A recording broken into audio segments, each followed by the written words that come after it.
Ladies and gentlemen, to seek blessing for the success for today's event, we will now recite a short prayer. We invite Mr. Burhan as the RAP to lead the prayer.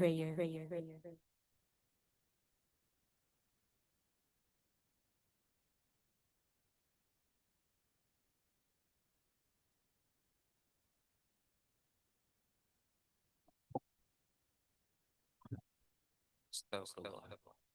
Assalamualaikum warahmatullahi wabarakatuh. Selamat pagi dan salam sejahtera untuk kita semua. Untuk mengawali kegiatan kita pada pagi hari ini, marilah kita sejenak bersama-sama menundukkan kepala, menadahkan tangan seraya berdoa. Semoga apa yang kita laksanakan pada pagi hari ini bernilai ibadah di sisi Allah Tuhan yang Maha Kuasa. Amin, amin ya rabbal alamin. Untuk yang beragama Islam izinkan saya memimpin, dan untuk yang beragama lain silakan mengikuti keyakinannya masing-masing. A'udzubillahi minasyaitonirrajim. Bismillahirrahmanirrahim. Alhamdulillahi rabbil alamin, hamdan na'imin, hamdan syakirin. Hamdan yuafi ni'amahu wa yukafi'u mazidah. Ya Rabbana lakal hamdu kama yanbaghi lizzalali wa zika wa azimi sultanik. فلك الحمد قبل رضا ولك الحمد بعد رضا ولك الحمد إذا رضيت أنا دائما أبدا. اللهم صل على محمد وعلى آل سيدنا محمد. إن الله وملائكته يصلون على النبي يا أيها الذين آمنوا صلوا عليه وسلموا تسليما.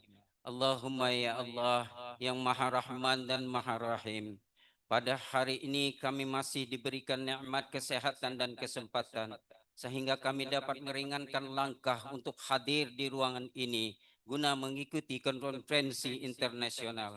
Jadikanlah ya Allah kegiatan ini sebagai motivasi kami untuk kami bekerja, berkarya dan berbuat lebih baik lagi.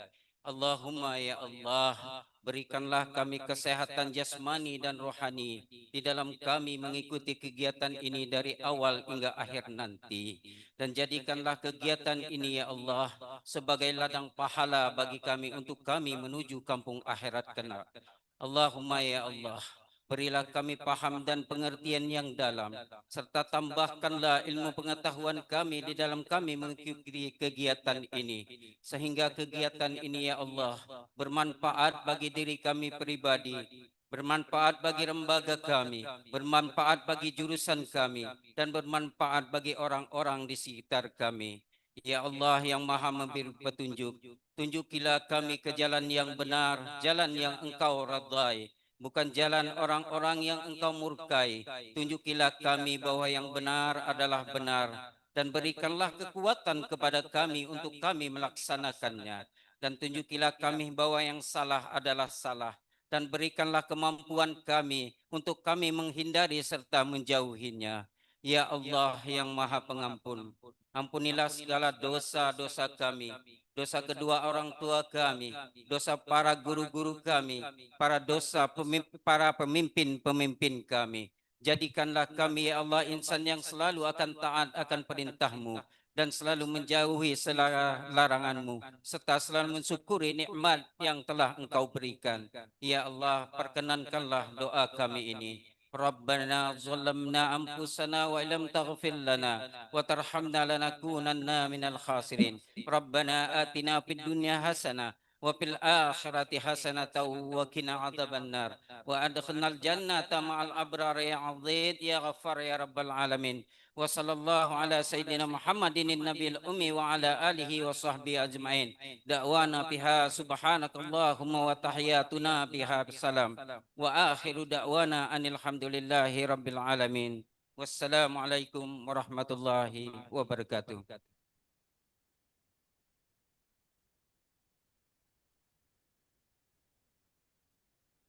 Thank you, Mr. Burhan as the RAP.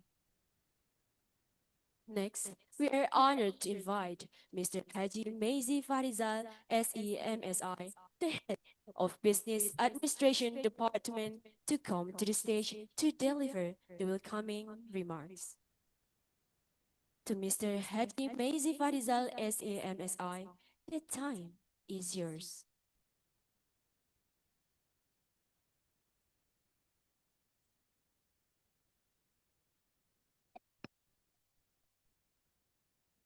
Bismillahirrahmanirrahim.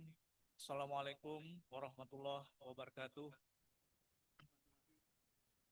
Good morning, the Honorable Director of Polytechnic Negeri Pontianak, represented by the Vice Director for Academic Affairs and Training, all Vice Directors, Head of Department, distinguished speakers, honorable guests, and colleagues. It is a great honor for me as the head of the Business Operation Department to welcome you all to the first International Business and Public Administration Conference, or IBIPAC 2025.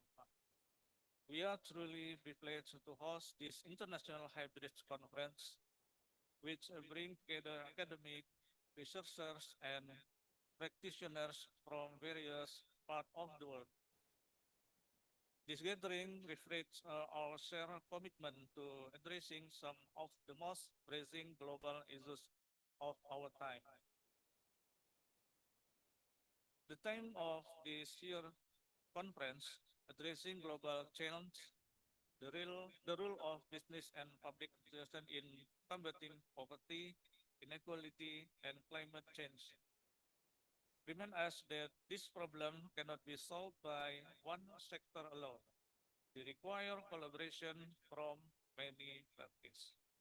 Through IBPAC, we aspire to create a platform for sharing ideas, developing sustainable business models, and producing evidence-based policy recommendations that contribute to achieving the Sustainable Development Goals.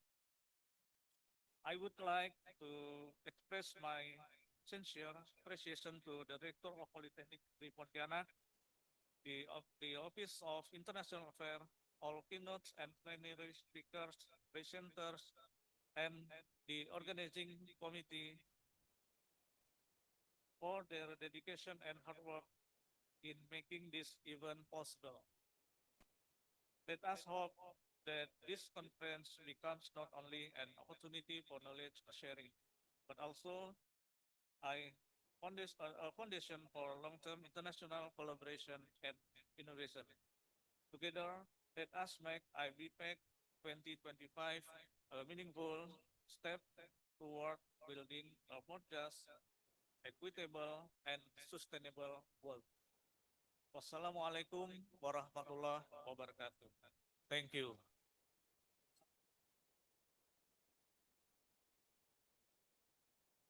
Thank you to Mr. Haji Maizi Farizal, SEMSI, for your warm and inspiring word. Excellencies, ladies and gentlemen, next we will hear the opening address from the Director of Polytechnic Negeri Pontianak, represented by the Vice Director for Academic Affairs and Planning. To Mr. Haji Irawan Suharto, STMT, the time is yours.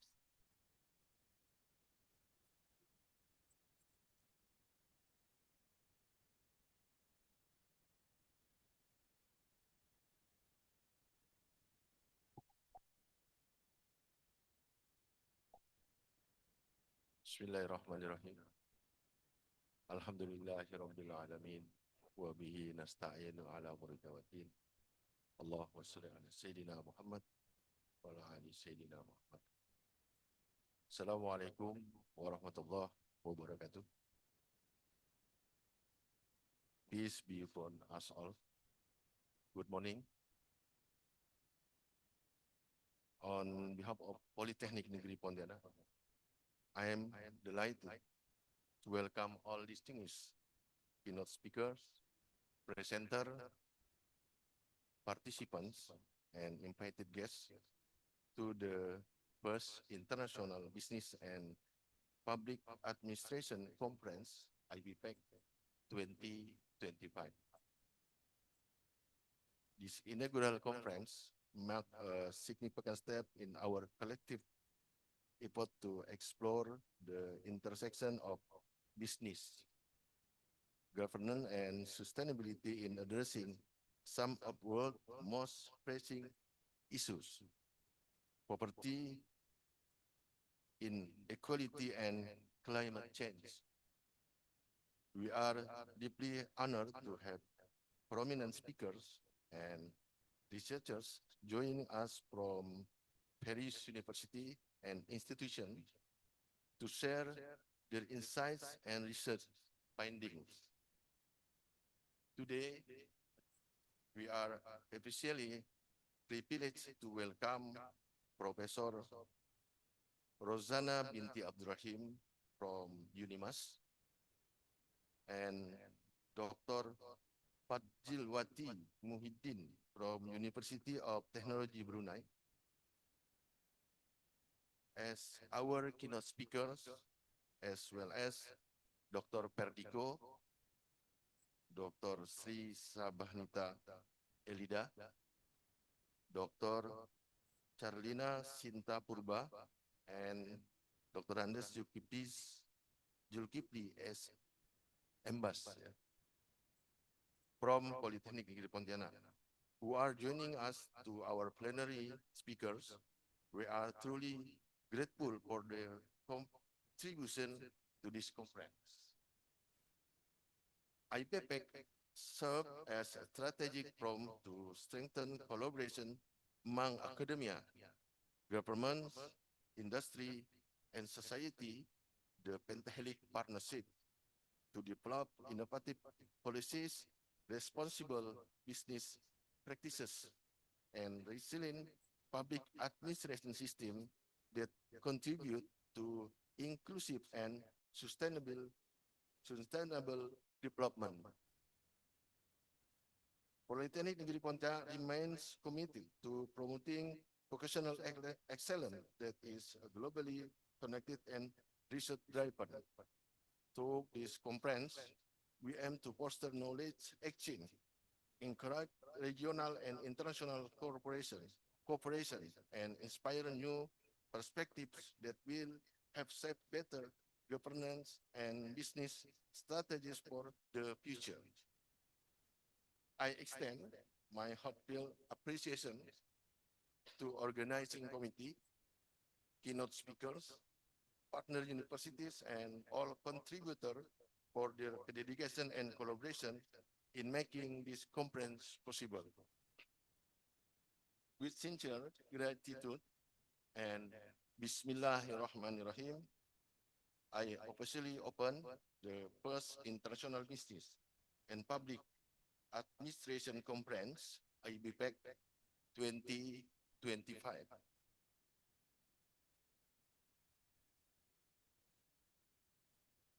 May this conference bring valuable insights, productive dialogues, and meaningful collaboration for betterment of our global community. Saya akhiri. Thank you. Wassalamualaikum warahmatullahi wabarakatuh.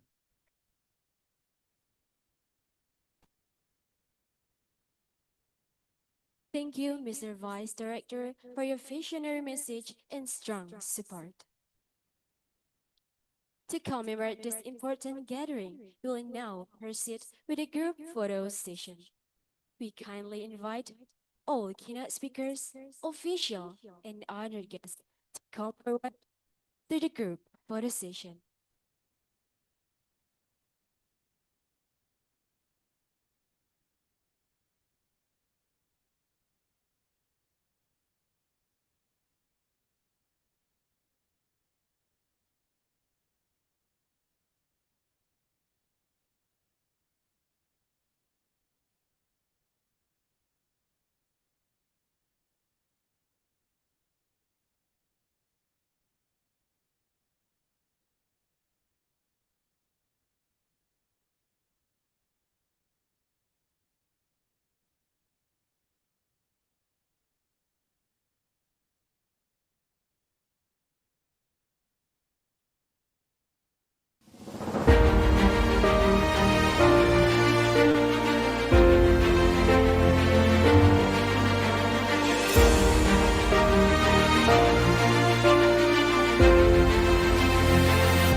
not, that will start keynote speaker session at 8:40. Please enjoy snack and coffee, sir.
Lia.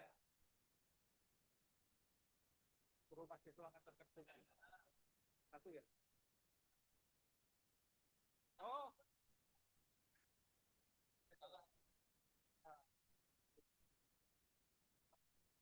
Jadi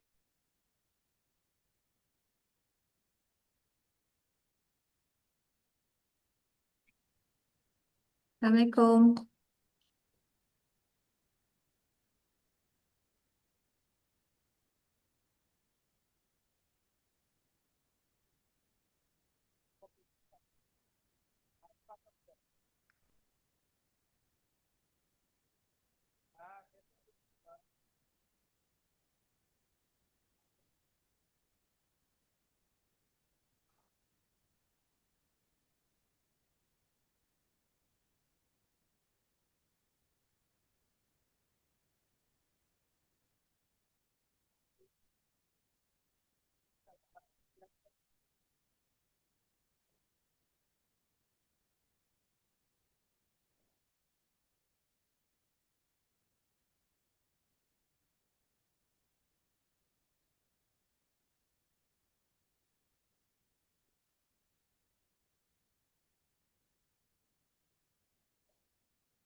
apa kata Pak Haji? Korek masih kurang. Martabak.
Tak beres nih.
the mobile phone into silent mode to avoid any interruption during the session.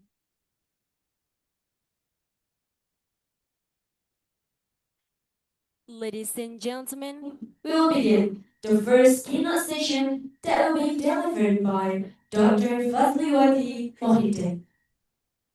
This session will be led by the moderator, Madam Angita SPD MPD. To Madam Angita SPD MPD, the time is yours. Okay, thank you very much, MC. Ladies and gentlemen, may I have your attention, please? Our keynote session is about to begin. Thank you very much for preparing yourself to join the conference both online and offline.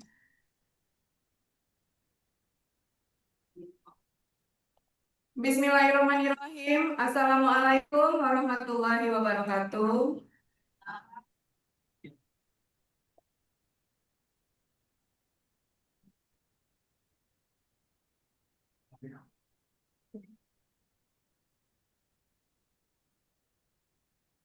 Good morning, ladies and gentlemen. Welcome to the first International Business and Public Administration Conference. My name is Angita, and it is truly an honor to serve as your moderator for today's keynote session.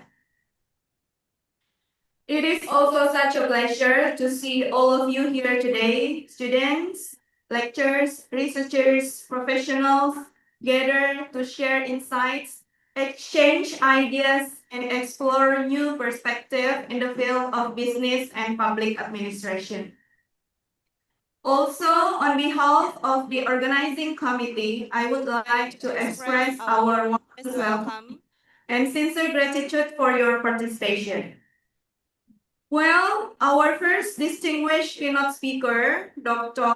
Fazliwati Mohidin, will deliver a presentation entitled Bridging Sustainability and Ethical Leadership, the Role of Business, Public Administration, and Academia in Advancing Inclusive Development in Southeast Asia. Dr. Fazliwati Mohidin is a senior assistant professor and director of the Corporate Communication Office at University Technology Brunei School of Business. Ladies and gentlemen, this session will run for 45 minutes, consisting of 30 minutes for the presentation and 15 minutes for the question and answer session. Please, to our online participants, please keep your microphones muted during the presentation. And also, you may raise hand or type your questions in the chat box during question and answer session. Ladies and gentlemen, without further ado, please join me in welcoming Dr. Fazliwati Mohidin to the virtual stage. Thank you. Thank you. Assalamualaikum warahmatullahi wabarakatuh. Good morning and warm greetings to everyone joining us today. Honorable Director of Polytechnic Negeri Pontianak, distinguished keynote speakers, respected academics, colleagues and students. It is truly an honor and joy to be part of the first International Business and Public Administration Conference, IBIPAC. Though this event connects us virtually, it represents something far more tangible. The bridge of knowledge, friendship, and collaboration between Polytechnic Negeri Pontianak and University Technology Brunei. We come together as neighbors in geography and as partners in purpose, united by the conviction that education virtually it represents something far more tangible. And innovation can illuminate a path towards a more just and sustainable world. And University Technology Brunei. We come together as neighbors in geography and as partners in purpose, united by the conviction that education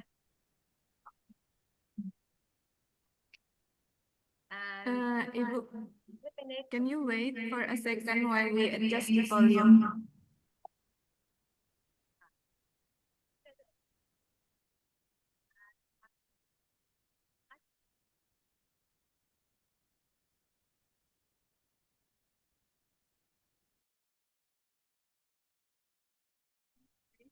Second, when we adjust the volume.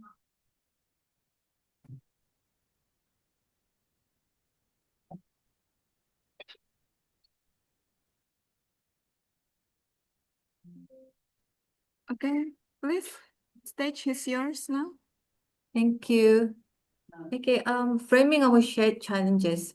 The title of this conference, Addressing Global Challenges, the Role of Business and Public Administration in Combating Poverty, Inequality, and Climate Change, captures three of humanity's most No. pressing struggles. Thank you. Okay, framing our shared challenges. The title of this conference, Addressing Global Challenges, the Role of Business and Public Administration in Combating Poverty, Inequality, and Climate Change, captures three of humanity's most No. pressing struggles. Thank you. Okay, framing our shared challenges. The title of this conference, Addressing Global Challenges, the Role of Business and Public Administration in Combating Poverty, Inequality, and Climate Change, captures three of humanity's most No. pressing struggles. Thank you.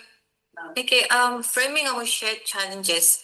The title of this conference, Addressing Global Challenges, the Role of Business and Public Administration in Combating Poverty, Inequality, and Climate Change, captures three of humanity's most No. pressing struggles. Thank you. Okay, framing our shared challenges. The title of this conference, Addressing Global Challenges, the Role of Business and Public Administration in Combating Poverty, Inequality, and Climate Change, captures three of humanity's most struggles. Thank you. So sorry, ladies and gentlemen, it seems that we still have technical problems. We are working on it for a minute. Administration in combating poverty, inequality, and climate change, captures three of humanity's most struggles. Thank you. Seems that we still have technical problems. We are working on it for a minute. Administration in combating poverty, inequality, and climate change, captures three of humanity's most struggles. Seems that we still have technical problems. We are working on it for Administration in combating poverty, inequality, and climate change, captures three of humanity's most struggles. seems that we still have technical problems. We are working on it for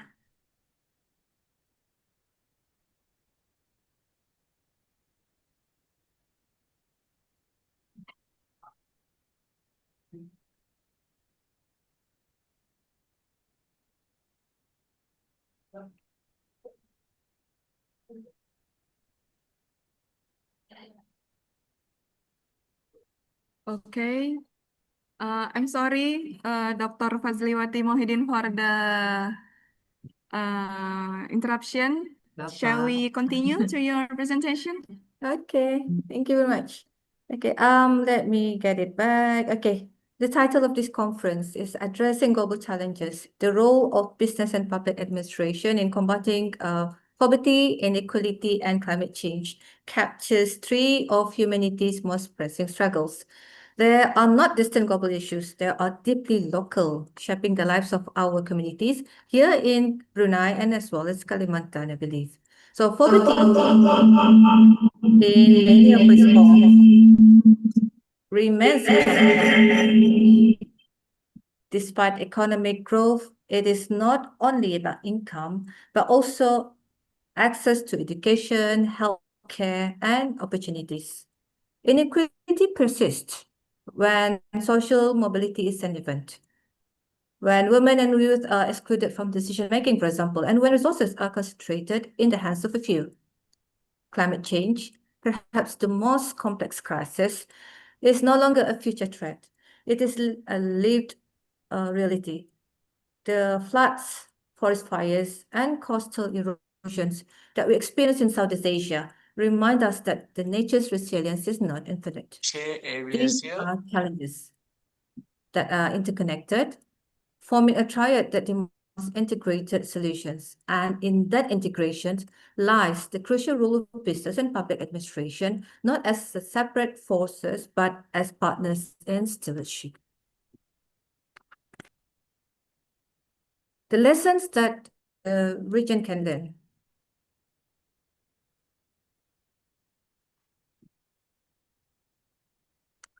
Example is the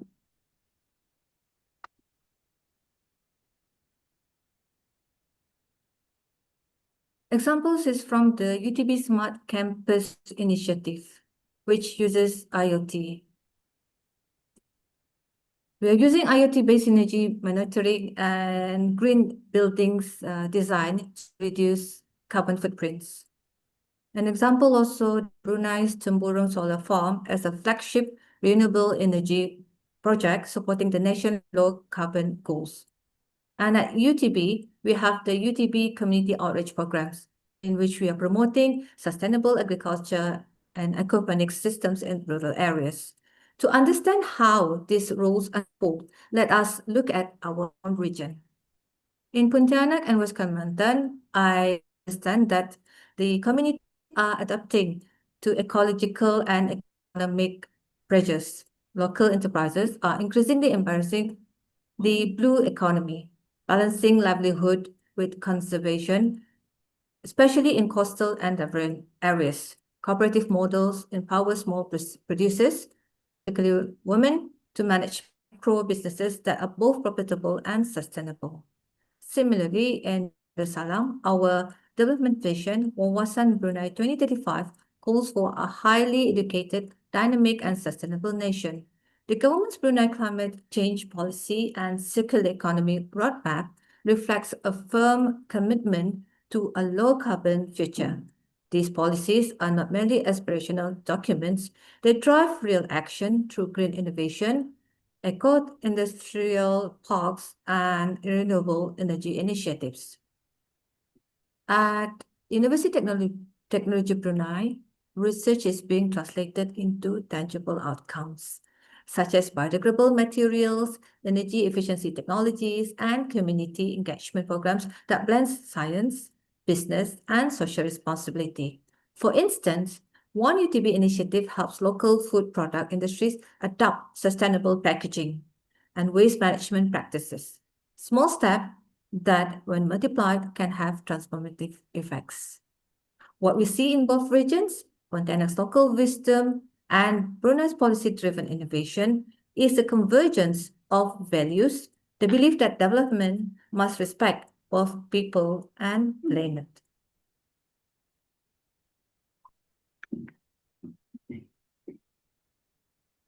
Brunei's halal industry development. This is how we transform business administration. The Brunei's halal development, integrating ethical principles and sustainable in halal food production.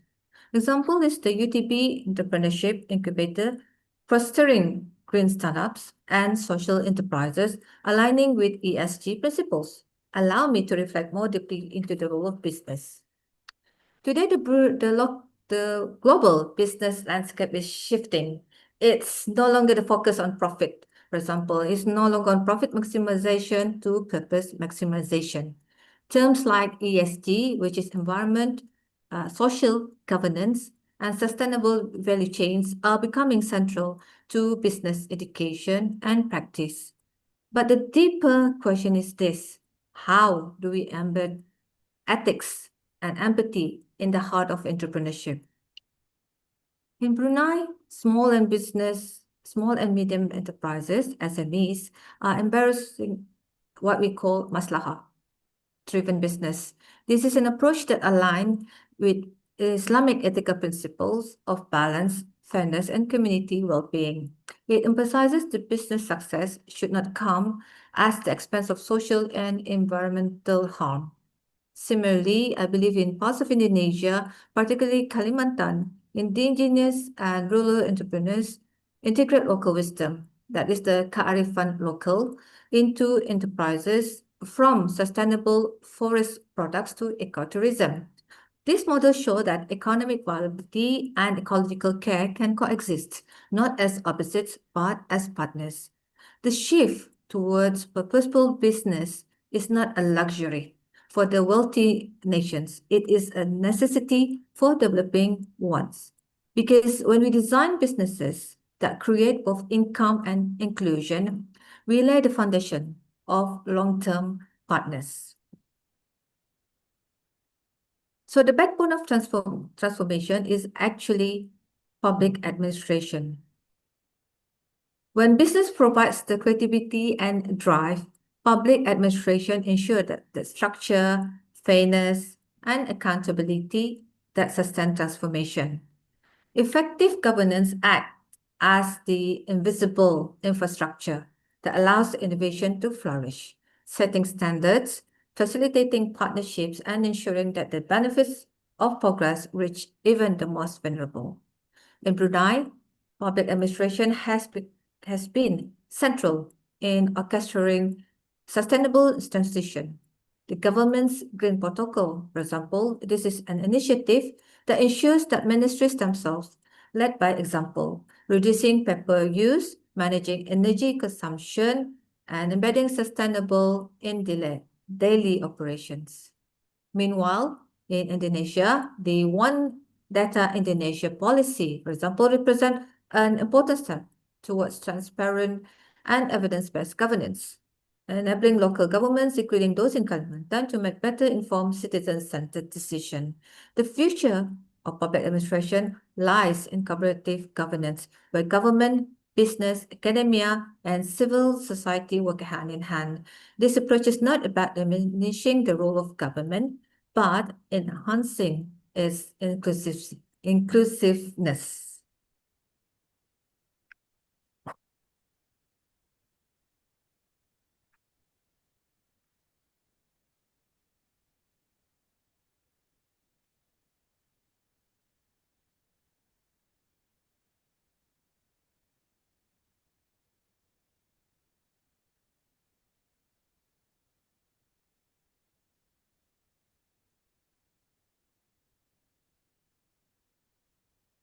Universities as engines of change. This is how the academic institution as engines of regional renewals. Example is the UTB Sustainability Research Cluster projects, in which biodegradable polymers from sago waste and energy-efficient cooling system for tropical climates. We also have the student-led initiative, like UTB's participation in international competitions on sustainable engineering, including the Shell Eco Marathon as Asia. Both Polytechnic Negeri Pontianak and University Technology Brunei share a belief that education is the cornerstone of transformation. As educators, we are more merely transmitters of knowledge. We are architects of capability. Through research, training, and innovation, we can cultivate a generation of leaders who are not only competent but also conscious. UTB, for instance, has launched initiatives under the Sustainable Research Cluster, encouraging interdisciplinary work between engineers, economists, and social scientists. Similarly, Polytechnic Pontianak has made remarkable strides in applied research that benefits local industries and communities. Imagine the possibilities when our institutions combine strength. When a UTB engineering team collaborates with Pontianak's community researchers to address the renewable energy challenges in rural Kalimantan, or when business students from both sides co-design sustainable business models for small farmers or artisans. Such cross-border academic collaboration exemplifies what I like to call regional resilience through knowledge diplomacy.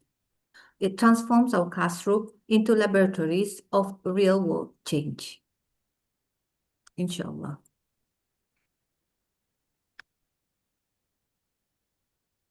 All these efforts in business, governments, and academia ultimately rest on a moral foundation. We cannot speak of combating poverty or inequality without acknowledging the ethical dimension of leadership. Ethical leadership requires courage, the courage to question practices that exploit, to say no when profits harm people, and to prioritize long-term justice over short-term gain. In this sense, both Islamic and Southeast Asian philosophies share a profound truth that prosperity is not only measured by wealth, but by the well-being and harmony of the society.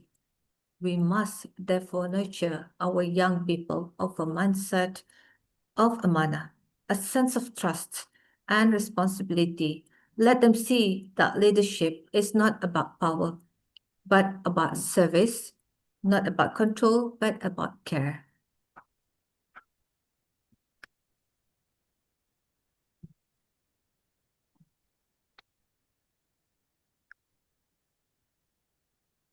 So the pathway forward, the three imperatives for regional action.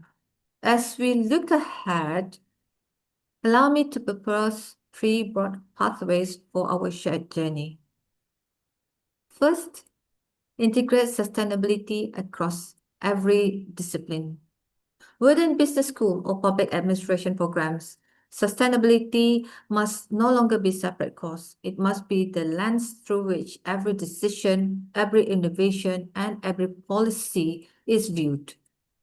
Secondly, empower local communities through participatory governance. Development cannot be imposed from the top. Local communities must be partners in identifying problems and co-creating solutions. Their lived experience hold the keys to adaptive, culturally grounded responses. And thirdly, foster ethical, future-ready leadership. The leaders of tomorrow must balance analytical intelligence with moral wisdoms. This requires mentorship, reflective education, and opportunities for young people to apply their learning in service to society. If we anchor our work in these three imperatives, I believe Southeast Asia can become a model of balanced, human-centered development.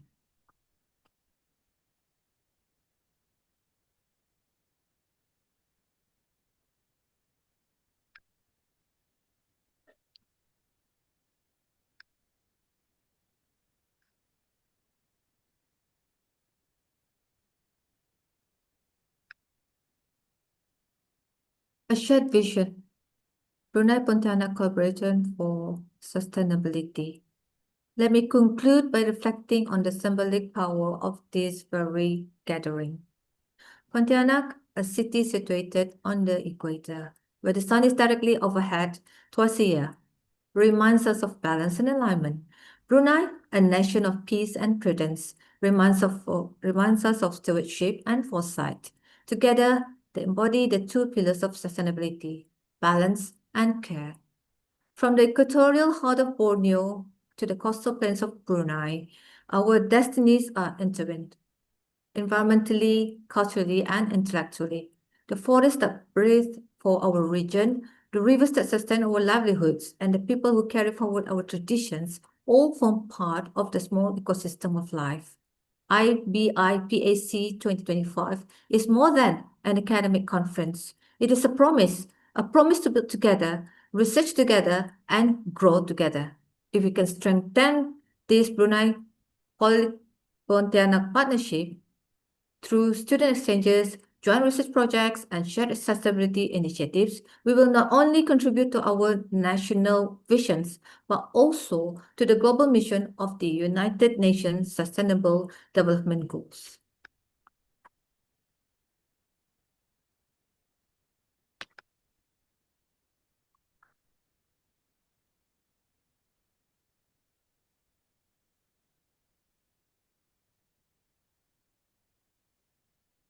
Distinguished guests, colleagues, and students, let us remember that the future we seek is not built in grand declarations, but in daily acts of responsibility and compassion. When businesses innovate ethically, when administrators govern transparently, and when educators inspire purpose, then we collectively move closer to a world that is fair, inclusive, and sustained. Let us be the generation that bridges the gap between vision and reality.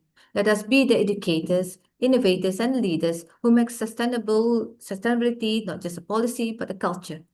May this conference ignite ideas that travel far beyond our screens today, ideas that become actions, and actions that become hope.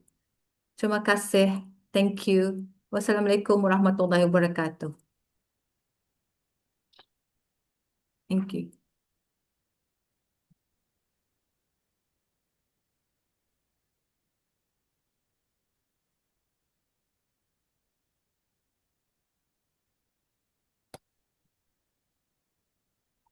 Much, Dr. Fazliwati Mohidin, for your insightful and inspiring presentation. We truly appreciate the valuable knowledge and perspectives you have shared with us today. Now, ladies and gentlemen, we will continue with the question and answer session. To our participants, if you would like to ask questions, please raise your hand. For offline participants and online participants, you can write your questions in the chat box.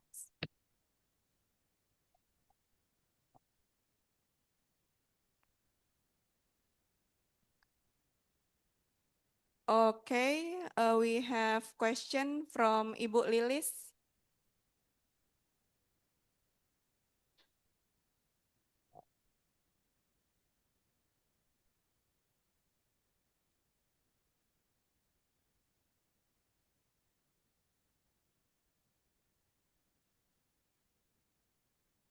Thank you very much, Ibu Anggita.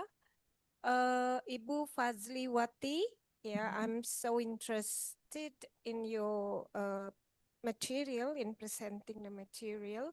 My question is, what are the main challenges faced by Brunei and Indonesia in this case in integrating ethical values and sustainability into public policies? Okay, thank you for your question. Okay, I believe that we can work together. Okay, it's a start. It's a first step. Melangkah pertama and it's a daily ethical thing is actually from yourself. So when we bring it together to the public administration and to the schools, for example, to the institution, that's how we practice. Basically, we start from ourselves and then how we bring others to be more ethical. Yeah.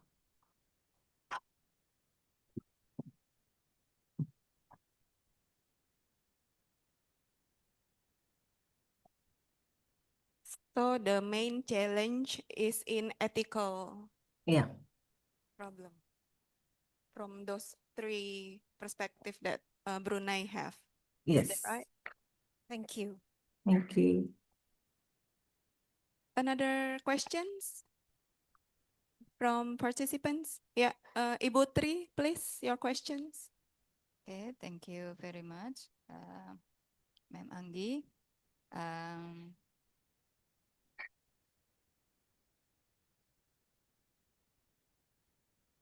uh, Thank you for your insightful presentation.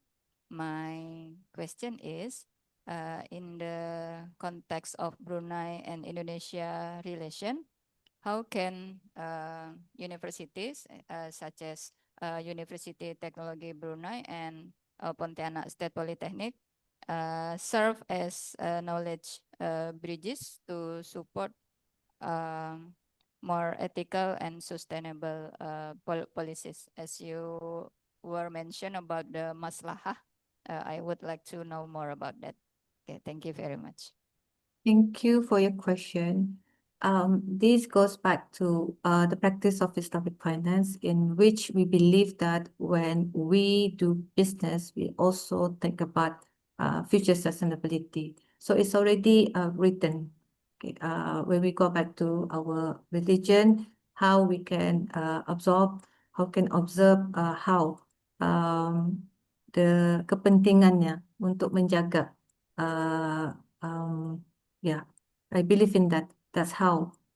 From that, if you instill that to yourself, and you bring others around you and you share your knowledge and experience, I believe that we can together move towards this context of maslahah, towards sustainability, and how we can menjaga amanah dari Allah.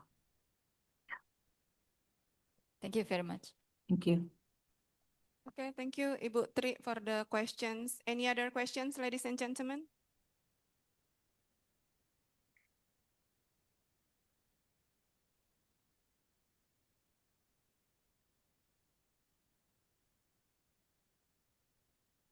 For our online participants, please write questions in the chat box if you have one.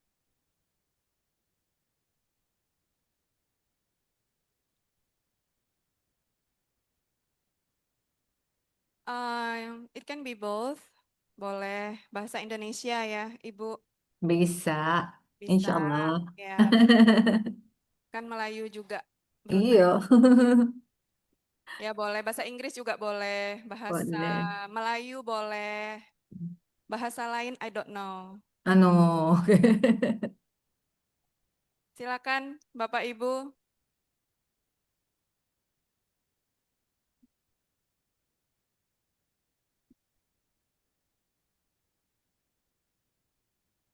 Jadi sambil menunggu pertanyaan audiens ya, Ibu Fazliwati. So it seems that three parts are having important roles, the business, the public administration, and also academia to make it impactful, this sustainability, kan ya? Iya. So we have to work together. In Brunei itself, seberapa besar Islamic value yang dimasukkan untuk menjembatani ketiga ini? Because in Pontianak we cannot put it like 100% because we are very heterogen. Okay, for us, it's what governs our national ideology, which is Melayu Islam Beraja, MIP. So it's the Melayu part, and also we have the another Islam and the Beraja Kesultanan.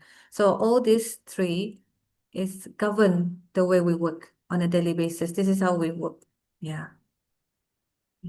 To answer your question. Yeah, so because that is the ideology, so in Brunei, the government and also all parties will put it the value in this three level. Okay, all right. Ya, Bapak Ibu, apakah masih ada pertanyaan yang ingin ditanyakan?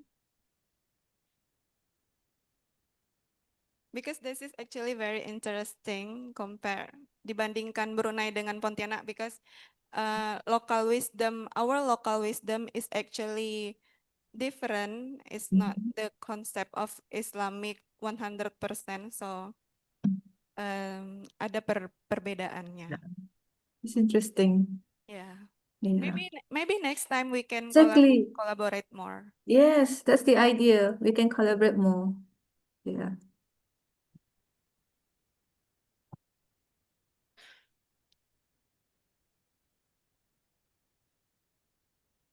Okay, it seems that time is over now. Once again, I would like to say thank you very much, Dr. Fazliwati Mohidin, for the excellent presentation and also discussion with us today. Ladies and gentlemen, please give another warm round of applause to our keynote speaker. Thank you. On behalf of the organizing committee, I would like to express our sincere gratitude to you for your contribution in this conference, and also to all participants for your attention and engagement. That's all for our first session. Stay tuned for our second session. Thank you very much. Thank you. Bye.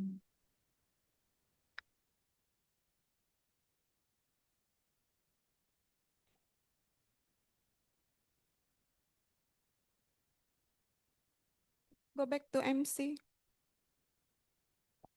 Thank you to Madam Angita SPD MPD for moderating our keynote session. Ladies and gentlemen, now we will begin the second keynote session that will be delivered by Professor Dr. Rosazana Binti Abrahim.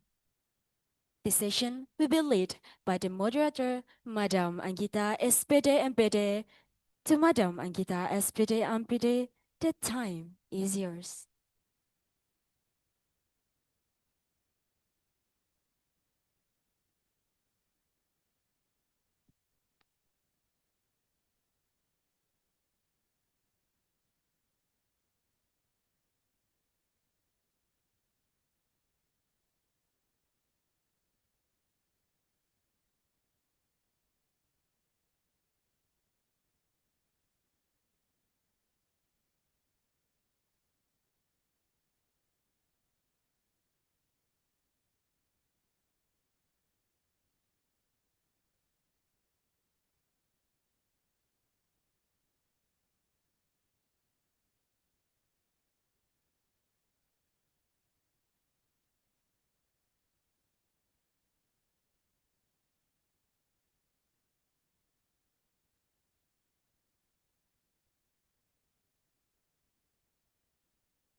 Okay, ladies and gentlemen, good morning once again.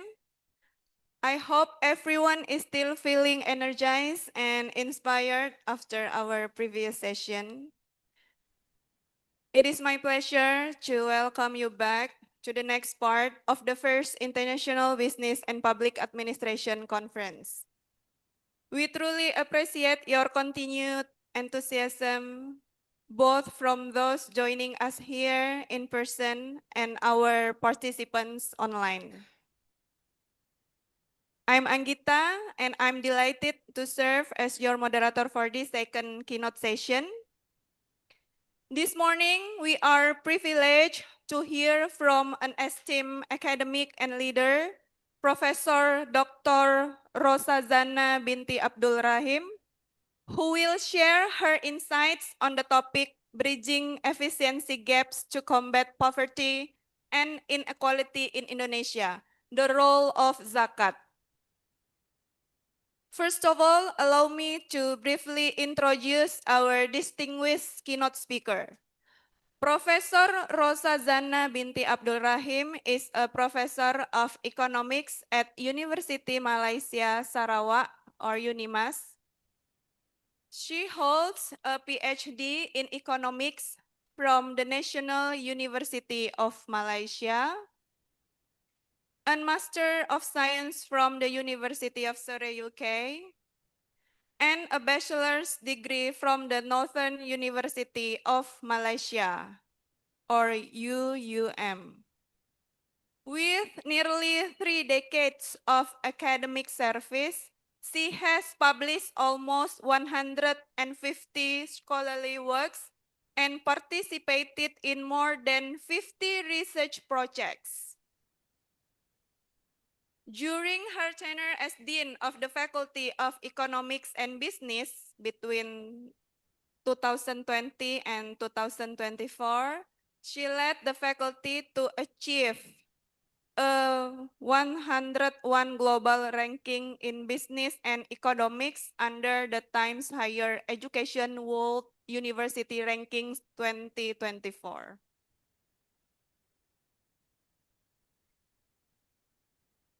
Professor Rosazana continues to champion sustainability, innovation, and industry engagement. She also, through initiatives such as the IFAB roadmap and many other programs, positioning UNIMAS as a rising force in global business and economics education.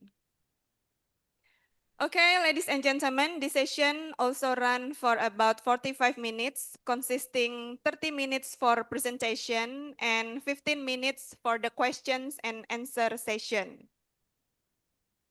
For online participants, do not forget to keep your microphones muted during the presentation, and also you may write your questions in the chat box during the question and answer session.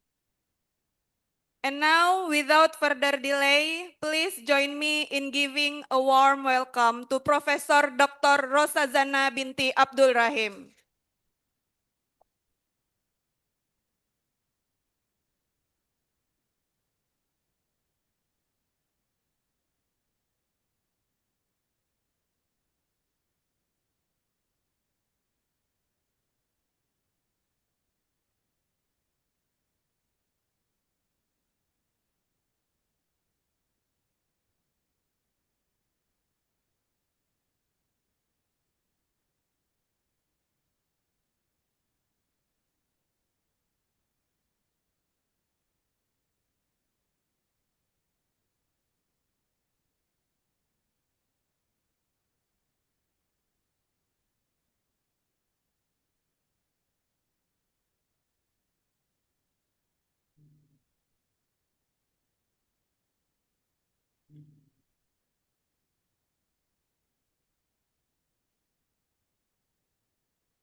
Professor Dr. Rosandana, actually I have opened.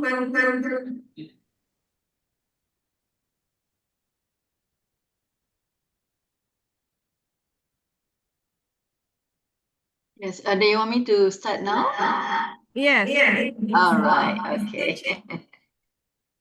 All right, first of all, thank you very much, Madam Anjita, the moderator for today's session. And also I would like to say congratulations to the Polytechnic of Negeri Pontianak for organizing this event, this conference, International Business and Public Administration Conference, which this is not an easy task, but you made it, Alhamdulillah. And also thank you to the organizing committee for inviting me to have some knowledge sharing with all the participants of this conference. So thank you. Yes, I'll be sharing with you on this zakat as the medium or as a tool for poverty elevation and also the income inequality.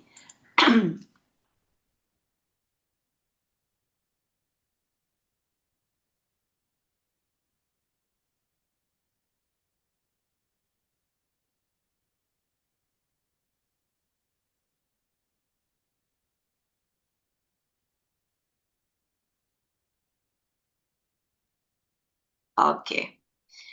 All right, so this will be the title of my sharing for today's session, and I would like to inform here that this part of this, especially on the latter part of this sharing, it involves some findings from my PhD student, Mr. Gun Mayudi. So I would like to also give credit to him.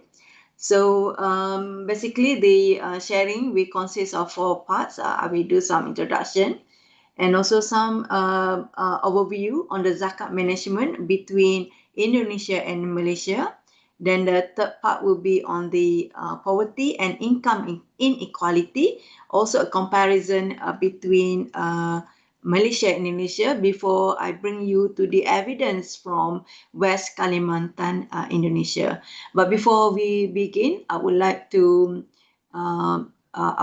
share, I would like to, yes, at least to share with you that I've been in this academics, been academician for almost 30 years, but I would say that being being the dean or being at the faculty management or university management, being a lecturer or being a docent, it always be something that close to us.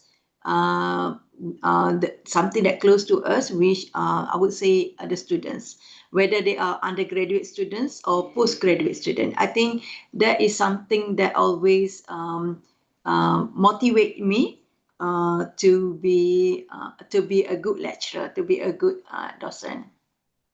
So as of this year, I'm sharing with you because I will always take the opportunity to encourage, to motivate the young lecturers, the young docent to always further the study to a master level or PhD level, and don't ever think that you cannot do. You can do. Like for this year alone, I have graduated 9 postgraduate students, 5 PhD, and 4 master students. So in case any of the young junior docent lecturers from Polynep who are interested, you can always contact me. I can always we can always discuss on the potential for you to further the study. Okay, sorry, it's out of topic on what I'm going to share with you this morning. Okay, let me give you some. But first, you must know that I am my research area is economics, but not Islamic economics. However, because I would say that based on this throughout the years of experience, that to me, one of our, as I think somehow as Muslim, the obligation for us to contribute more in seeking knowledge, gaining knowledge, and also sharing knowledge. So let me share with you. We start with this hadith. Bukhari, that says that Prophet Muhammad sallallahu alaihi wasallam said that it is Allah has made it obligatory on us to pay zakat, which would be taken from the wealthy and given to the poor. So starting from that idea that zakat to become the social finance instrument. So it become a tool to alleviate poverty and also to narrow the gap between the rich and the poor. Ultimately, what we want is the zakat recipients to become the zakat giver, and it doesn't only involve them. Everyone has to play the part. The whole system, the whole ecosystem, whether the docent, whether the lecturers, whether students, whether the authorities who are involved, everyone has to play the role so that we can actually transform the zakat recipients to become the zakat giver. That would be the mukaddimah of my presentation today. I think poverty is something that it cannot be totally eliminated. It's there, but our aim will always be to alleviate poverty. So poverty is not only the indicators of the socioeconomics, it's also some become a concern of religious obligation. So everyone has to play a part on this poverty elevation. Do not only leave to the authorities, we also have to play our part. Okay, so I think when we start this, of course, when you bring poverty and when you bring zakat into the context, then of course the framework will always be this maqasid syariah, that based on the objective of to preserve religion, agamanya, to preserve a life, kehidupannya, intelek, kebijaksanaannya, progeny, nasab, keturunannya, dan and wealth, kekayaannya. So based on this, the framework of maqasid of syariah, so the poverty elevation is seen it's very important to be the focus to be highlighted, because that ensure the social justice, bringing the Islamic approach, Islamic emphasis on the equitable distribution of resources and welfare. In other words, we do not want the rich to become richer and the poor to become poorer, which would be widening the gap of income inequality. So that would be the framework of my sharing session for today. So we have two terms here. The first one is zakat, and another one is on the poverty elevation. But bear in mind that we can never eliminate poverty, but what we can, because poverty is very subjective matter, but what we can is we can reduce it, alleviate the poverty. So let me share a bit. Those who have interest in zakat or in Islamic finance or even Islamic economics, perhaps we can see the different structure of this zakat management, zakat collection between Malaysia and also Indonesia. Because I would say that Indonesia, being having the largest population, Muslim population in the world, somehow offers a very vast opportunity, the avenue for us to tap on the role of zakat to become the effective, to become more efficient in order for us to elevate poverty and narrow the gap of income inequality. So that's why it's very important, or it's very interesting for us to take note on the comparison so that we can actually learn and also unlearn from each other. Let us have a look. This one is very basic information. So you see the good thing about the zakat management in Indonesia, because it is centralized, centralized under the management system that combine the government, which is the Basnas, the Badan Amil Zakat Nasional, and also the private institution, which is Lembaga Amil Zakat or LAS. I think as far as I'm concerned, there are others, but meaning that the zakat has been centralized. despite the province or despite the region. So that's the main difference between Indonesia zakat management and Malaysia, because for Malaysia, the zakat is not managed by the government as a whole, but the zakat is managed by the province, or in Malaysia we call that a state. For example, Sarawak, yes, because Unimas is at Sarawak. Sarawak has their own zakat management, or what we call as a Baitul Mal. If you go to our neighbor Sabah, Sabah also has their own zakat management.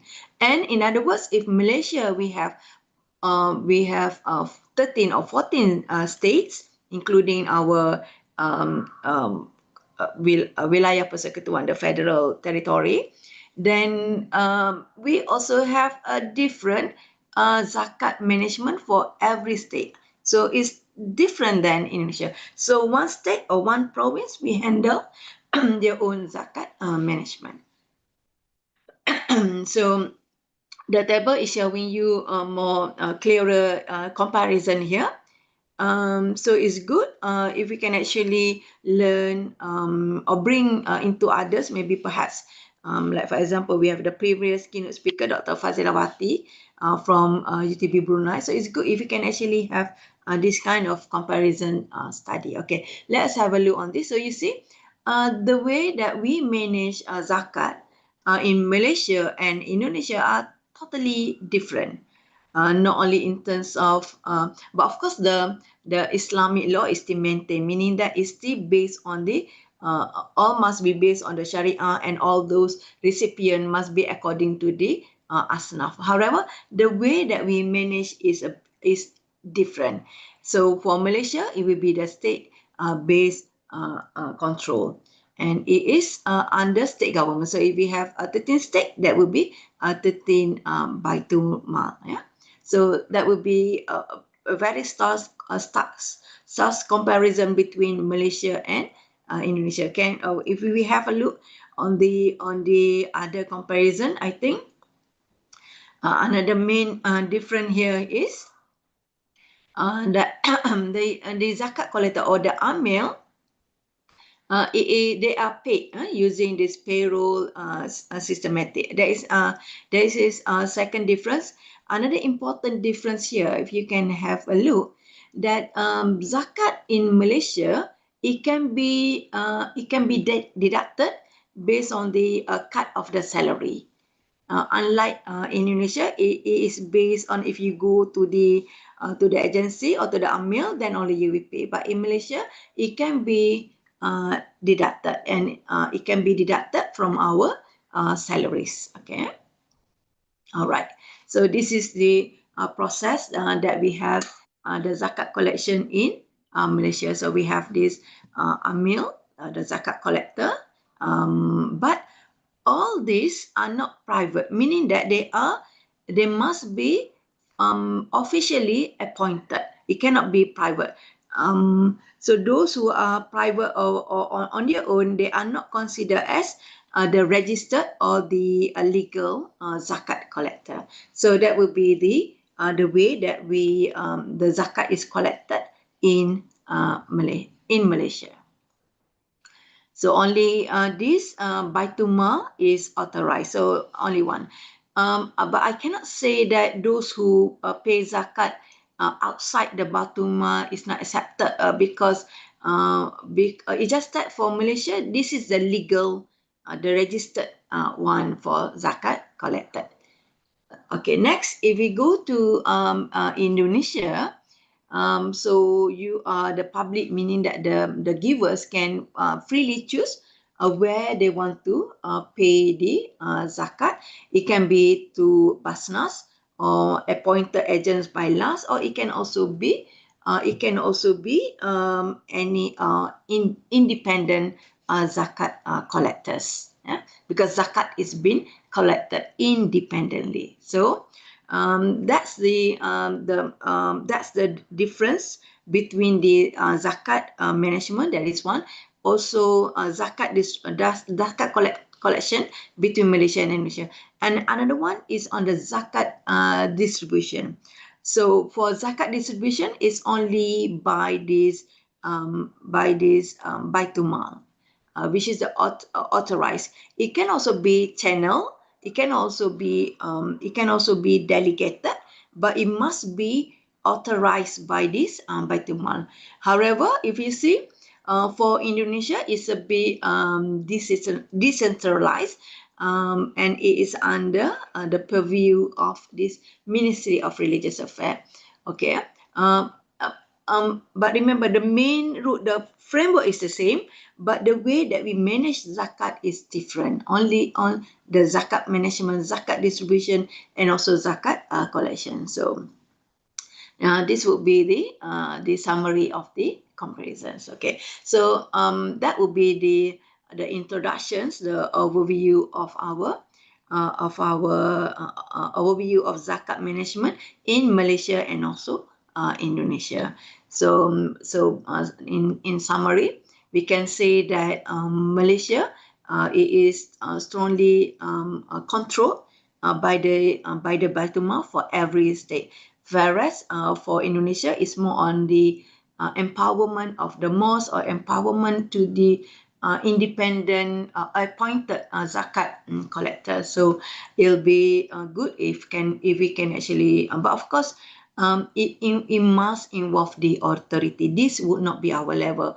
At our level, being docent or being researcher, what we can is we investigate, and then we find the avenue to bring the findings to the respective policy maker. Yes. Okay. So now we are into the third part of our of my sharing session for today. This will give you a bit overview on the poverty and also income inequality. Still a comparison between Malaysia and Indonesia. The last part will be the evidence based on the studies that we have done in West Kalimantan, Indonesia. So basically, this would be the background of this Indonesian poverty and also income inequality. So for income inequality, so we use a Gini coefficient to indicate the income inequality, the gap between the rich and the poor. So if it's zero Gini coefficient, meaning that there is no gap, that shows a very good the ecosystem of these resources in the economy works very well. But with the Gini value recorded, in fact, for Indonesia case, we noticed that we can observe from here the Gini coefficient has increased from 0.354 to 0.6. So the increase is around 0.7. But interestingly, if you can have a look here, the poverty falls to 9%. So you see, the poverty, the national poverty, but always remember, poverty is relative poverty. So based on the national level of poverty, it shows a decline to 9%. However, the gap, it become wider from 0.35 to 0.36. So this indicate that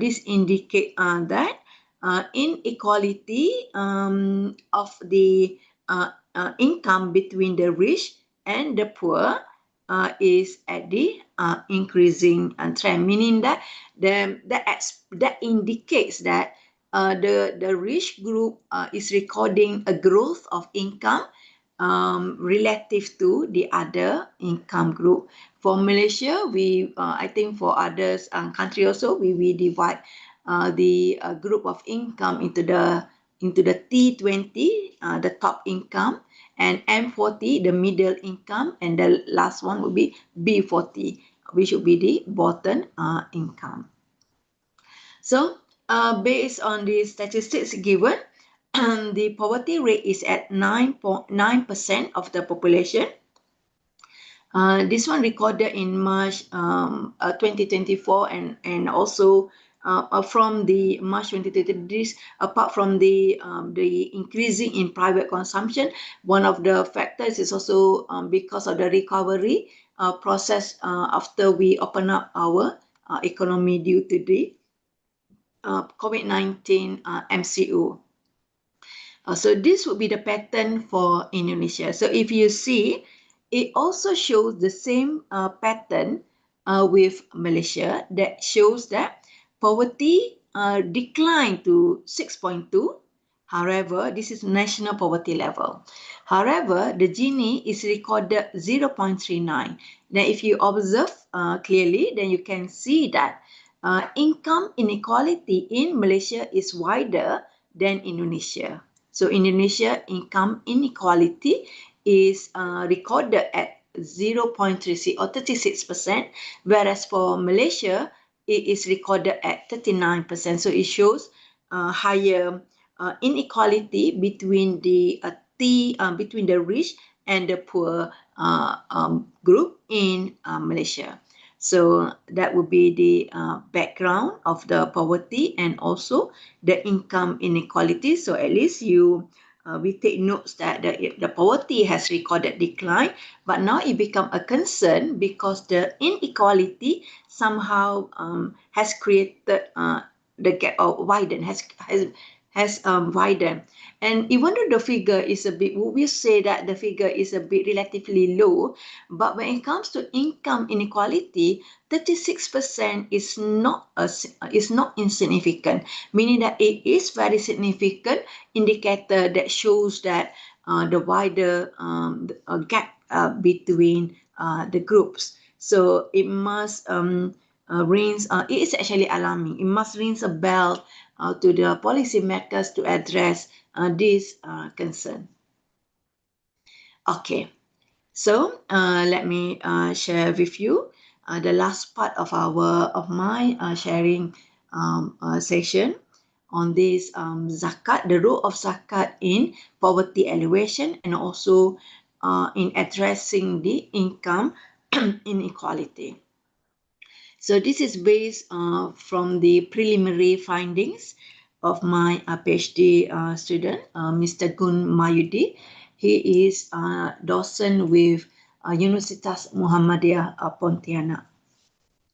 So that's why he focused more on this West Kalimantan zakat recipient who served as his main respondent. I hope the sharing of this or the sharing of the findings letter will give a very important will interest you to actually see the zakat to become the effective mechanism or effective tool in addressing the income inequality or poverty in our area, and of course in this case in Indonesia generally. So this would be the abstracts of the findings or the study that targeted West Kalimantan area. Okay, interestingly, the unit of this study when we bring MOS, the role of MOS now as meaning that the zakat institution, this is our main contribution actually, that we wanted to see that the zakat institution should leverage on MOS to become the zakat distributor, because from our study it shows that if the zakat institution involve MOS to play a more effective or active role in channeling the zakat to the recipients, it shows that the socio-economics of the recipients improve. That would be the primary finding that I would like you to somehow to have interest on that, or to pay some attention on that. So let me share a bit on the overview or the background of the poverty in West Kalimantan. So this is the figure that we get. So if you can see that the highest number is at West Kalimantan, but this is not surprising because West Kalimantan also has high population, but it nevertheless it is very alarming because if we see the percentage is the highest throughout the Kalimantan, that the poverty level in Kalimantan is relatively high. Okay, so we want to bring zakat into the context. We want to study, we want to investigate how does this zakat can become the tool, can become the social finance tool to address the poverty issue, to address the income inequality. Okay, so before I go more a bit technical on the methodology and also later the findings, let me share with you. This actually tell us something. You just imagine that that Indonesia we have the largest Muslim populations in the world. However, the zakat collected amount is 446 billion. This is equivalent to 500 million Malaysia Malaysia RM.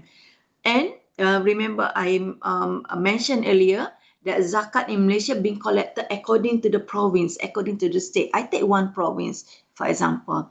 One state in Malaysia collected 405 trillion, equivalent to 1 billion RM. So just imagine, this one state in Malaysia can collect zakat double and triple than zakat collected in Indonesia as whole. Of course, the figures are not accurate, but we can have some rough understanding, some early understanding that that zakat in Indonesia is still zakat collection in Indonesia is considered relatively low as compared to Malaysia. Sorry for that. Okay. Okay, let me go to the next one. Sorry for that. To bring mosque in the context, to bring the potential for mosque to become the channel of zakat distribution.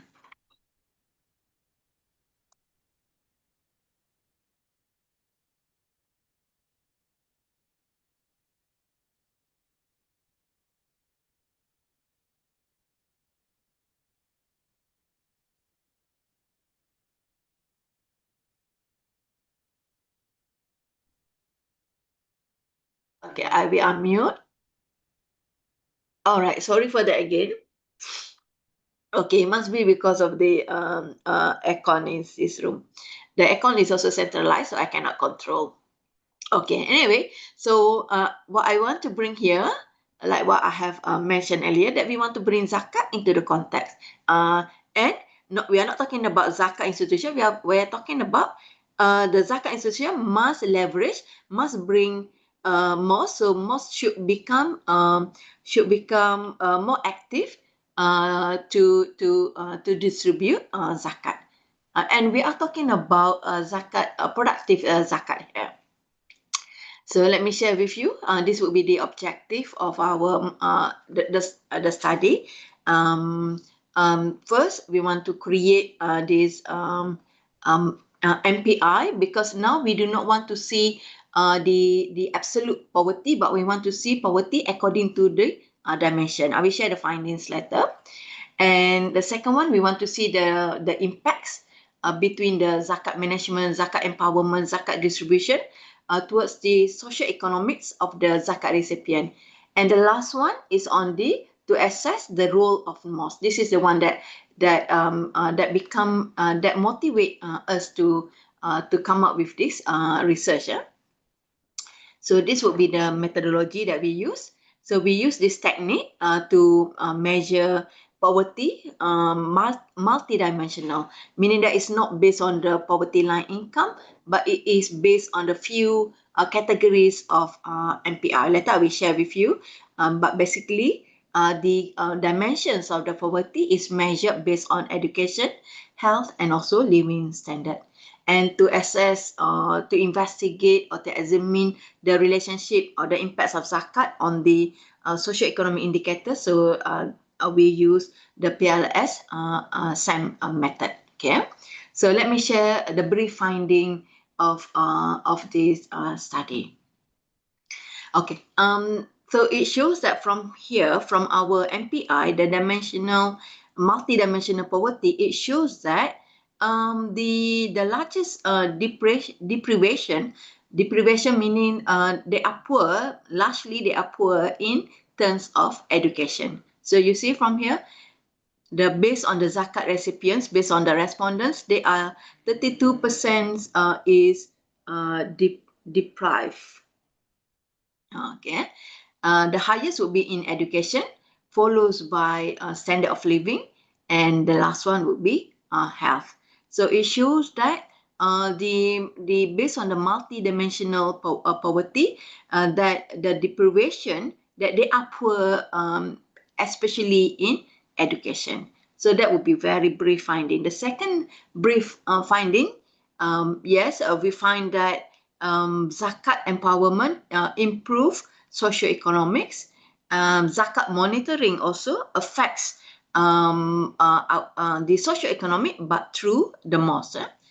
So with that, we can actually this would be the conclusions of the study. So it shows that the mosque-based zakat should be strengthened, should be the target, should be the tools for us to address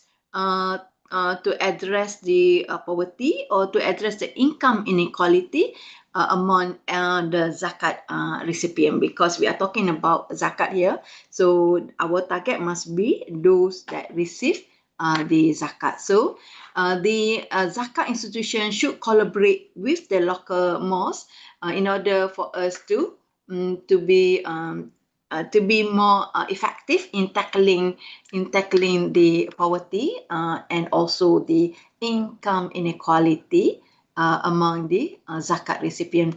So I think that will be all the sharing of my session. And I really hope that the findings, not only the findings, the sharing of the session will spark some interest among the young docents, the junior lecturers, not only in research, publication, and also to further your study, inshallah. So I wish you all the best also in that. Okay, so I will pass back to Madam Anjita, the moderator for this session. Thank you very much for listening.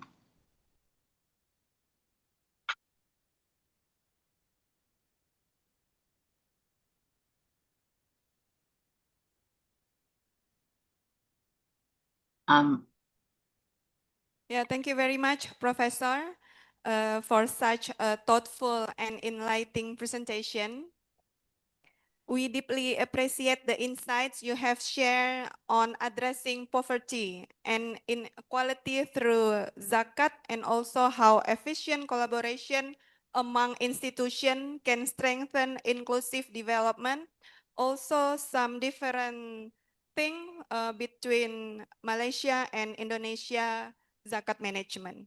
Ladies and gentlemen, we will continue the next session with question and answer.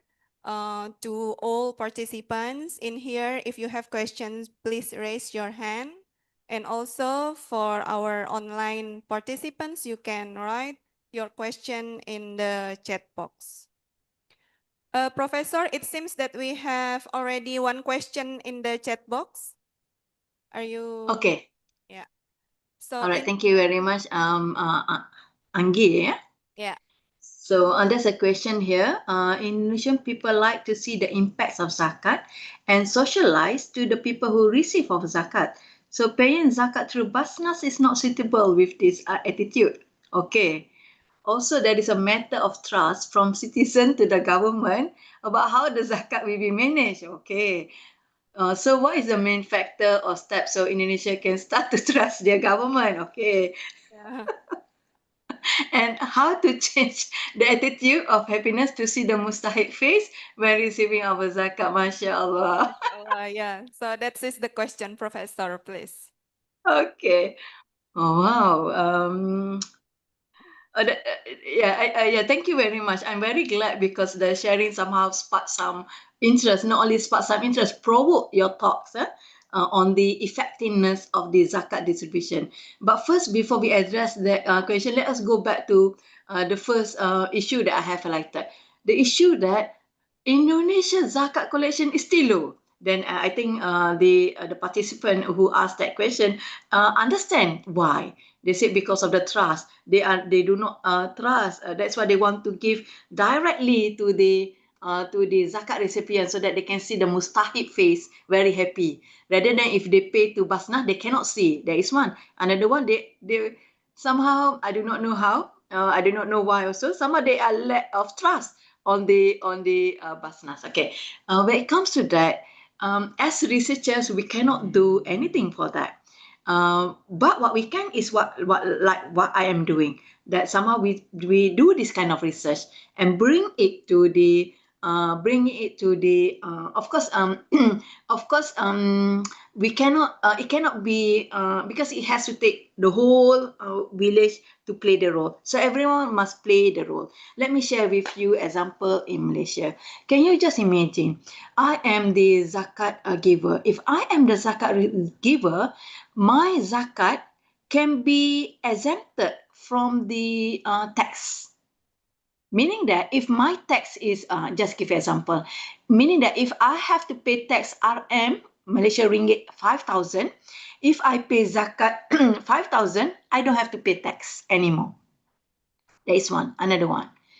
There is also, remember I told you that in Malaysia, the zakat is handled by province. So 13 state, 13 province, 30 state.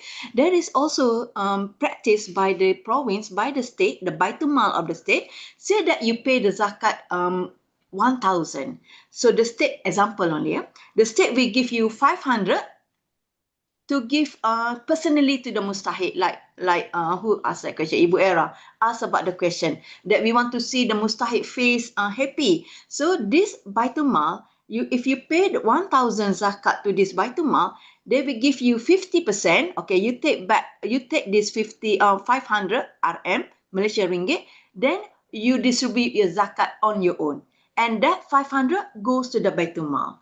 So you see this kind of a strategy taken by taken by this Baitul Mal sama motivate the zakat giver. You address your concern, how can we trust? So when it comes to that, based on this sharing, I would always say that, but only in this context, that most should be the platform. Because once we have the most, somehow we have the trust to the iman. But if you ask me whether can we trust the iman, that one is beyond my control to say that whether we can trust. But based on the findings, based on our research, the people trust the most. So if most can be leveraged to become the effect, to become the active, to play active role as a zakat distributor, then inshallah there'll be more zakat collected. More zakat collected, more distribution. More distribution, more impacts that we can give to the zakat recipient. So that will be my response, Madam Angie. Thank you very much for the question. Okay, we have the second questions from Ibu Era, Professor. All right. Yeah, what role can technology, transparency, and collaboration among zakat institutions, government agency, and communities play in improving the efficiency and distribution of zakat Of fund? the zakat fund. Okay. All right. Thank you very much, Ibu Era, and also the previous participant, Ibu Tri, right? Okay, Ibu Tri. Thank you very much for the question. So now you see, when it comes to zakat management, zakat distribution, it must be because from our research, we found out that in Indonesia, zakat is more meaning that the empowerment is given.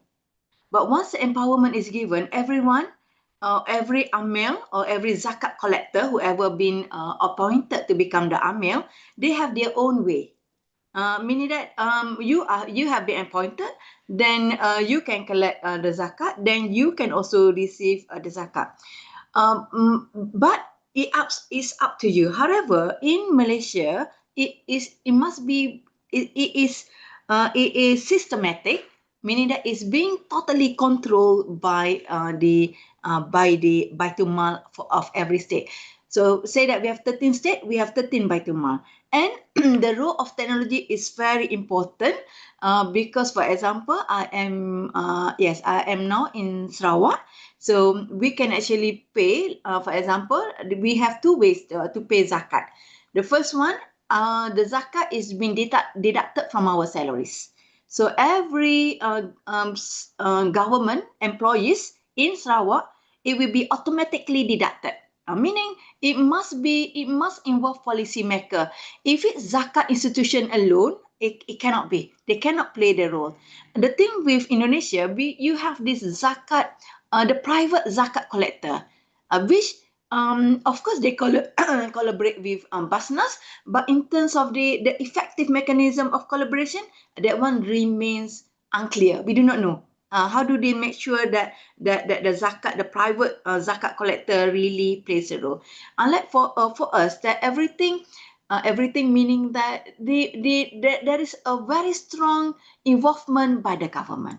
Without government involvement, for example, if government do not exempt us from tax exemption by paying zakat, perhaps we pay zakat. Perhaps we pay tax more than we pay zakat. Why? Because tax is something that based on the law. Law meaning if you do not pay tax, then you being there's some penalty involved. But when it comes to zakat, if you don't pay zakat, then of course, if you don't pay zakat, then of course Allah knows, but no one will penalize you on that. So there must be a very important role coordination between the zakat collector and I would say the authorities, and on top, of course, the government. Government intervention is very important in the case of zakat collection and also distribution. So that would be my response to Ibu Era. Thank you very much for the question. Yeah, thank you very much, Professor. This is also very new for me to know about the differentiation between the management between Malaysia and also Indonesia. So I would like to ask questions. All right, silakan. Because I'm curious. So is there any private zakat collection in Malaysia, or it is only like you said about 13 state and 13 Baitul Mal? And what about the recipient? So there is the zakat recipient from the state, it's only from the state itself, or it can do such as cross zakat recipient? Okay. Professor. Thank you very much, Ibu Anita. So you see, I said that I am working in Sarawak, but I'm not from Sarawak. I've been here almost 30 years. I am from West Malaysia. I'm from West. Okay, say that I'm from KL, Kuala Lumpur. Okay, so the zakat, the one that been compulsory deducted, then it goes to the Baitul Mal Sarawak. But because somehow my hometown is in Kuala Lumpur, so I pay zakat to Baitul Mal Kuala Lumpur, Federal Territory, Wilayah Persekutuan. So I pay to them, or Selangor, another state. So the zakat giver can choose to which Baitul Mal they wants to pay. But of course, there's also some mufti that mentioned that if you work in Sarawak, you must pay to Sarawak Baitul Mal. If you work in Kuala Lumpur, you must pay to Kuala Lumpur Baitul Mal. But that is based on, because there's always big khilaf. There is no clear indication on that. Okay, that's according to zakat givers. For zakat recipients, if you stay in Sarawak, then you get a zakat assistant or zakat from Sarawak, not from other state. But for givers, okay, for givers you can give to other Baitumal. But for recipient, you must be in the province or in the state to receive. However, Ibu Anggi, I would like to add, however, say that I am from Sarawak. For example, my children, I am based in Sarawak. My children now back to Kuala Lumpur. Can they receive zakat from Kuala Lumpur Baitumal? Then in that case, yes, there are others. I think as long as you falls under ASNAF. Okay, that will be my response to you, Ibu Anggi. Thank you very much. Okay, thank you This very one, much. yes, I would say that this should be a good topic for your PhD also, Amin. inshallah. Inshallah. Okay, thank you very much, Professor. Ladies and gentlemen, I'm afraid that time is running out since we have a very good discussion for this session. Once again, our sincere Thank appreciation you. to Professor Dr. Rosa Zana binti Abdul Rahim for sharing her invaluable expertise with us today. Ladies and Okay, gentlemen, yeah, give applause to our keynote speaker. Okay, we hope that this session has deepened our understanding of how zakat and efficient economic governance can serve as powerful tools in reducing inequality. Ladies and gentlemen, please stay tuned as we continue with the next exciting session of the first International Business and Public Administration Conference. Good morning, ladies and gentlemen.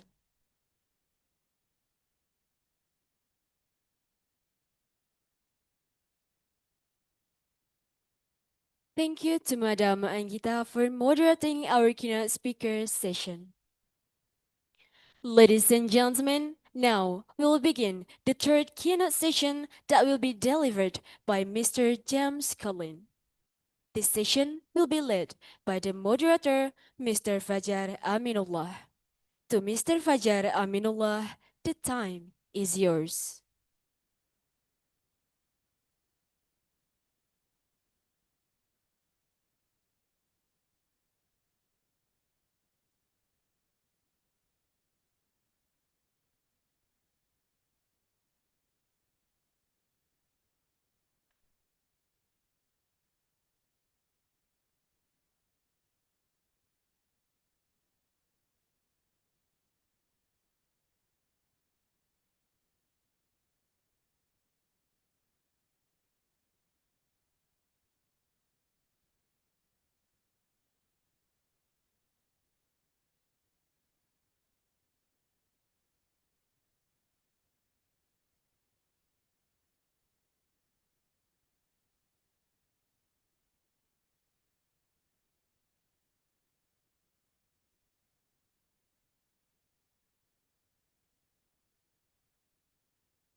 Hello, can you hear me?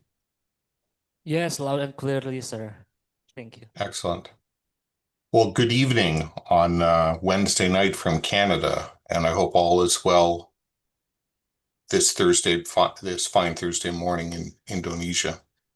Yeah, thank you. Good evening, yeah, Mr. James. So Yes. first, let me open the session.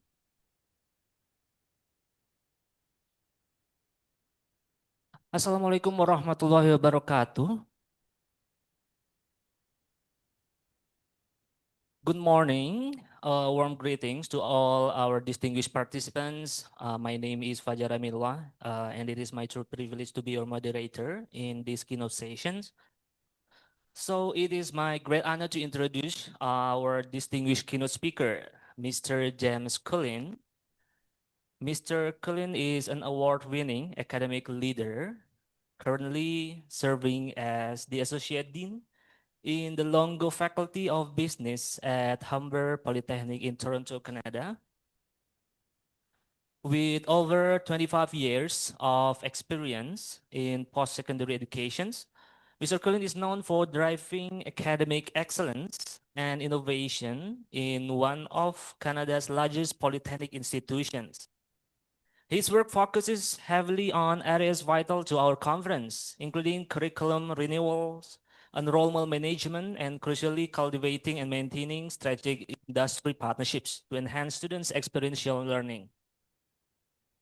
And today, Mr. Kalin will present on reimagining learning, forging deeper partnerships, and driving impact. Humber Polytechnic's approach to addressing Canada's productivity crisis. Please join me in offering a warm welcome to Mr. James Cohen. Give a round of applause.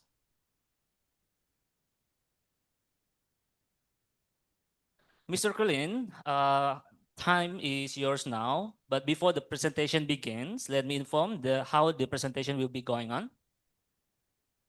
The presentation will be held within 30 minutes, and then we will have questions and answers sessions for about 15 minutes. So for those who would like to ask questions, please save it for the Q&A sessions. But for the online participants, you can use raise hand features on the Zoom chat, or you can type your questions in the chat box during the sessions.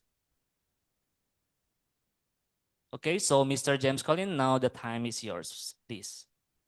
I appreciate that warm introduction. I'm trying to share my screen and it's telling me that the host isn't allowing screen sharing here. I was able to do it earlier. Maybe someone who's controlling the Zoom presentation can give me permission to share my screen. Okay, now you can try again, Mr.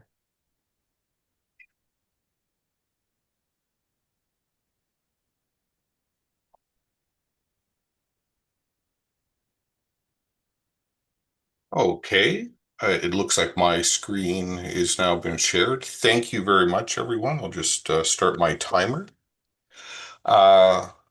First, I just want to say that I watched the two previous keynotes sort of very carefully, and I want to just offer my gratitude to both previous keynote speakers.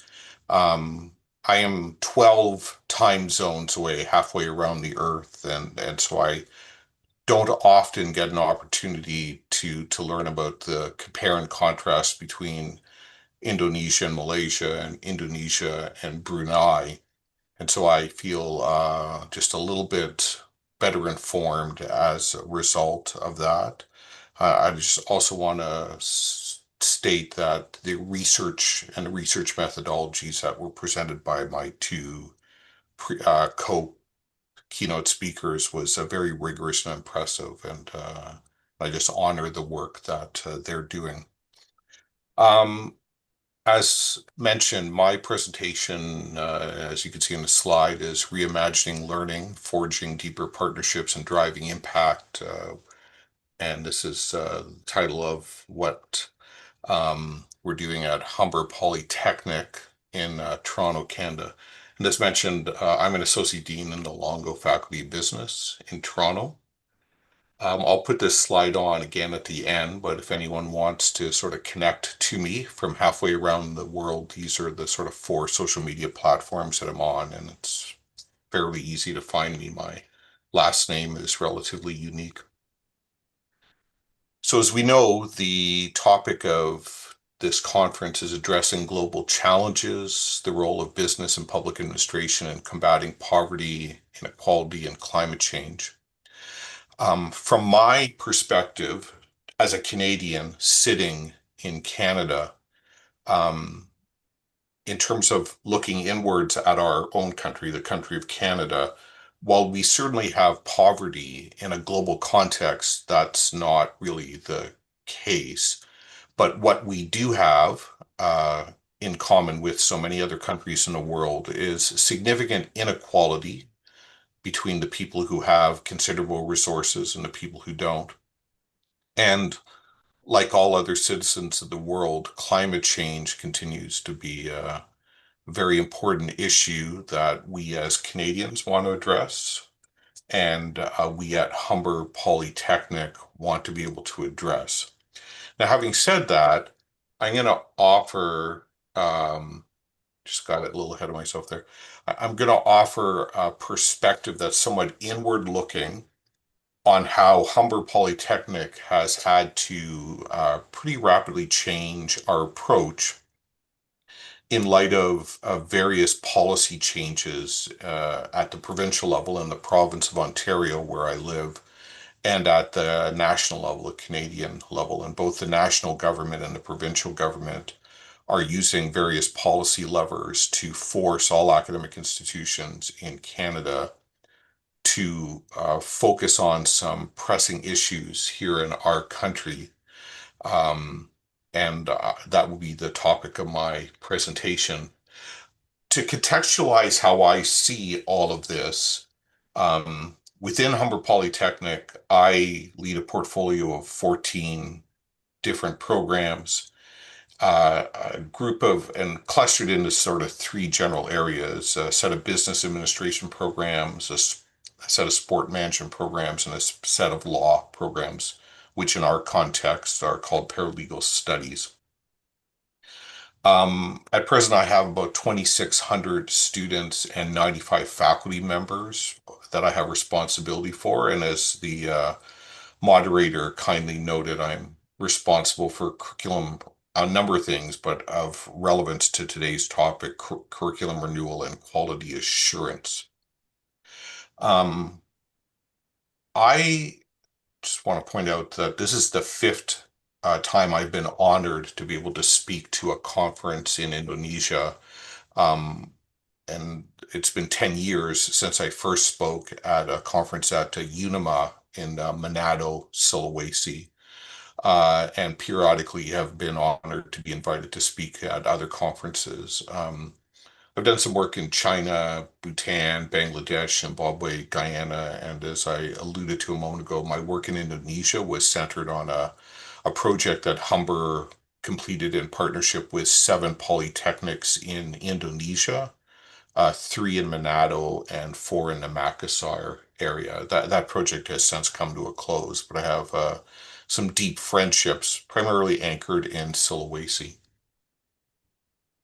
Again, I just sort of want to stress that while I'm responsible for a variety of programs, the perspectives that I'm going to offer will be sort of narrowed down and focused on a 3-year business administration diploma that I have responsibility for. There are about 500 students at any given time in that program. The program stresses a variety of topics, pretty standard topics for any sort of business degree, business diploma program. As we sort of move through the presentation, one of the things that I want to highlight is that as we at the program level react to the directions from the College Central, which in turn is being responsive to policy directives from our national government and our provincial government, the thing that myself and my faculty are really focused on is seeking opportunities to enhance and strengthen our commitment to our students working in teams and collectively learning as teams. North America is generally a very individualistic society. You would be able to observe that by watching American television. But as we seek to address the challenges we're facing in Canada, a critical issue is for us to inoculate in our students less individuality and more of a commitment to teamwork. So again, I just want to anchor this that as I proceed, I'm going to be talking about how Humber is reorienting itself so that we can continue to do our best to address challenges of inequality and climate change, not just in Canada, but around the world. But as I'll map out in the next 10 or 15 slides, the financial capacity of Canada, and thus the financial imperatives of Humber Polytechnic, are under considerable challenge. And I just sort of want to lay out what those challenges are and then talk about how we're trying to address those challenges. So the central challenge that Humber Polytechnic has in this year 2025 is to show that across all of our programming, and for me, the curriculum evolution of our 3-year business administration diploma is to show to our stakeholders what we're going to do to better prepare our students to address the significant productivity crisis in Canada.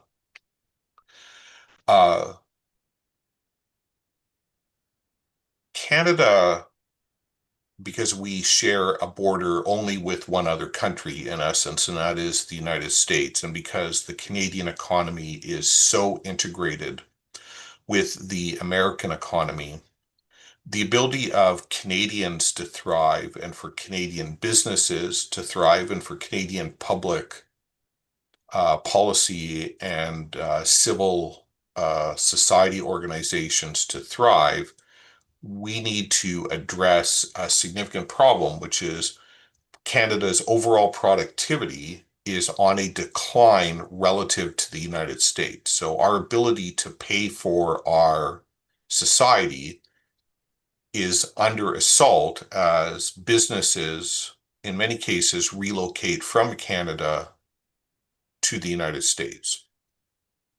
The statistics on this are very stark. In 1984, Canadian productivity was measured as being 88% of American productivity. So even in 1984, the United States was a much more productive society.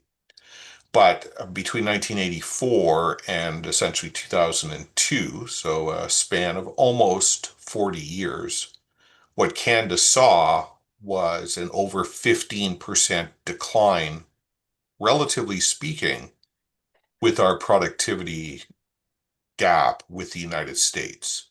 And with that, our ability to alleviate poverty where it exists in Canada, to lessen inequality, and for Canada to do its part to address climate change through changes in our industrial policy are constrained and tightened by the economic transition that is causing many Canadians to leave Canada and move to the United States, and then to contribute to American society and not Canadian society, and for many businesses in Canada to not be able to compete with American companies.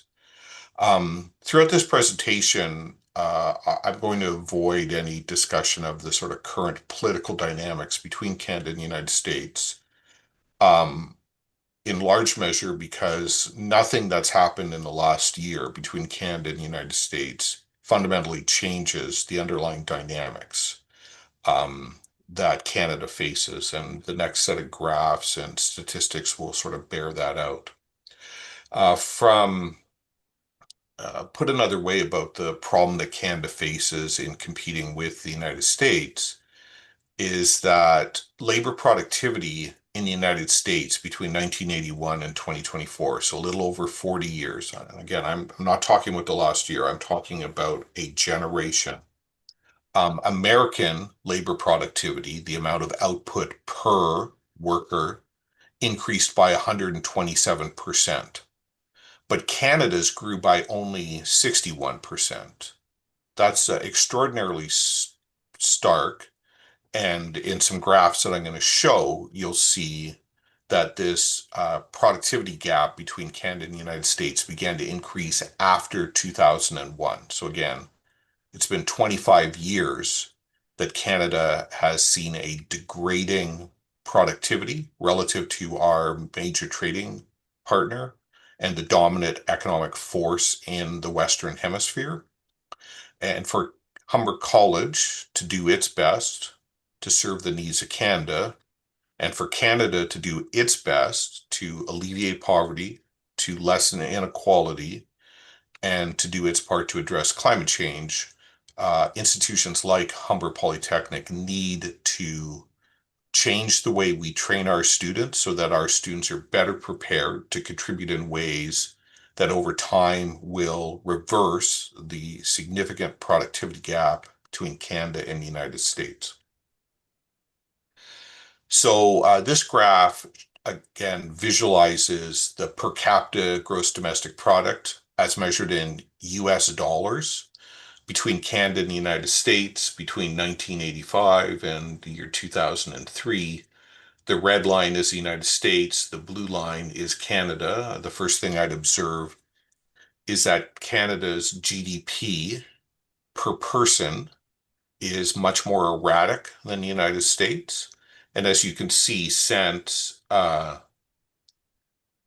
in this case 2011, so in the aftermath of the 2008 global recession, the gap between productivity growth as measured by GDP per capita in the United States has widened significantly. And this is a cause of significant concern for Canadian citizens and for Canadian policymakers at the national and provincial level. And their mandate to all academic institutions, and specifically to my institution, Humber Polytechnic, is to take steps to better prepare students to contribute upon graduation or retraining to alleviate this gap.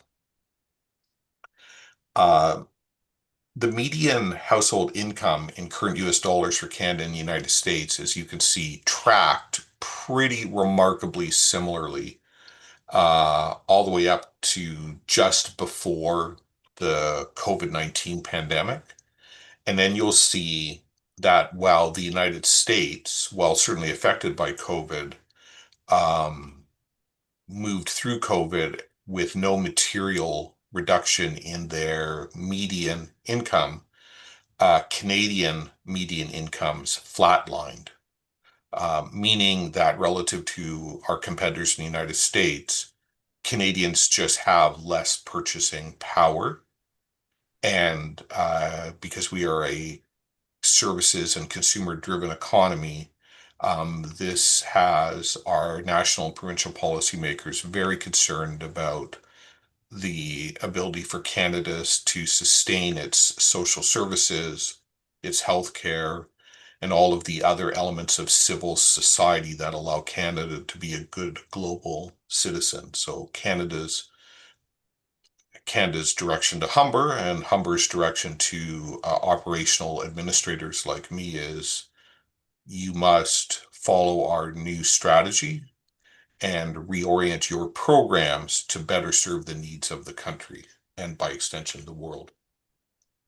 So one measure of, or one way of sort of illustrating an underlying reason for the gap between the productivity on the manufacturing side between Canada and the United States. And at this point, I just sort of want to address it. Well, Canada is not as rich a country as the United States. Our industrial economies have historically been very tightly intertwined. And there are many products, especially automobiles, that are essentially jointly manufactured in both countries because we share a land border and because our industrial heartland exists very close to the American industrial heartland. There are instances where a car manufactured by an American company, for instance, the Chrysler Corporation or the General Motors Corporation or the Ford Corporation, those cars, many of those cars are assembled in plants in Canada and then shipped by rail to the United States. And parts move back and forth. And so those three aforementioned large automotive companies, Ford Motor, General Motors, and a brand called Chrysler, which is owned by the European conglomerate Stellantis. Those cars are really a joint North American production, and a similar phenomena happens in the south of the United States, where cars and trucks are essentially jointly manufactured in Mexico and the United States. But the labor cost gap between Canada and the United States is relatively small. Nevertheless, American industry writ large has been installing industrial robots, as you can see from this graph, at a much more dramatic point. So as of the last year that data has been measured, there are 108 industrial robots per 10,000 manufacturing employees in the United States, which is a driver of their productivity, the amount of dollar value that they can create per employee. And Canada's deployment of industrial robots is barely 60. So the United States is deploying 48 more industrial robots per 10,000 manufacturing employees relative to Canada. In part, and while this doesn't directly relate to business administration, in part, this is because American businesses operate at a greater scale, and in part because Canada's education system has lagged behind advanced American education systems in terms of preparing managers to embrace automation. Another metric that shows the decline in Canadian productivity is new business starts per 1,000 people. So again, this is adjusted for population. Americans start more businesses on average than Canadians in every year since 1984. And as you could see, starting before the pandemic in 2018, American embracing of new entrepreneurship surged, and Canadian new business starts just maintained a standard trend line in terms of new businesses per 1,000. Americans are now creating 16 to 17 new businesses per 1,000 people, and Canada is not yet creating 10 new businesses per 1,000 people. Research and development spending by Canadian businesses versus American businesses. You can see from this graph that American businesses spend almost double. Starting in 1984, American businesses were spending almost double on research development as a percentage of gross domestic product as Canadians were, and of considerable concern to Canadian policymakers, and thus of considerable concern to us at Humber Polytechnic in terms of our contribution to Canada's economic and social well-being, is that starting in 2011, Canadian businesses started investing less in research and development. And again, notwithstanding some of the political news that you might hear out of North America in the last year, the issues that I'm describing here started 15 years ago at best, and in some cases 40 years ago. So Canada's concern is not, and Humber's concern is not the particular trade disputes that Canada and the United States are facing in the last 9 months. Humber Polytechnic is what we are now called. Humber Polytechnic's concern is, what are we going to do to reverse a 15-year-old trend whereby the Canadian businesses that we provide graduates to have chosen in aggregate to spend less on research and development than Americans. And so you could see from the red line in the graph, American investment in research and development has accelerated since before the pandemic. And again, Canada's investment in research and development sped up its decline as the COVID-19 pandemic was unleashed. I'd like to talk a bit about labor productivity. This graph goes back to 1963. Canadian labor productivity and American labor productivity operated in tandem all the way through to the year 2000. For a chunk of time in the 1970s, the Canadian Labor Productivity Index for the services sector, non-manufacturing services sector, actually exceeded the United States, demonstrating that Canada's human capital matched in every way, shape, or form that which was found in the United States. But for a variety of reasons, Canada's labor productivity in the services sector started to decline in the year 2000. And as you could see at the beginning of the pandemic, while American labor productivity in the services sector increased, Canadian productivity for essentially the first time decreased significantly. And if you think about the context from which I'm speaking, which is how are we going to re-engineer and reconfigure our business administration programs to better serve the overarching needs of the world to alleviate poverty and reduce inequality and address climate change, Canada's ability to do this is in decline relative to the only economy that Canada can really compare itself to, the United States. So this is a dire situation that Humber has to do its part to contribute.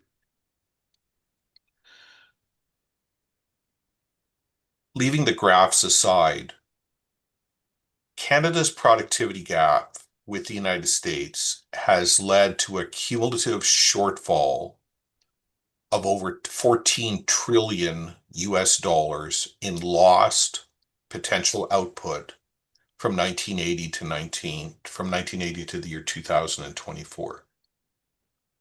Put another way, going back 45 years, Canadian society, and bluntly, the educational establishment, the training and education systems of Canada, so significantly fell behind in their duties to better prepare Canadian citizens to compete head-on with American citizens, that it has been calculated by the Business Data Lab that if Canada's productivity increases had matched American productivity increases, I guess I have 5 minutes left, since 1980, we would have assembled $14 trillion in additional value for our country. So with that stark warning, Humber College has asked itself, what are the issues that are driving this tremendous loss in economic potential by Canadian citizens? And the two things that are really relevant to a polytechnic like Humber is that relative to Americans, Canada has a record of weak commercialization of our research. We do a lot of primary research. Our leading research universities are comparable to, I would argue, tier 2 American universities. But our ability to commercialize the research output at Canadian universities pales in comparison to that which is happening in the United States. And the other issue, which a place like Humber Polytechnic can address, is that Canadian new business starts, in addition to being fewer than American new business starts, the average size of our companies is much smaller. And so Canadian companies find it difficult to achieve the scale that American companies can. And I know that on some levels, that's probably impossible for a country of 40 million people to generate businesses that scale at the same level as a country of 330 million people. But we know that we can do better. I'm just going to skip over a couple of slides and very quickly take you through the framework that Humber Polytechnic is using. And I hope that this framework might inspire academic administrators who are attending this conference in terms of how they think about their future efforts to oversee academic activities and academic and curriculum renewals. So in 2023, Humber, understanding the gravity of Canada's situation, built a new vision framework, and it's structured around 7 points. So we have 4 building blocks and 3 guiding pillars, and I want to sort of quickly talk about them. The 4 building blocks are belonging and equity, where Humber commits to disrupting exclusionary systems and fostering inclusive, equitable environments where all learners thrive. One of the challenges we face in a multicultural society is that the European origin majority has certain privileges that the more recent immigrants to Canada generally don't have. And if we want to get the best out of all Canadian citizens, Canada understands that we have to ensure that any systems that are exclusionary to newcomers are disrupted, so that we can get the best from all of our students. Building block 2 is in a world where we are competing with an extremely competitive and extremely aggressive American economic system. It's that we need to move to a more personalized, meaningful learning environment, both inside the classroom and outside the classroom, so that students at Humber Polytechnic can form collaborative teams and develop innovative assignments and projects and not be restricted by the constraints of a historic curriculum. This ties directly to Canada's commitment to fighting climate change. Humber is absolutely committed to sustainability in all its ways. And we believe that the single most important thing that Humber can do in this regard is wherever possible to adopt open source solutions, whether they're technological or conceptual, so that our students have the most flexible mental models of how to address problems and in their own small ways contribute to closing the productivity gap with the United States so that Canada has relatively more economic resources to alleviate poverty, to reduce inequities, and to fight climate change. Building block 4 is a commitment to human spirit and creativity. And within this domain, we feel, especially in our business administration program, that we have to really focus on student resilience. Societies are built from small communities upwards.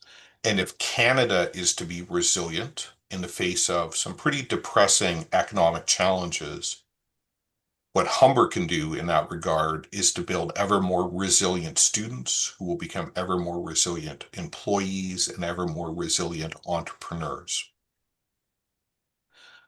The 3 pillars of Humber's vision, and thus the vision of the business administration program, is to reimagine learning so that we move from an assembly line model to personalized human-centered learning that empowers students, that we forge deeper partnerships with industry partners, and especially that our students leave Humber able to clearly think about how innovations can be commercialized, because the biggest gap between Canada and the United States is the United States is just better at commercializing innovation. And if we're going to close the gap between us and the United States and secure our nation, we have to get better at commercializing innovations.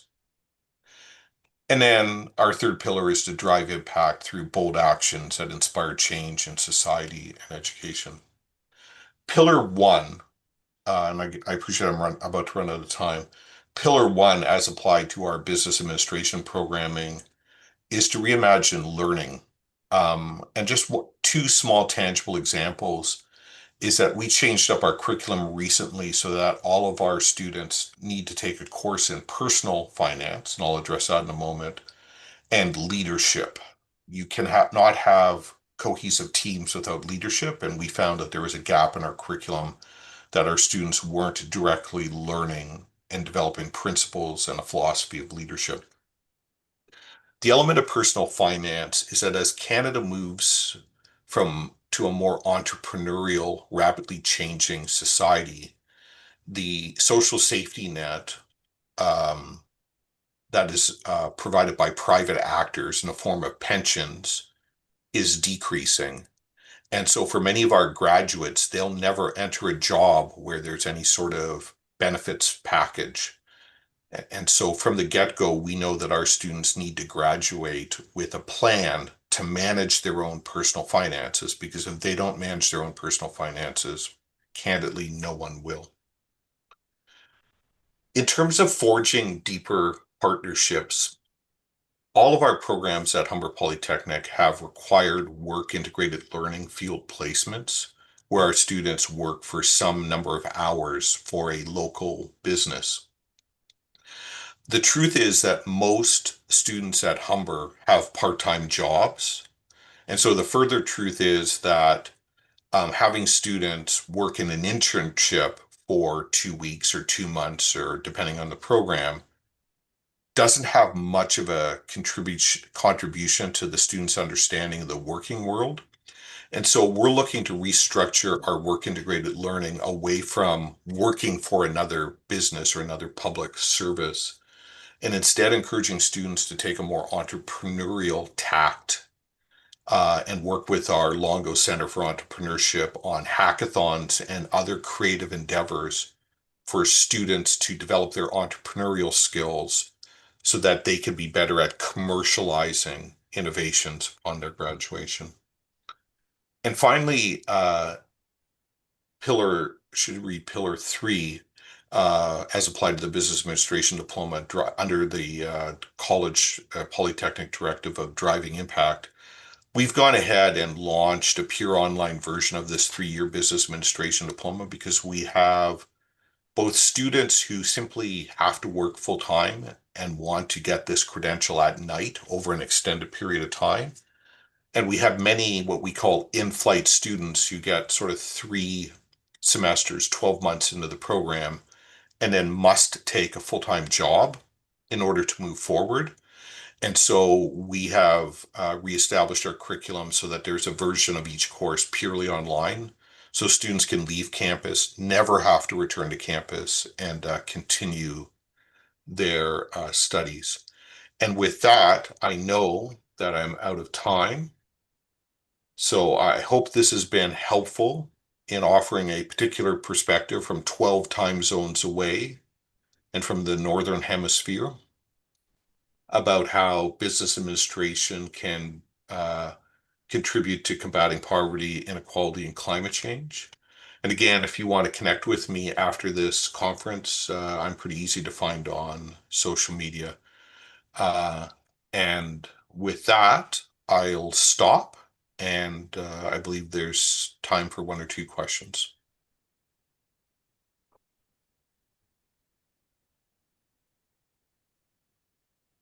Thank you so Okay. much for Mr. Colin for that really insightful and inspiring keynote. So sorry for the time limit that must be It's given not a to you. problem. It's not a problem. Okay, so now we move on to the next session of the Q&A sessions. So, but before that, I'd like to conclude a little bit about what Mr. James Collins have said before that. He has compared that in the last 15 years, so US has um, increasing conditions in terms of US more robots in industry, and the US has more business starts by the individual per 1,000 people employees, and also US more R&D spending during that time. And it is about how Humber Polytechnics try to reverse that conditions. And at the end, Mr. Collins also conclude that Humber's Polytechnics approach, there are 7 points, 4 building blocks, and also 3 pillars to try to reverse that condition. So I think that's our time to have the Q&A. So for the first opportunity, I will give to the participants in this room. So if there are any participants who want to ask the questions directly to Mr. James Collins, please raise your hand. Okay, there's one here.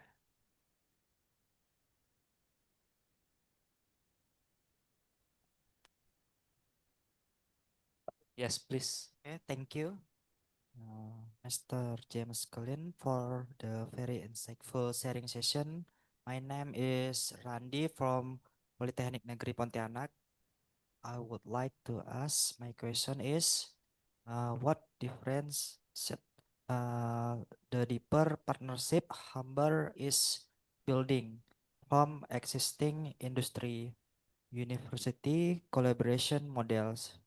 Can you share the biggest challenge in convincing industry partners to invest more deeply in this partnership? Okay, thank you. Yeah, absolutely. So how does Humber better work with our industry partners in the area?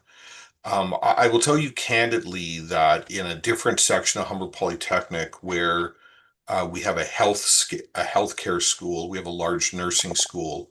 We're, as you might imagine, deeply integrated with the local hospital networks.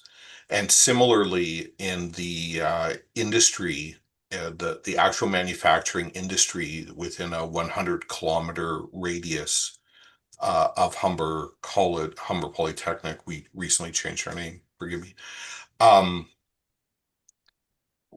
we find it easier to sort of work. It's easier to develop partnerships with industries that are looking for very specific technical and engineering skills or very specific medical skills.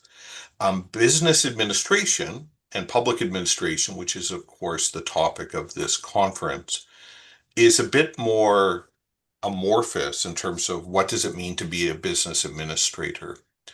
Um, and so what the challenge we find is that most industries in the Greater Toronto area, because they have 10 or 15 different colleges, polytechnics, and universities from which they can draw new employees from, tend to just want to wait until students have graduated and just hire them.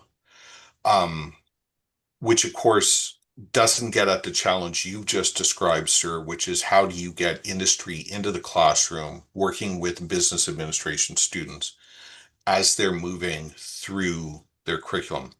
And the indirect way that we do this is Humber Polytechnic relies heavily on part-time teachers who are teaching typically one or two courses late in the afternoon or early in the morning. And those part-time teachers often are working full-time in industry. And so in small pockets, they're bringing that connective tissue from their particular business to students. But it is a challenge.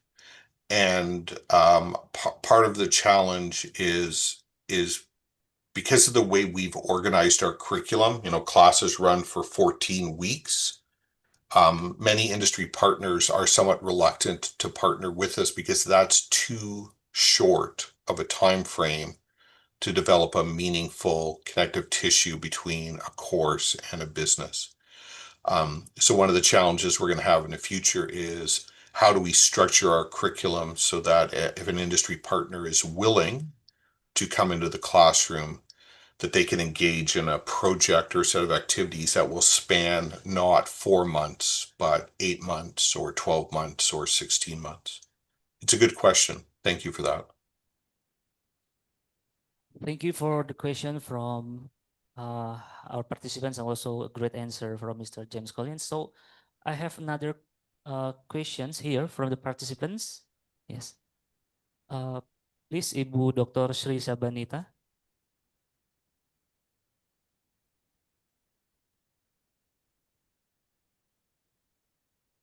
Okay, thank you, Mr. Fajar.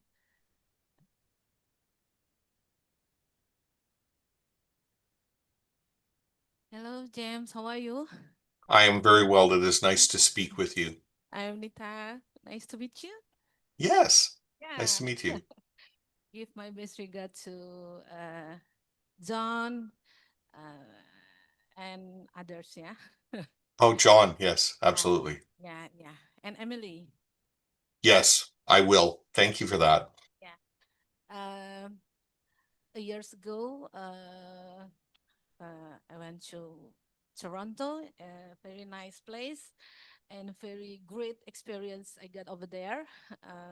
Humber is very, very nice to me, and I have a great experience and education over there. Uh, James, I have a question, a simple question. I read from your slide, there is a statement about weak commercialization of research. Yeah. Why I ask about that? Because I'm a lecturer of research of methodology. Mhm. Yeah. Can you explain about that statement? Maybe Yeah, why it can be the obstacle and how to handle about that. Okay, John. sure. Okay, Jim. Thank you. Thank you. You can call me John as well, and I'm glad that you had a nice experience in Canada at Humber Polytechnic. So the Canadian, this is a Canadian challenge that relative to America, frankly, relative to Korea and China and Japan, Canada just has less of a track record at taking applied research and actually commercializing it. One issue that drives that, which a place like Humber Polytechnic admittedly can't solve directly, is that the venture capital system in the United States is second to none in terms of deployment of capital. And so businesses operating in the United States just have access to greater sources of capital. Um, and so the remedies for Canada to match the United States, or frankly for European countries or Japan, uh, uh, or even Singapore, to be honest with you, to match American levels of venture capital um, is not a subject that I could directly address. What I would further say, though, is if I could use a sports metaphor, Michael Jordan, the great basketball player, famously said he missed 100% of the shots he never took. And so if Canada is to improve upon the commercialization of our applied research, the thing that academic institutions like Humber Polytechnic can do is to simply increase the amount of applied research that is done, that the amount of tangible processes, tangible products that Humber graduates can enter the economy with.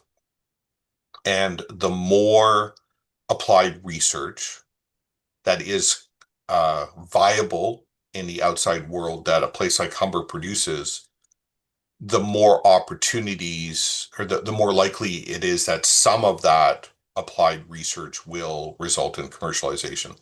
So again, part of the issue is that the United States just has a much more a robust pool of venture capital.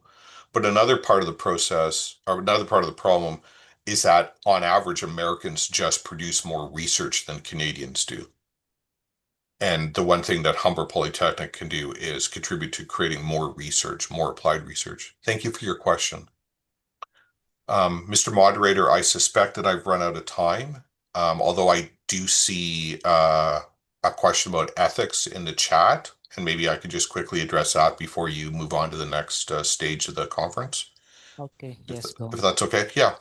So a great question about ethics, and this is a theme of the two previous keynotes around a particular approach to ethics in alleviating poverty and alleviating income inequality. How do ethics drive? The question is, how do ethics drive the curriculum aspects when we're updating curriculum? So if I could just sort of quickly go back to a key slide, which is this one here, which is one of the four building blocks in the Humber Polytechnic vision statement, is our commitment to the human spirit and creativity. And I would emphasize in this regard the element of the human spirit. That if we want to if we want to really embrace ethics in our approach to improving our curriculum, the way that we do it in our sort of frankly secular approach in Canada is to embrace what we call the human spirit, that everyone is equal, everyone has worth, everyone has value, and everyone should be heard.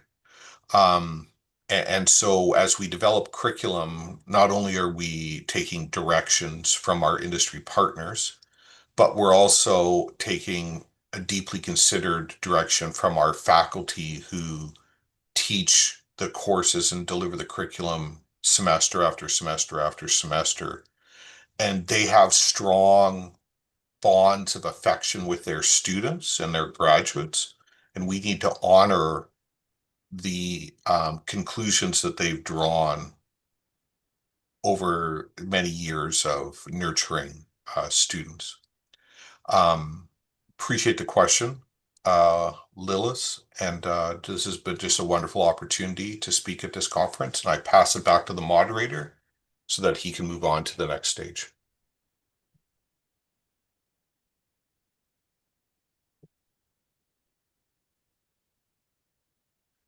Okay, thank you, Mr. James Collins. So I'm afraid that we are running out of time right now. So uh, we cannot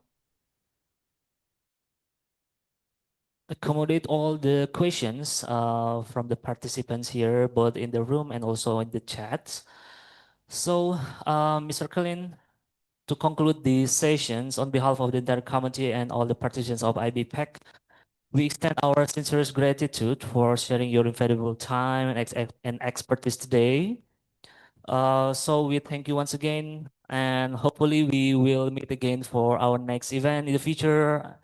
And also for all the participants, please don't forget to fill in the attendance form in the Zoom chat. Make sure you write the correct name so you will have the correct name in your certificate later. So that's all for our sessions. Thank you, Mr. Collins. We wish you a wonderful remaining day in your in Toronto, Canada. Thank you.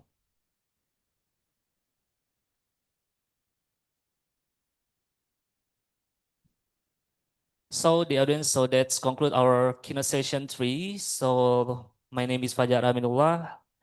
I'll conclude this session. So Assalamualaikum warahmatullahi wabarakatuh. Okay, go back to MC. Thank you.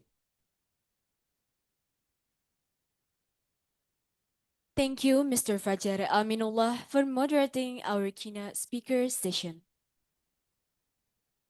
Ladies and gentlemen, now we will begin the plenary speaker session. This plenary session will be delivered by Dr. Ferdiko Arif, which will be moderated by Mrs. Ika Luciana Sari. To Mrs. Ika Luciana Sari, the time is yours.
Rahma.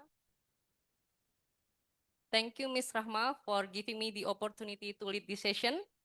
Well, Bismillahirrahmanirrahim. Assalamualaikum warahmatullahi wabarakatuh. Good morning, ladies and gentlemen. Thank you for coming in the first session of plenary speaker today. I'm Ika Luciana. I'll be your moderator for this session. Ladies and gentlemen, Before we start our session, allow me to introduce our first plenary speaker, Dr. Federico Arif. He's a senior lecturer of public administration in Business Administration Department. Dr. Federico completed his doctoral degree in public administration from Pajajaran University. Dr. Federico is currently active as a member of the Indonesia Association for Public Administration, West Kalimantan. In the past 2 years, he has been intensively conducting research on development studies related to regional autonomy. His research interests include e-government, public policy, collaborative governance, and development studies. He has published various papers and actively participated in conference and research collaboration. Okay, before the presentation begins, let me inform how the presentation will be going on. The presentation will be held within 20 minutes, then we will have question and answer session for 10 minutes, and the last one is conclusion. For those who would like to ask question, please save it for Q&A session. But for the online participant, you can use raise hand feature at Zoom or type your question in the chat box during the session. Today, Dr. Federico will share his presentation entitled Challenges of Regional Government in Implementing Regional Autonomy in Indonesia. Now, allow me to welcome the speaker, Dr. Federico, to deliver his presentation.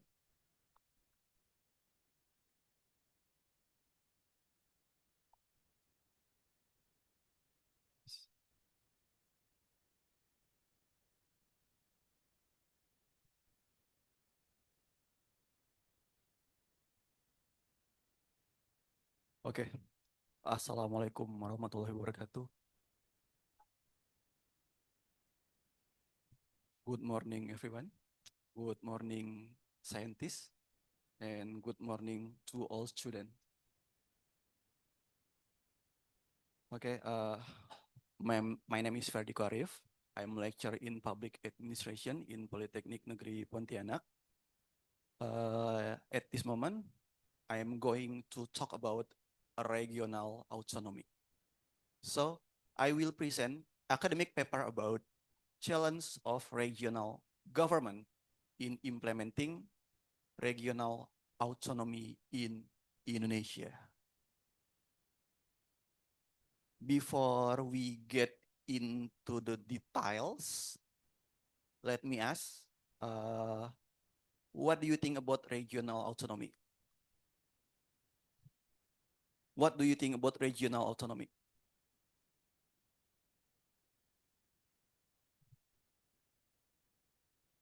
What do you think about regional autonomy?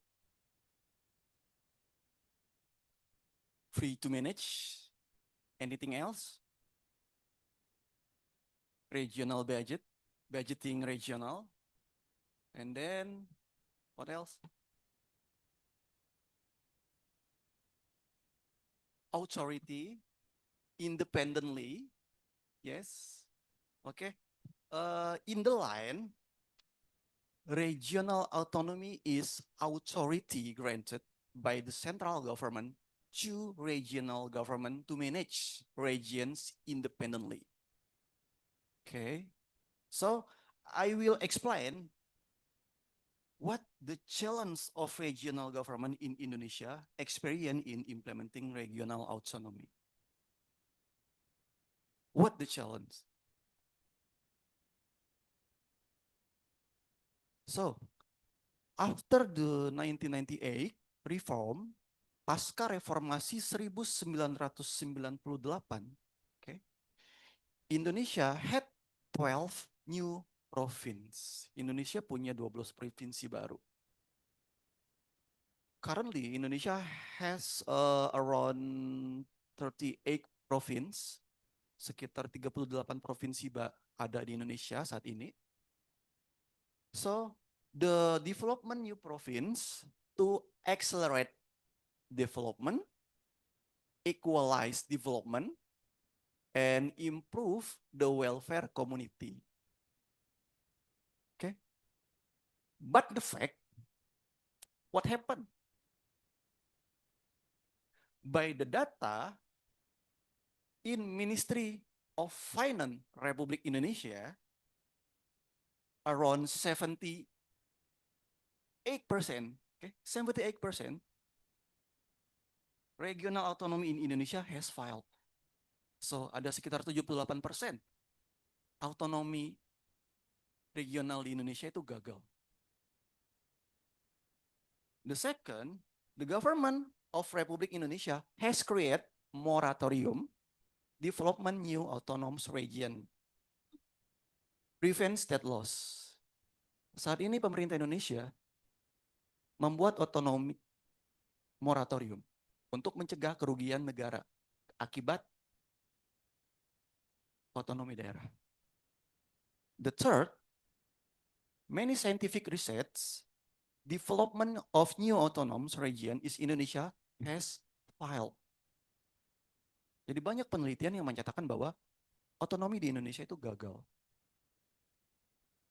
And the last, many new autonomous region have become financial burden on the central government of Republik Indonesia. Jadi otonomi daerah bukannya menambah kebanggaan sebuah negara, tapi malah membebani finansial pemerintah pusat. So,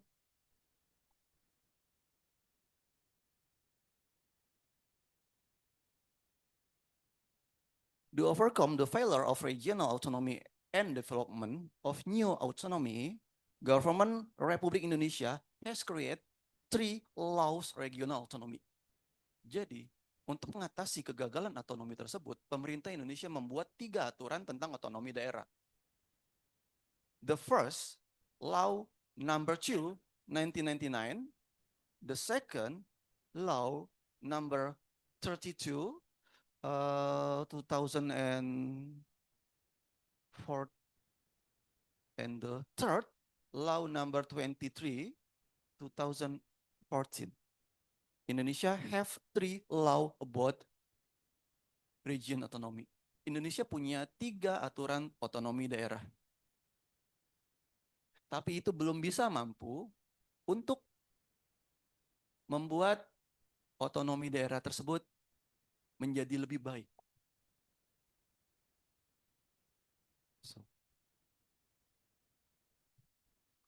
However, this cannot immediately solve the problem of regional autonomy. So, based on this phenomena, I'm interested to knowing more deeply about the case of the failure of regional autonomy in Indonesia. Okay, and this I make a literature review research to know the case of the failure of new regional autonomy program in Indonesia. Saya membuat riset literatur review tentang mengapa dan bagaimana kondisi otonomi daerah di Indonesia saat ini. From my research, dari hasil riset saya, the failure of new regional autonomy program is dominated by factor funding and research. Jadi dari hasil riset saya, ada 2 faktor yang menyebabkan, dua faktor utama yang menyebabkan kenapa otonomi daerah di Indonesia itu gagal. Yang pertama itu adalah masalah funding atau keuangan daerah, dan yang kedua adalah masalah sumber daya manusia, fund and human resource factor. So,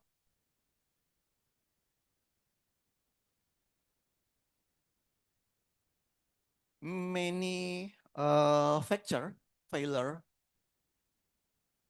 1, 2, 3, 4, 5, 6, 7, 8, 9, blah, blah, blah. Okay. Majority problem is funding and human research. The funding atau funds atau dana or fiscal capacity of local government to implement various regional autonomy program is a major problem for almost every local government in Indonesia. Not all newly established autonomous region possess sufficiently fiscal capacity. The fiscal stability of this region is not good. The central government always provides financial support. Without financial support, the central government, autonomous region cannot development.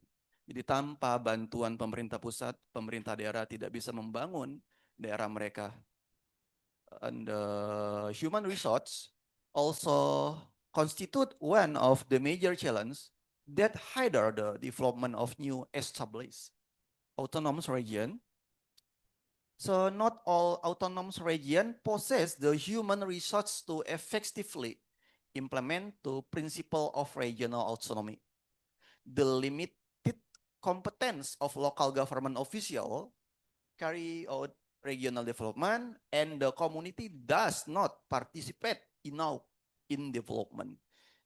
Oke, jadi untuk masalah sumber daya manusia, kebanyakan daerah-daerah yang otonom baru itu mereka tidak punya sumber daya manusia yang kompeten dan masyarakat di sana cuek. Seakan-akan hanya ingin pemerintah yang bekerja, mereka tidak mau seperti itu. So, major issue, financial problem and human resource problem, majoring issue, but not only two factor, many factor. So, like development equality, okay.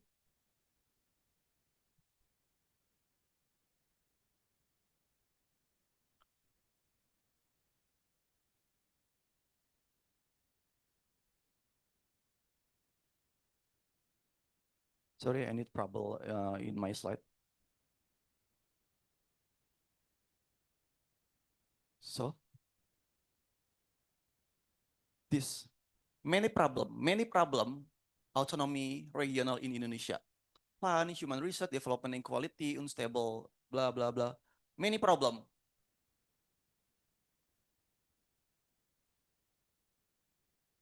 Okay, so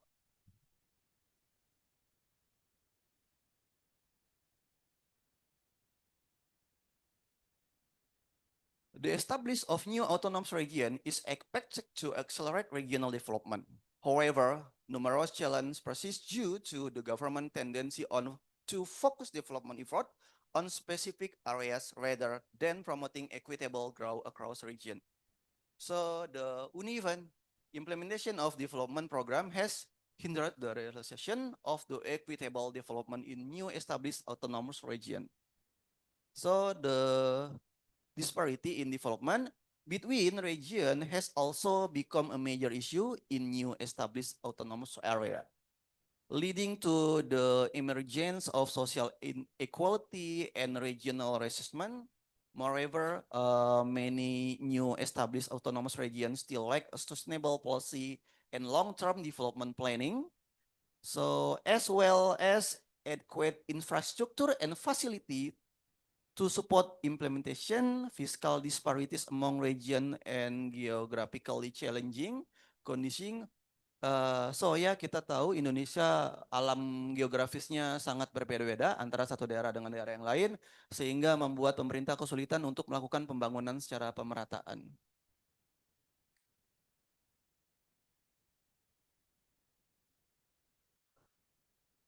Okay, the other challenge faced by new established autonomous region in implementing development include the difficulty of attracting investor to support regional growth. So, political elite ya, elit politik itu seringkali mengintervensi. Okay. Political elite intervention driven by power interest, weak inter-agency coordination, limited access to information, and ineffective development supervision.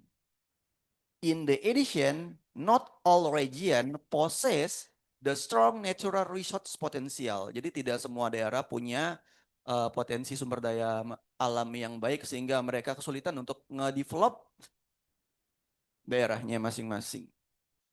So, socioeconomic disparities among region, local development is often not based on local wisdom. Jadi kebanyakan daerah-daerah itu dibangun tidak berdasarkan kearifan lokal masing-masing. On also and limited access to education and healthcare service further constrain develop effort in new autonomous region. Jadi masih banyak daerah-daerah di Indonesia yang masih kesulitan untuk layanan pendidikan dan layanan kesehatan sehingga sulit sekali untuk melakukan pengembangan daerah secara maksimal. So,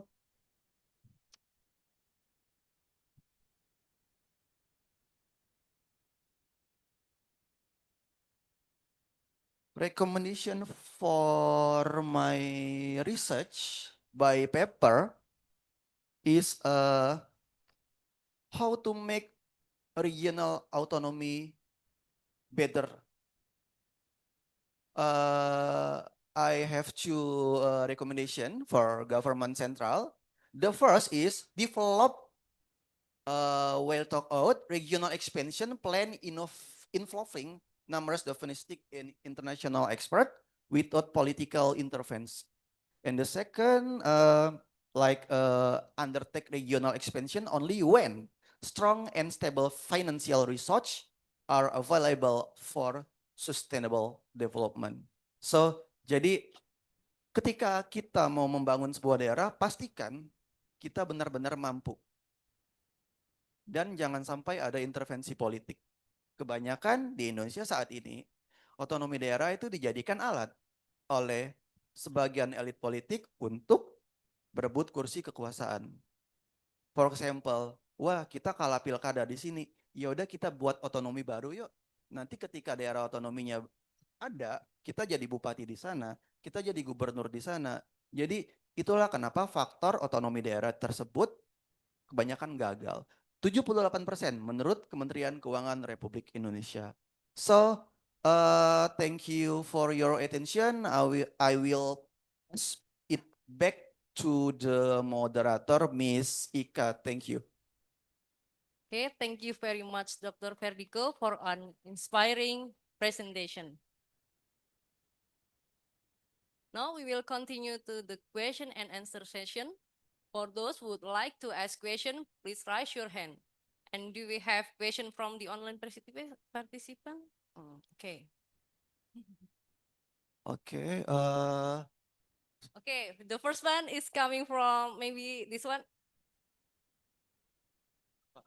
Huh? Pak Meji. The first question for Mr. Haji Misi Farizal.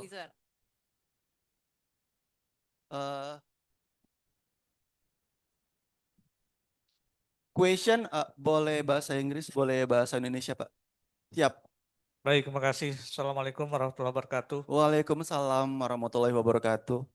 Menarik apa yang disampaikan, terutama pada poin yang terakhir. Sulit untuk melepaskan Indonesia itu dalam otonomi daerah dari intervensi politik. Apapun kebijakan-kebijakan yang dibuat, anggaran, program-program, pasti selalu ada campur tangan politik. Pertanyaan saya sederhana, solusi untuk menghindari ini apa? Nah itu aja Pak Ferdiko. Terima kasih. Assalamualaikum warahmatullahi wabarakatuh. Waalaikumsalam warahmatullahi wabarakatuh. Terima kasih Bapak. Pertanyaannya adalah what the solution for apa solusi untuk menghindari intervensi politik dalam otonomi daerah?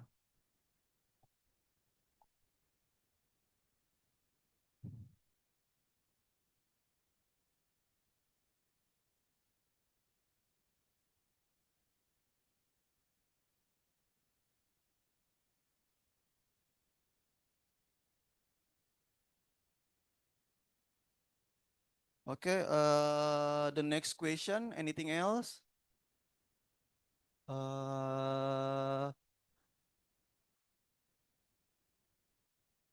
Enggak, kita harus ini equality gender. Jadi laki-laki, perempuan, nanti laki-laki lagi, oke?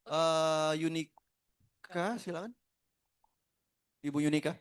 Sorry for interrupt. Due to we had limited time, Oh, okay. I would like to have only two questions. Just two questions? Just two questions. Okay. Sorry. Doesn't matter. Okay, Miss Yunika, please your question. Boleh bahasa Inggris, boleh bahasa Indonesia, silakan. Assalamualaikum warahmatullahi wabarakatuh. Waalaikumsalam warahmatullahi wabarakatuh. Let me introduce myself. My name is Yunika Depristiana from Business Administration Department, State Polytechnic of Pontianak. Okay. Mr. Verdico, I interest with your topic. I wanna ask you about Fiscal capacity. Fiscal capacity. Yes, if we look closely, many regions in Indonesia have still regional budgets. We said in Indonesia APBD. APBD dominate transfer from central government, and most it spent on employee salaries rather than development. For example, in several regions like North Maluku, yeah, North Maluku have fiscal capacity is quite low, yeah, very quite low. In your opinions, how should local government manage their budgets so that they can be truly independent and focus on public service? And what's the concrete steps can be taken to be ensure regional autonomy? It just not formality on paper. Thank you. Okay, thank you for question, Miss Yunika. Okay, I have two questions. Sorry for all. I have a limited time, so saya akan menjawab pertanyaan Pak Haji Mezi Farizal yang pertama. Apa solusi untuk menghindari intervensi politik dalam otonomi daerah? Baik, terima kasih Bapak.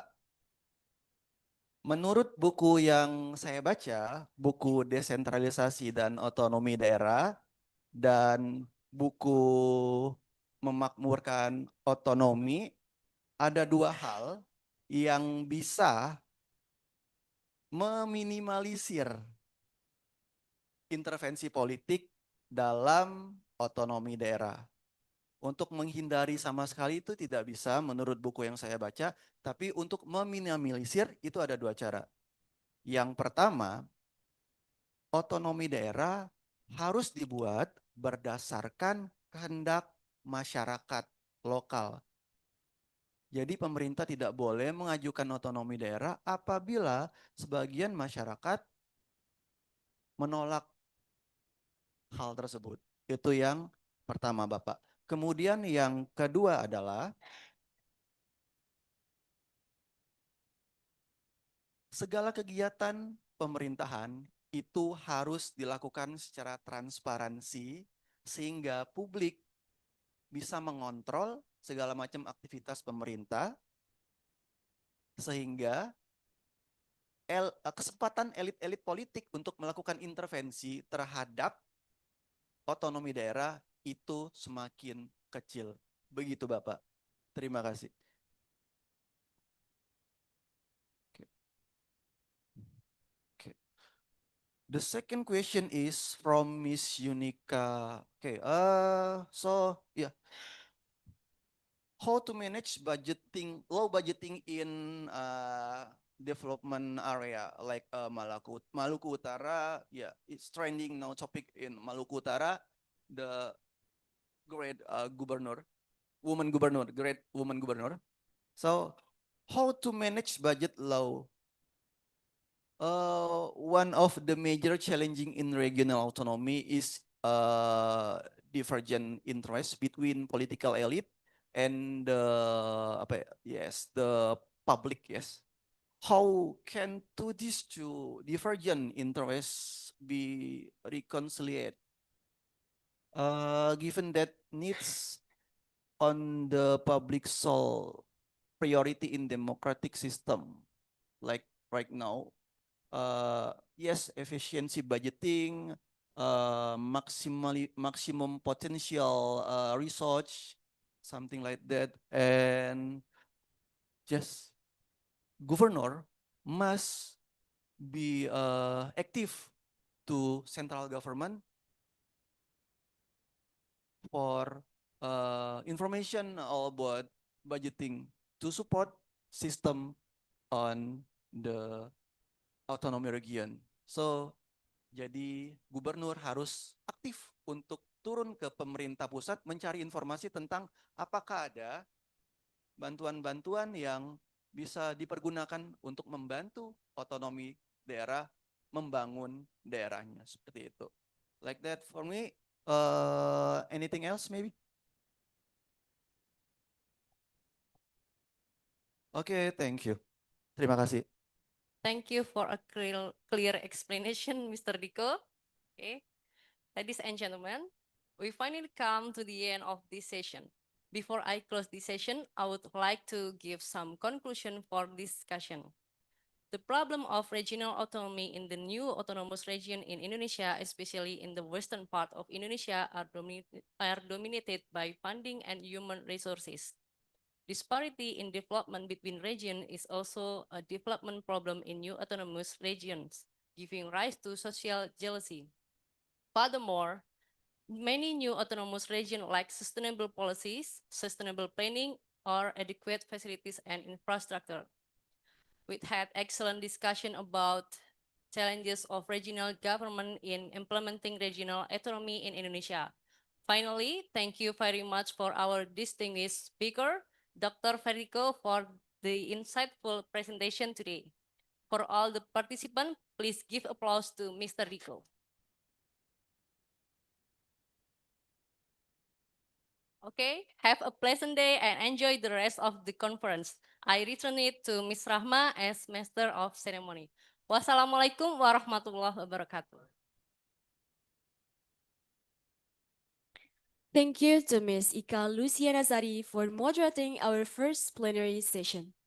Next, we would like to invite Dr. Ferdiko Arif and Ms. Ika Luciana Zari to take a picture.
Next is the second plenary speaker, delivered by Dr. Anders Zulkifli, SEM and BAS, which will be moderated by Ms. Laila Nurfitria Lubis, SA, BMAB.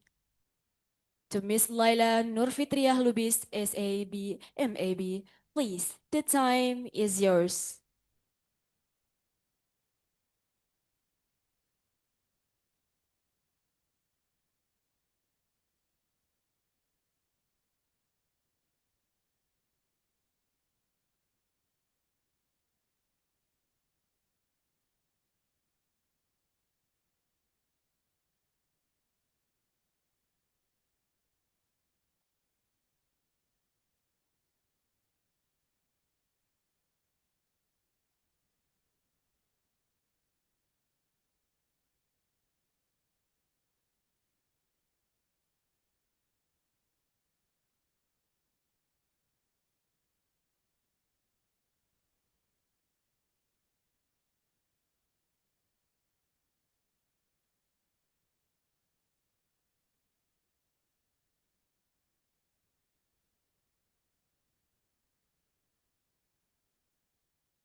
Excuse me, Mr. Fajar, can you help to present?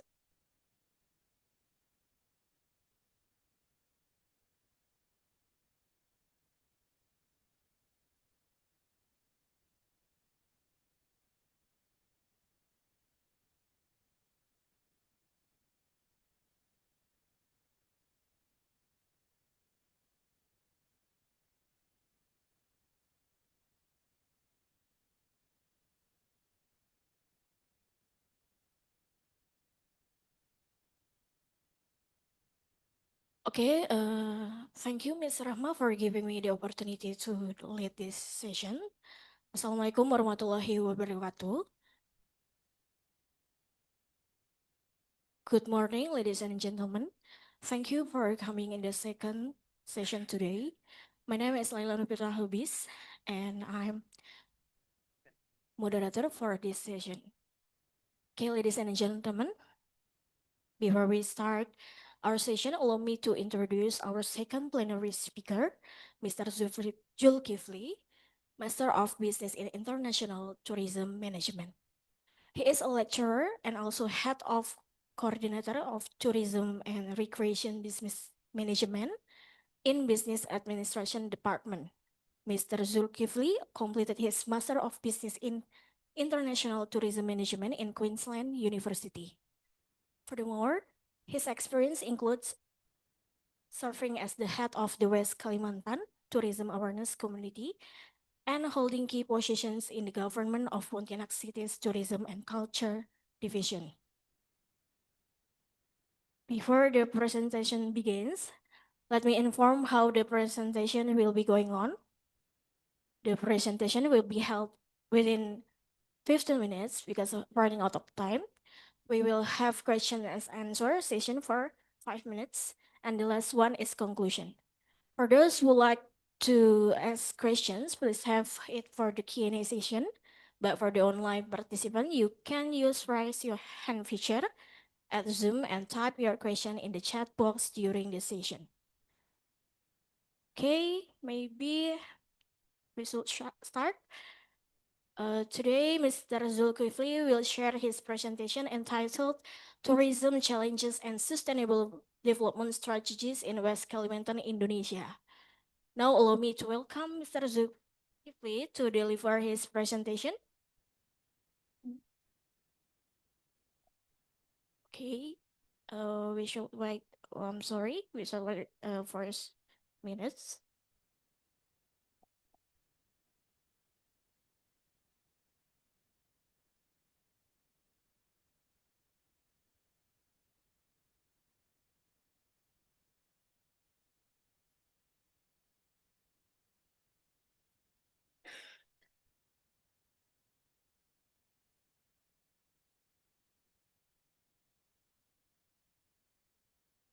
Bismillahirrahmanirrahim.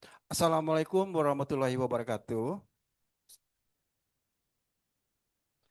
It's nice to be with you today in this room. And it is an honor for me to share ideas and insights about the challenges of tourism and okay. Thank you. Tourism challenges and sustainable development strategies in West Kalimantan, Indonesia. All right. I like to share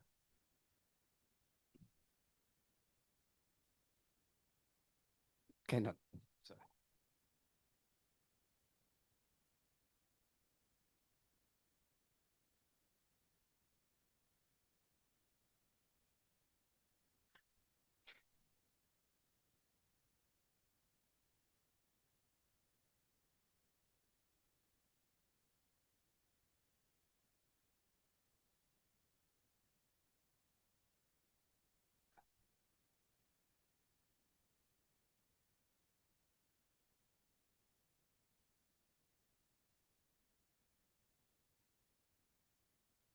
All right.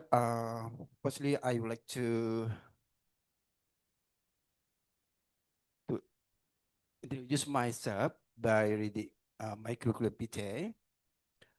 My education and academic qualification, as I said by the moderator, I finished my master in business in the University of Queensland in 2004, and then the Bachelor of Economics, the University of Tanjung Pontianak, and also the Bachelor of Education at the University of Tanjung in 1991. All right, all right. Today, in this occasion, I like to, we are going to discuss about 5 main ideas. The first one is tourism potential in West Kalimantan. And then key tourism challenges. The third one, sustainable development strategies. The fourth, recommendation of policy and conclusion. Yeah.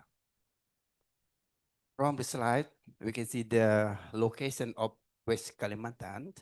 You know that it's located in the heart of Borneo. Yeah. With the diversity of culture and the beauty of nature and many other things.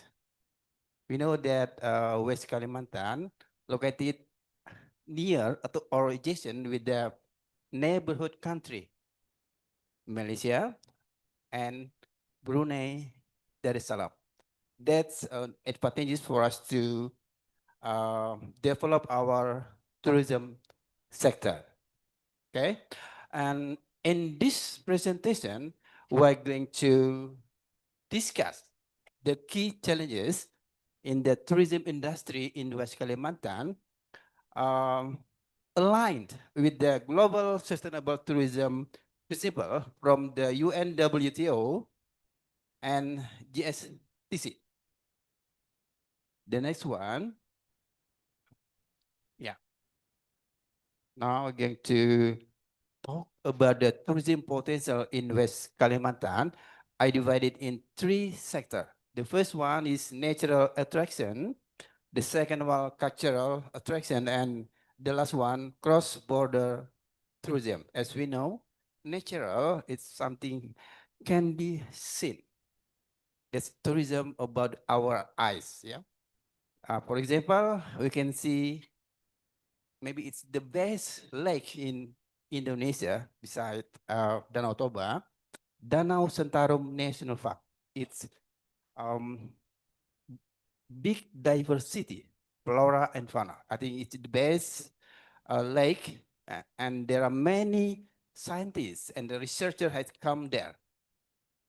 There are another example is Betung Karihun National Park, Gunung Palung, and in our city, Kapuas River. It is the longest river in Indonesia. It's about 1,114 kilometers. It's very, very long.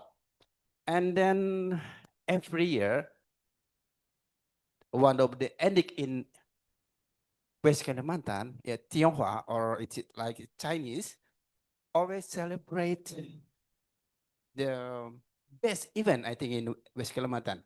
We call it Cap Gome. We know Cap Gome already stated by the Ministry of Tourism as Ken, something like that. It's like national event in Indonesia. Cap Gome,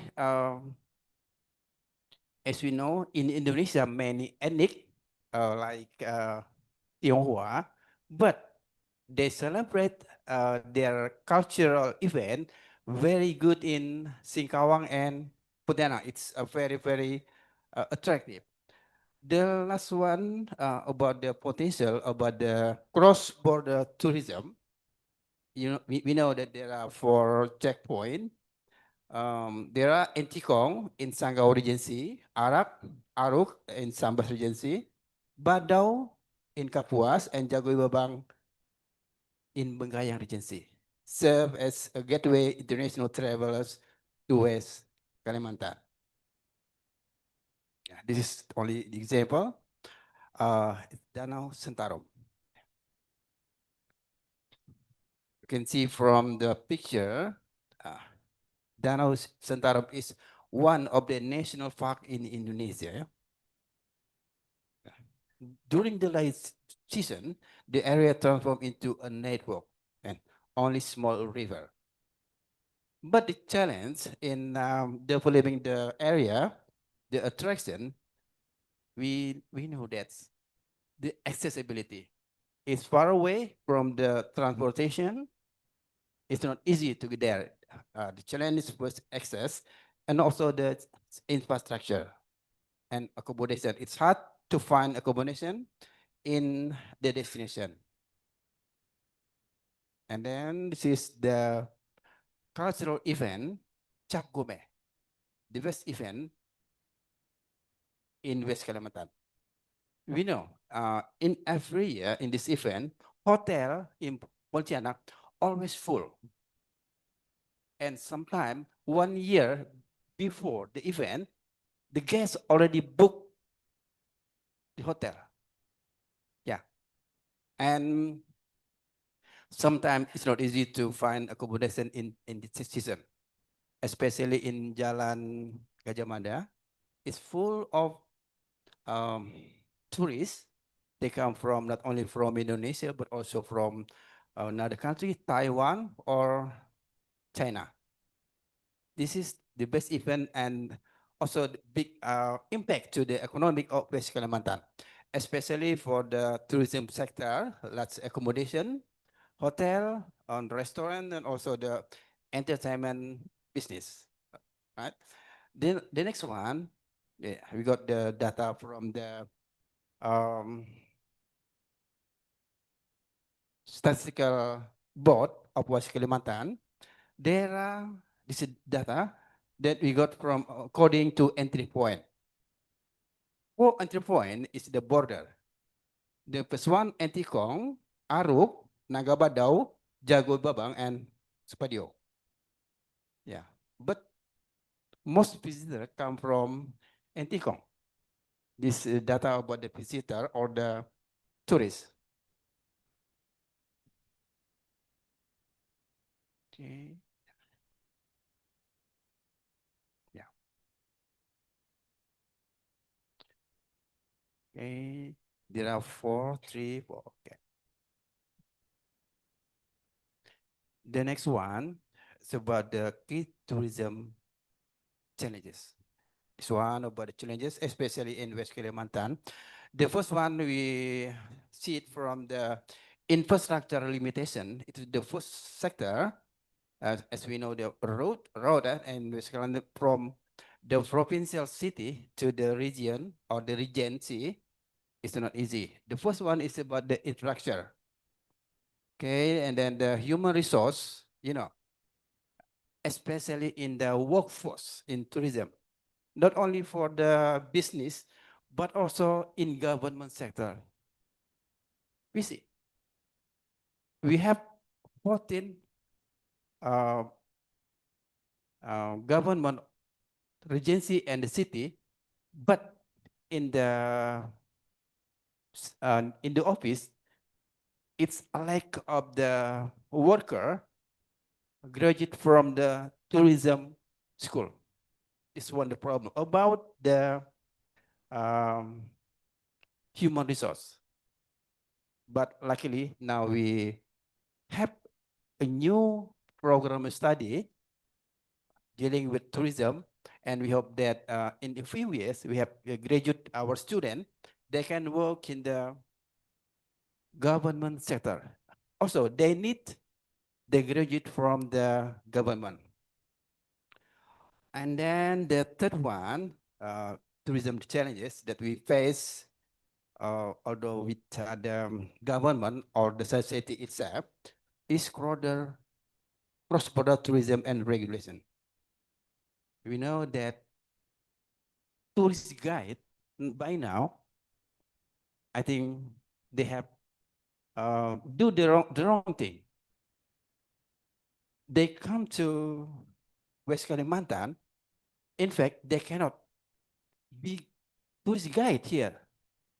They must maybe accompanied by the local tourist guide. And in every day, we know that tourist guide in West Kalimantan also something like complaint to the tourist guide from Malaysia. Why they operate tourist guide activities without accompanied by the local tourist guide? That's one the problem. Although we have the regulation in West Kalimantan, we call it peraturan daerah, but it's not run well by now, yeah. So we call it Himpunan Pramuwisata Indonesia or Indonesian Tourist Guide Association still complain to the government by now because the government cannot protect their work. The guide from Kuching easily, freely doing their job in the city. It's not allowed, in fact. That's one of the problem. This is the regulation, yeah, from government. This is the government job, I think.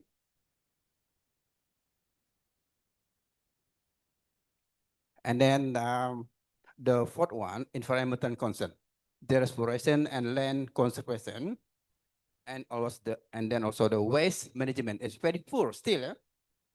Not only in the rural area but also the city. The last one, marketing and destination branding. You know, this is very important to make our destination well known by other visitor, not only in Indonesia but also to the international visitor.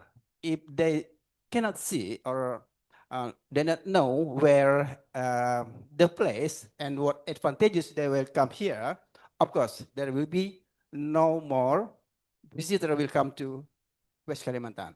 That's the challenges. Okay, and then this is the strategy should be done not only by the government but also by the society. The first one is infrastructure accessibility improvement. Yeah, as we said before, it's not easy to come to go to Danau Sentarum, for example, because of the access. Whatever beautiful the destination is, but it cannot be reached, of course, no one will go there. That's the big problem for Indonesian destination, especially in West Kalimantan.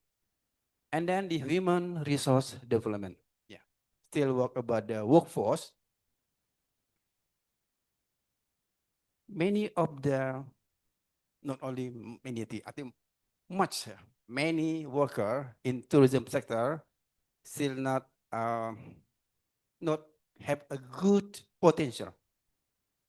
Yeah, everybody knows, I think. Yeah, in especially for the hospitality industry, it's different. And then, of course, the last one, strengthening tourism governance. This is about the government. And then the coordination, for example, the government of West Kalimantan and government of Sarawak should be work together. For example, in to make better the relationship between the tourist guide in West Kalimantan and Kuching or Sarawak. This might be collaboration between B2B also, not only from the other thing.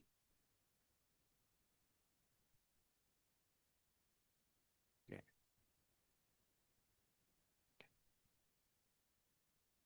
Okay, and then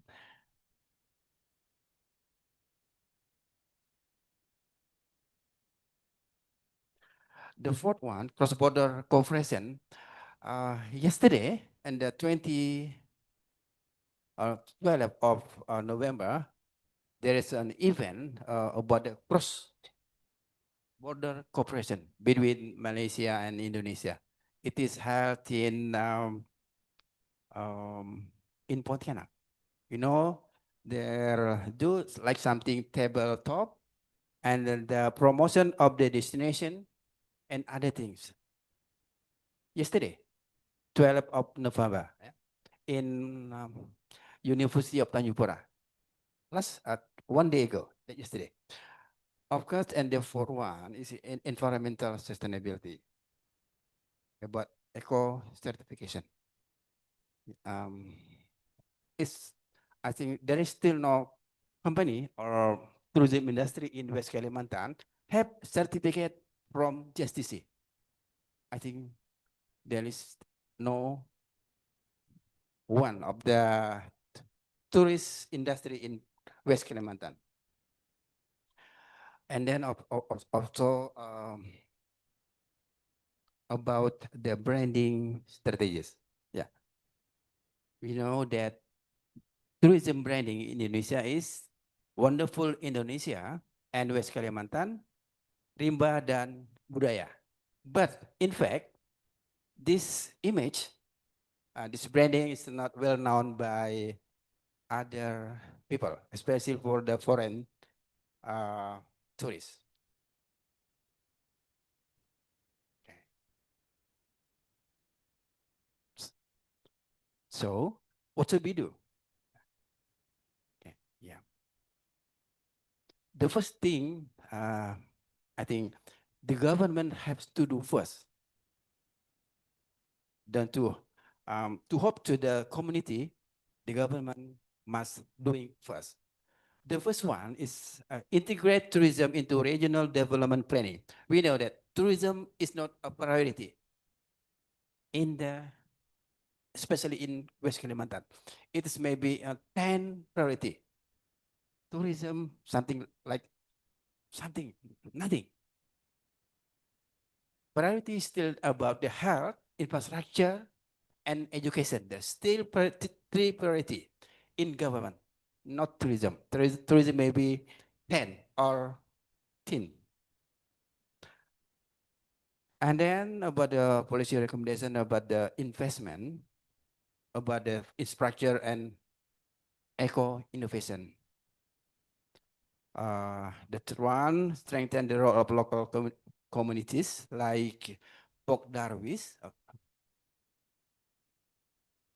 And then PHRI, Perhimpunan Hotel dan Restoran Indonesia. It's community and in tourism. So we strengthen the role communities in decision making. Yeah.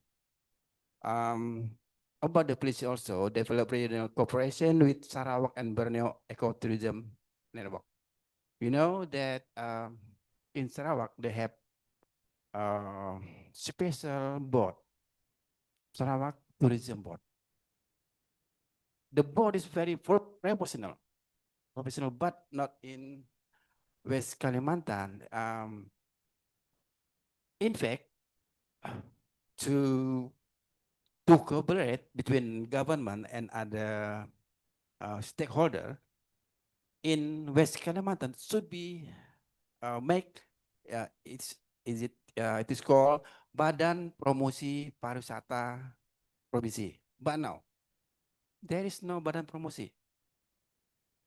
It's not wise only to depend on the development of tourism only to government and state only. So the difference between Kuching and West Kalimantan, they have special board for tourism, but not in West Kalimantan. Excuse next. me, Mr. Zulkifli, you have 3 minutes Thank you. remaining for your presentation. Okay, and then implement sustainable tourism indicator and monitoring system. You know the monitoring. I think this is the last one. Conclusion. Yeah. In fact, we have beautiful nature attraction, but without good management, maybe it is nothing. Without adequate budget, it's nothing. Everything need budget. You know, tourism is not a priority. This is the problem. Very, very big. If tourism is the maybe 5 priority, prioritas kelima, I think we can develop tourism very easy.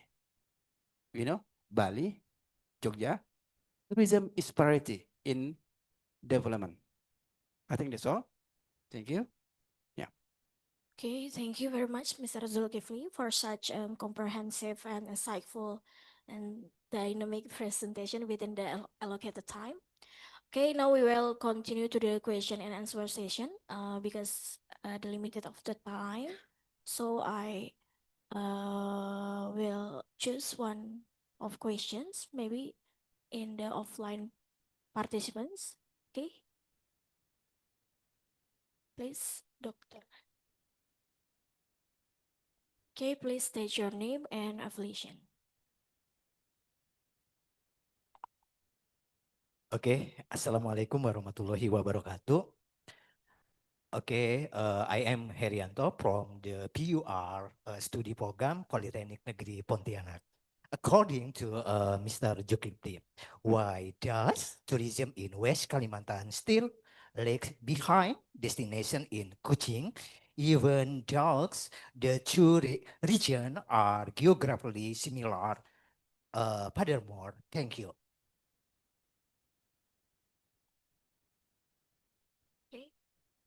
Thank you, Mr. Herianto. Besides that I have explained, there are still many things very important. For example, infrastructure and accessibility. We know infrastructure like airport. Few years ago, airport, it's not international airport, you know? But now in 2025 become international. Why? From international become national. And then this year become international again. There might be something. Yeah. We know the difference between national and international effort, very, very different. The advantages very different, especially from the tourism sector. Let's see, from the Kuching, we know the flight different, very international. In Pontianak, we have only maybe by now Kuching. But in Kuching, they flight from other big city in Asia. Very, very different. If you want to invite tourists from foreign country, airport is very important. The flight is very important. And also about the limitation of flight in West Kalimantan, we have Supadio, of course, very, very different. Yeah. The impact of the international flight, very, very big. And then also about the planning, I mean, here in government,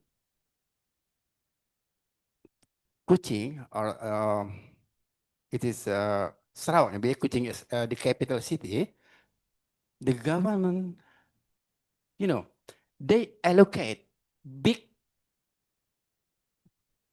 budget for tourism. They allocate because they know the tourism will impact the economy, not only for the government, but also the society, the business. When many tourists come to the place, destination, they know that the multiplier effect of tourism. They come to hotel and then the restaurant, and then also, I think, buy souvenir and go to entertainment place. That's the multiplier effect. From budget, very different. Kalimantan Barat, West Kalimantan and Kuching, budget is very different. As we know, they allocate big budget. And then also about the human resource, we know that in West Kalimantan still lack of maybe expertise in tourism. No, not skillful, but in Kuching, very different. The hospitality, you know, the hospitality, they know how to receive the tourists. They good to be a good host in the country. Menjadi tuan rumah yang baik, they do better. Mereka lebih tahu. Ya, West Kalimantan compared with Indonesian region still different. Jogja or Bali. Only in Indonesia different. Furthermore, for the maybe we can say that Kuching like developed country. I think the answer for Mr. Haryanto meant different. That make the development in Kuching is better than the development of tourism in West Kalimantan. Thank you. Okay, thank you, Mr. Zulkifli, for sharing your expert perspective and for the clear response during the Q&A. Before we closing this session, I'd like to summarize this discussions. Is it clear that West Kalimantan has extraordinary potential to become a leading sustainable tourism destination in Borneo, but also faces critical challenges, particularly in infrastructure, human resources, and cross-border cooperation?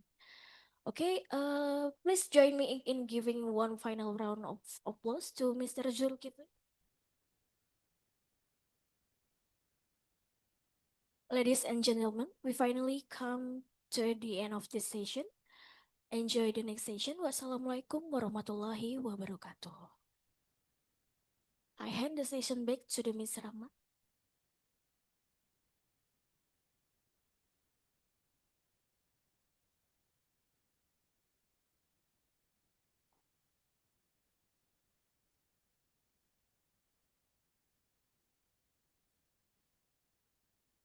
Thank you to Mrs. Laila Nurfitria Lubis, SAB, MAB, for moderating our second plenary session.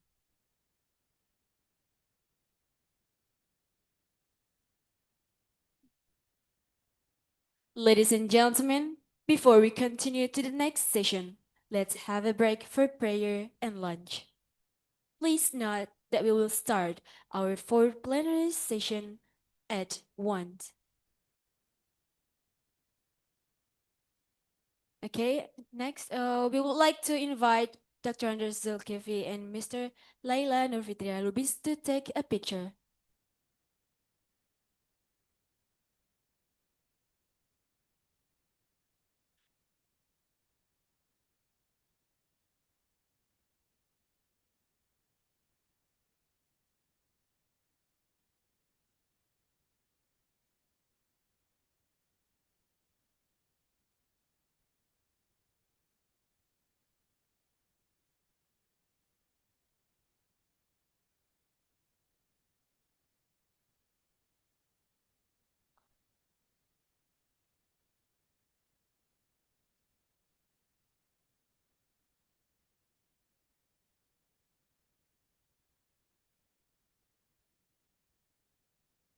Thank you.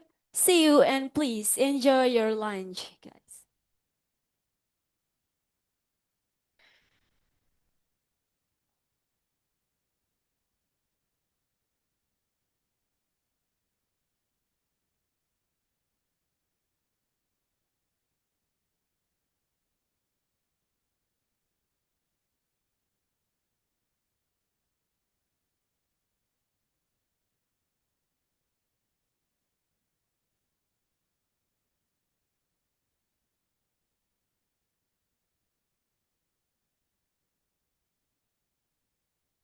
Ladies and gentlemen, please note that we will start our third plenary sessions at 1. Thank you.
Ladies and gentlemen, welcome back to the venue of the International Business and Public Administration Conference 2025. Now, we will begin.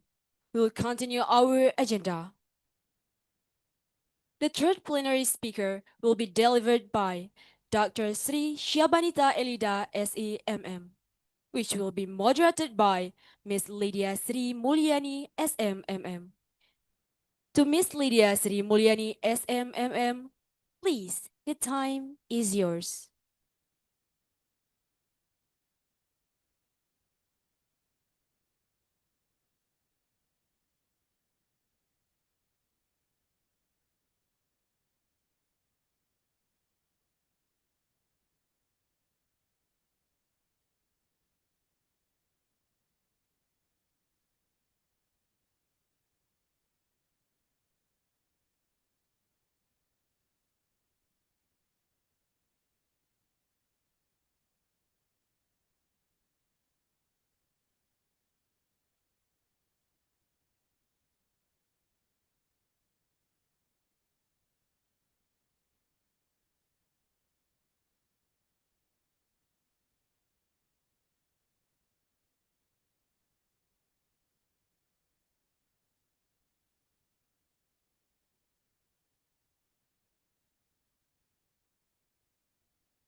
Okay, thank you Ms. Rahma for giving me the opportunity to lead this session. Assalamualaikum warahmatullahi wabarakatuh. Good afternoon, ladies and gentlemen. Once again, thank you for coming to the plenary session in the third session today. My name is Lydia Sri Mulyani, one of the lecturers from Department of Business Administration, Politeknik Negeri Pontianak, and I will be your moderator for this session. As we know, this year's conference carries the theme Addressing Global Challenges, the Role of Business and Public Administration in Combating Poverty, Inequality, and Climate Change. In this session, we will have the opportunity to listen to a presentation that contributes to this discussion. Before we start our session, allow me to introduce our third plenary speaker, Dr. Sri Syabanita Elida. She is an associate professor at the Department of Business Administration, Politeknik Negeri Pontianak, focusing on the automotive business study program. She earned her doctoral degree in economics on management science concentration from Diponegoro University. Her research interests include international marketing, sustainable business, and renewable energy. She has published various papers and actively participated in conferences and research collaboration. Before the presentation begins, let me briefly explain how this session will proceed. The presentation will take about 20 minutes, followed by 10 minutes of Q&A, and we will close with a short conclusion. For those who would like to ask questions, please save them for Q&A session. But for online participants, you might use the raise hand feature at Zoom or type your question in the chat box anytime during the presentation.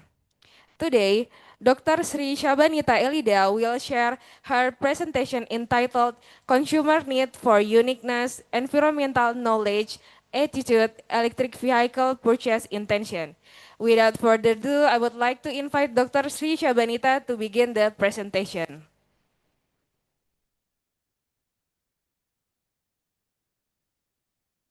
Bismillahirrahmanirrahim. Assalamualaikum warahmatullahi wabarakatuh.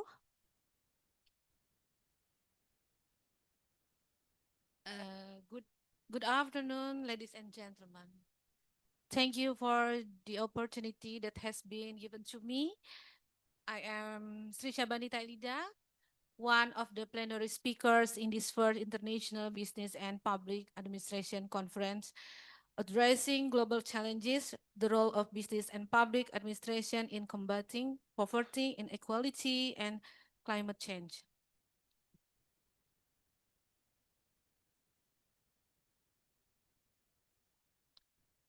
It was an honor for me to have an opportunity to deliver a topic in this conference.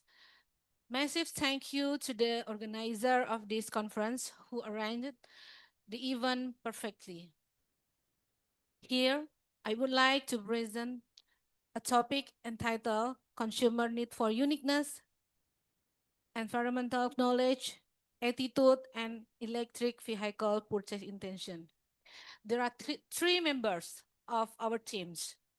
The first one is me, Sri Syabani Tailida. The second one is Ibu Tri Wahyu Arini, and the last one is Ibu Evi Sofiana.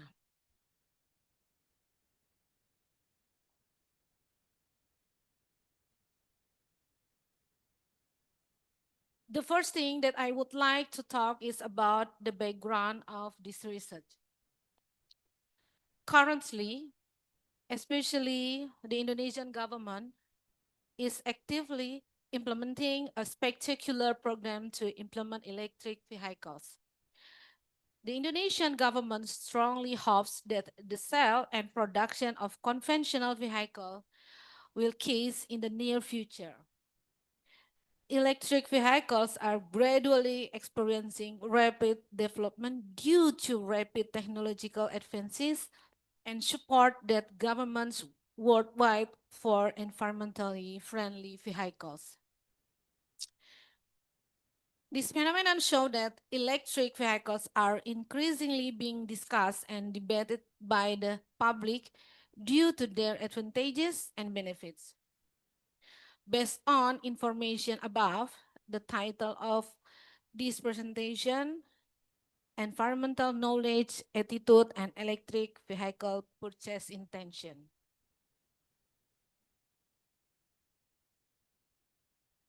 There are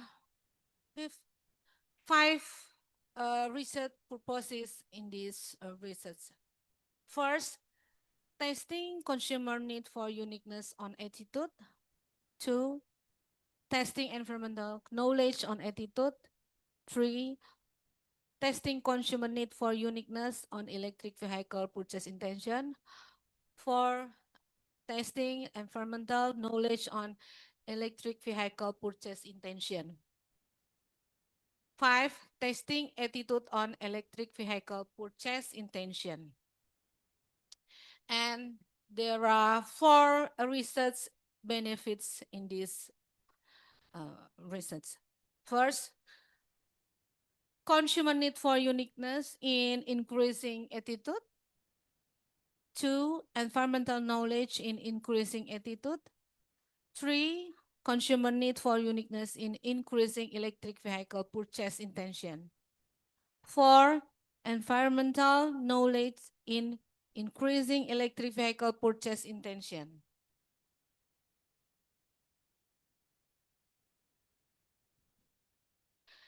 This framework explain about research model, which consists of four variables. First, consumer need for uniqueness. Second, environmental knowledge. Third, attitude. And the fourth, purchase intention. The independent variable in this research are consumer need for uniqueness and environmental knowledge. And then attitude variables as a intervening variable and purchase intention as a dependent variable.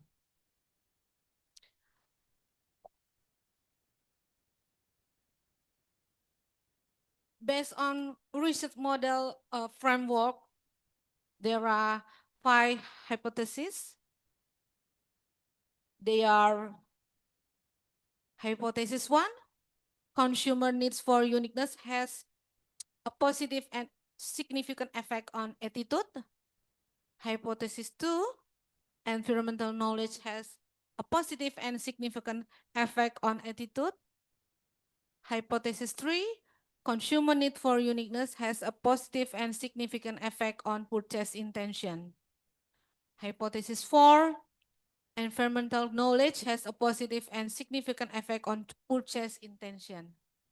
Hypothesis 5, attitude has a positive and significant effect on purchase intention.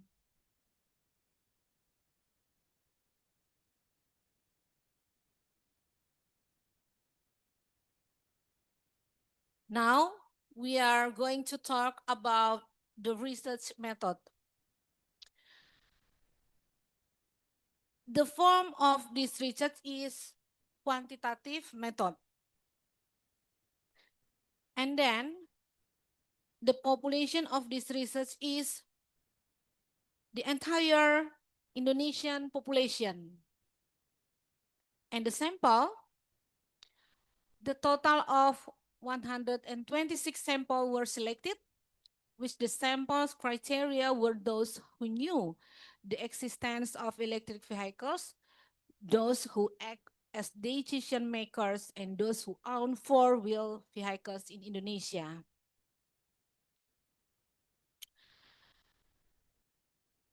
The data and techniques of data collection. By questionnaire, which format as a Google form, and the data analysis, we are using statistics software SAM, Structural Equation Modeling, AMOS 24.0 program.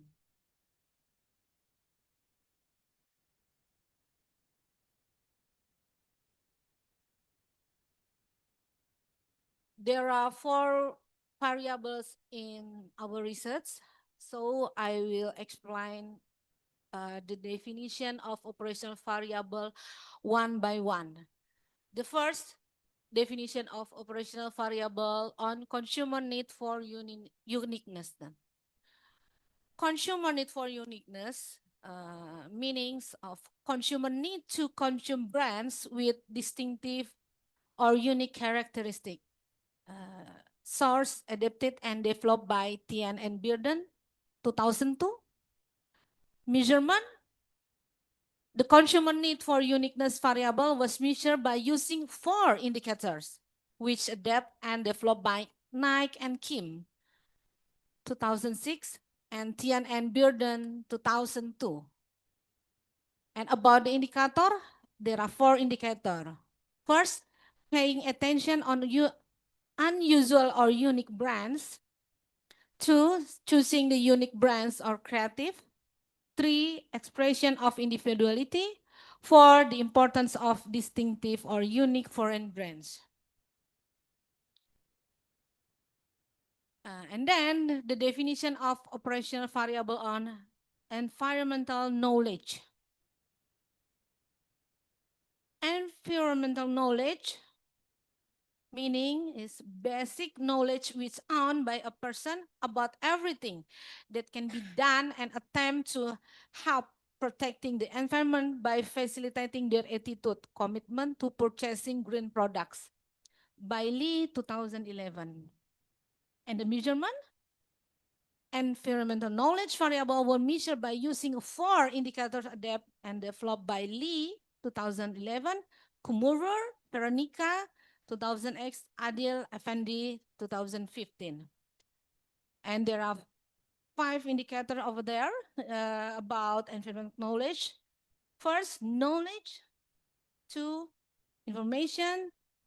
3, education. 4, experience. And 5, preservation. And then, definition of operational variable on attitude. The meaning of attitude: consumer attitude toward a product, source adapted and developed by Erchan, 2010. And the measurement, Attitude variable were measured by using 5 indicators adapt and developed by Lee et al. 2010, Park et al. 2007, and Jin 2004. And about the indicator, first, like or unlike. Second, prefer. Third, quality or not quality. Fourth, usable or useless. Fifth, profitable or unprofitable. And the last one, definition of operational variable on purchase intention. The meaning of purchase intention, probability related to intention category at the percentage of individuals or people who will actually purchase, and the source update and developed by Whitlock et al. 1993. And the measurement developed from Ferdinand 2011, Lee et al. 2008, and Zhang et al. 2010.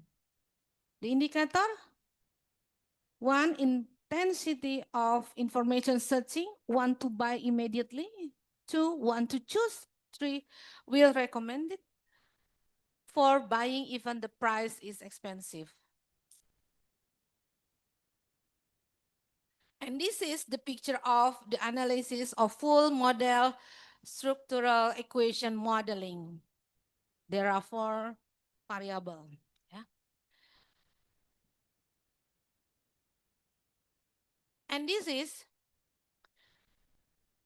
index of full structural equation model feasibility test.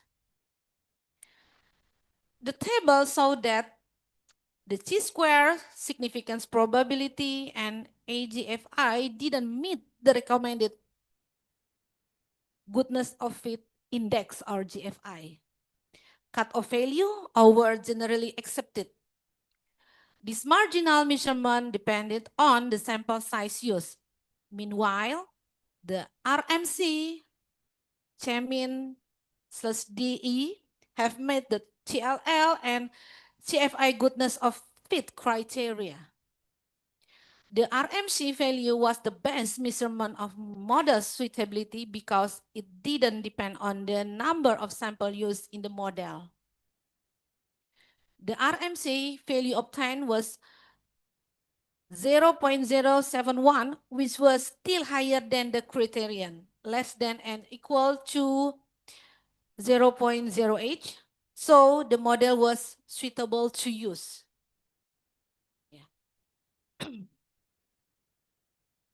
Chi-square marginal, significance probability marginal, Chemin-DF fit, GFI marginal, AGFI marginal, TLI fit, TFI fit, RMC fit.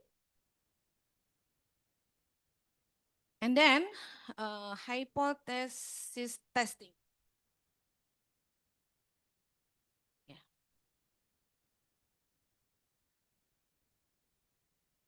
We can see from this table about hypothesis test. Hypothesis testing, there are 5 hypothesis testing of this research. The first, environmental knowledge has a significant positive effect on attitude. Yeah. And the second, consumer need for uniqueness has a significant positive effect on attitude. And the third, attitude has a significant positive effect on purchase intention. And the fourth, consumer need for uniqueness has a positive but insignificant effect on purchase intention. And the last one, environmental knowledge has a significant positive effect on purchase intention.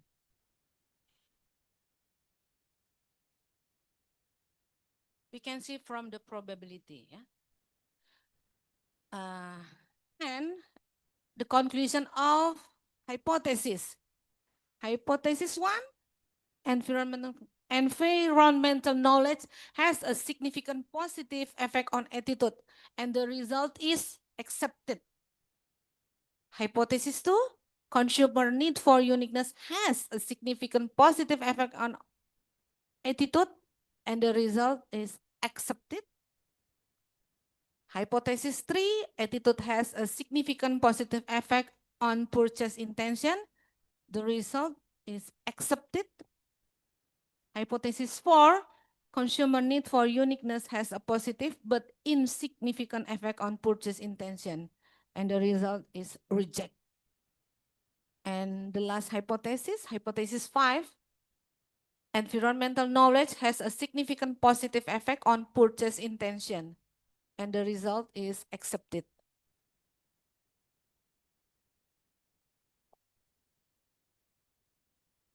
So now we go to the conclusion of this research. 1, environmental knowledge has a significant positive effect on attitude. 2, consumer need for uniqueness has a significant positive effect on attitude. 3, attitude has a significant positive effect on purchase intention. 4, consumer need for uniqueness has a positive but insignificant effect on purchase intention. And the 5, environmental knowledge has a significant positive effect on purchase intention.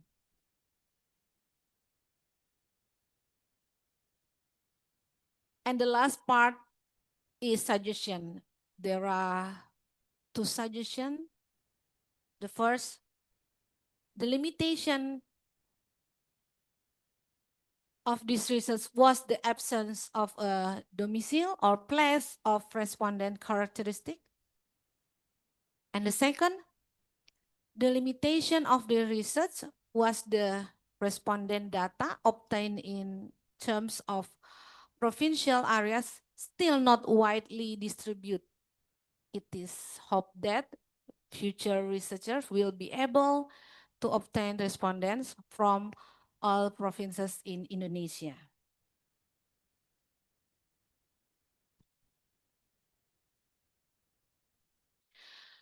I think that's all from me. Hopefully, this research could be a role in electric vehicle development in Indonesia. And hopefully, this conference may give a good effect and a nice experience for those who join it. Thank you for your attention and thank you for having me. Assalamualaikum warahmatullahi wabarakatuh.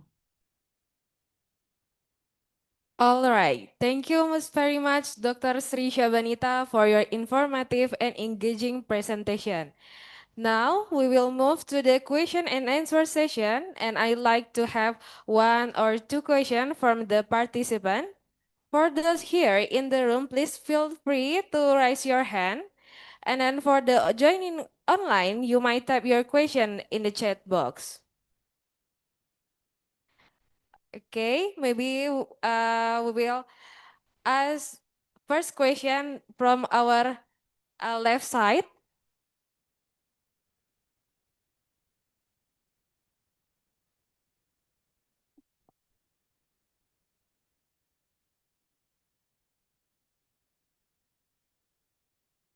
Okay, Assalamualaikum warahmatullahi wabarakatuh. Good afternoon. Thank you, Dr. Sri Syabanita Elida, for the very insightful presentation. My name is Asri Hidayati from Politeknik Negeri Pontianak. I would like to ask you, my question relates to research finding consistently indicate that environmental knowledge has a significant influence on both attitude and purchase intention. Based on this empirical evidence, what practical policy implication, aside from existing program already proven effective for enhancing this knowledge among the general public, can be recommended to the government? Thank you. Okay, thank you. Nice question, yeah. As we know, practical policy implication that can be recommended to the government, especially in Indonesian government, to encourage the purchase of electric cars include such as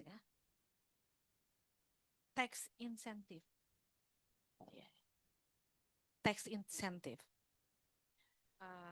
especially for electrical vehicle. And in special case in Jakarta, yeah, there are the rules for electric vehicles. The consumer who using the electric vehicle can using the three of ways of golden triangle: Sudirman Street, Rasuna Said Street, and I forgot Tamrin Street, right? Yeah, the golden triangle. Everybody who using the electric vehicle can use that street. Monday to Friday, 6 a.m. until 10 a.m. and then 4 p.m. until 9 p.m. Yeah, yeah. Uh,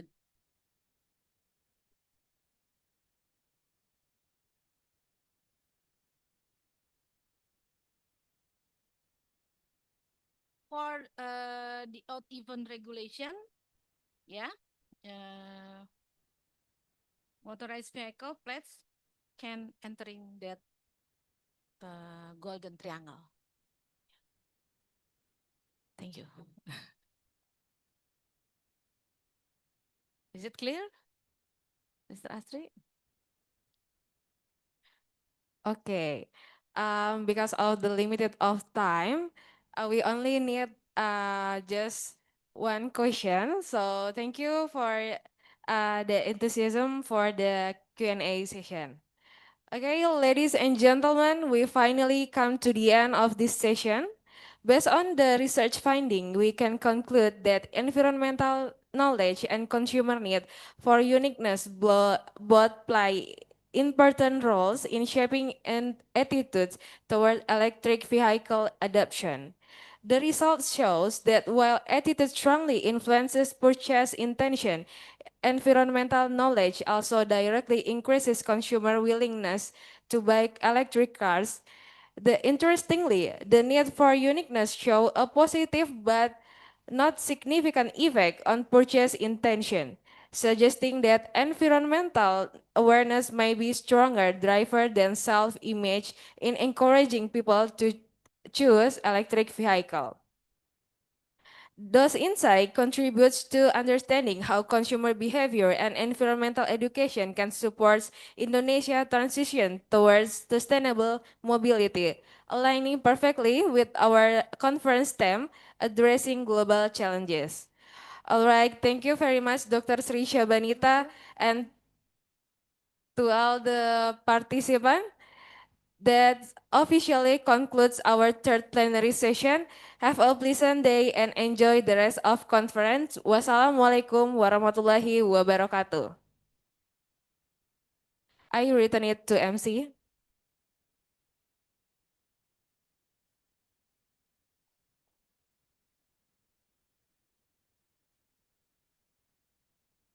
Thank you, Ms. Lydia Sri Mulyani, SMMM, for moderating our third plenary session. Next, we would like to invite Dr. Sri Syabanita Elida and Ms. Lydia Sri Mulyani to take a picture.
Next, the fourth plenary speakers session will be delivered by Dr. Carolina Cynthia Purba SH.MH, which will be moderated by Ms. Tri Wahyu Airini SE MSE.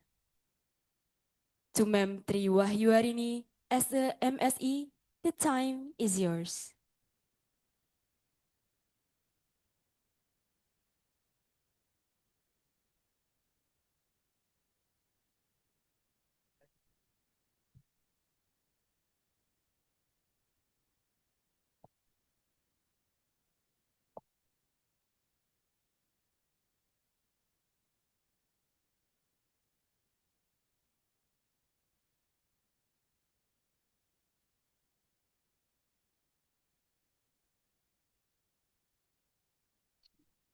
Thank you, Ms. Rahma, for giving me the opportunity to lead the session.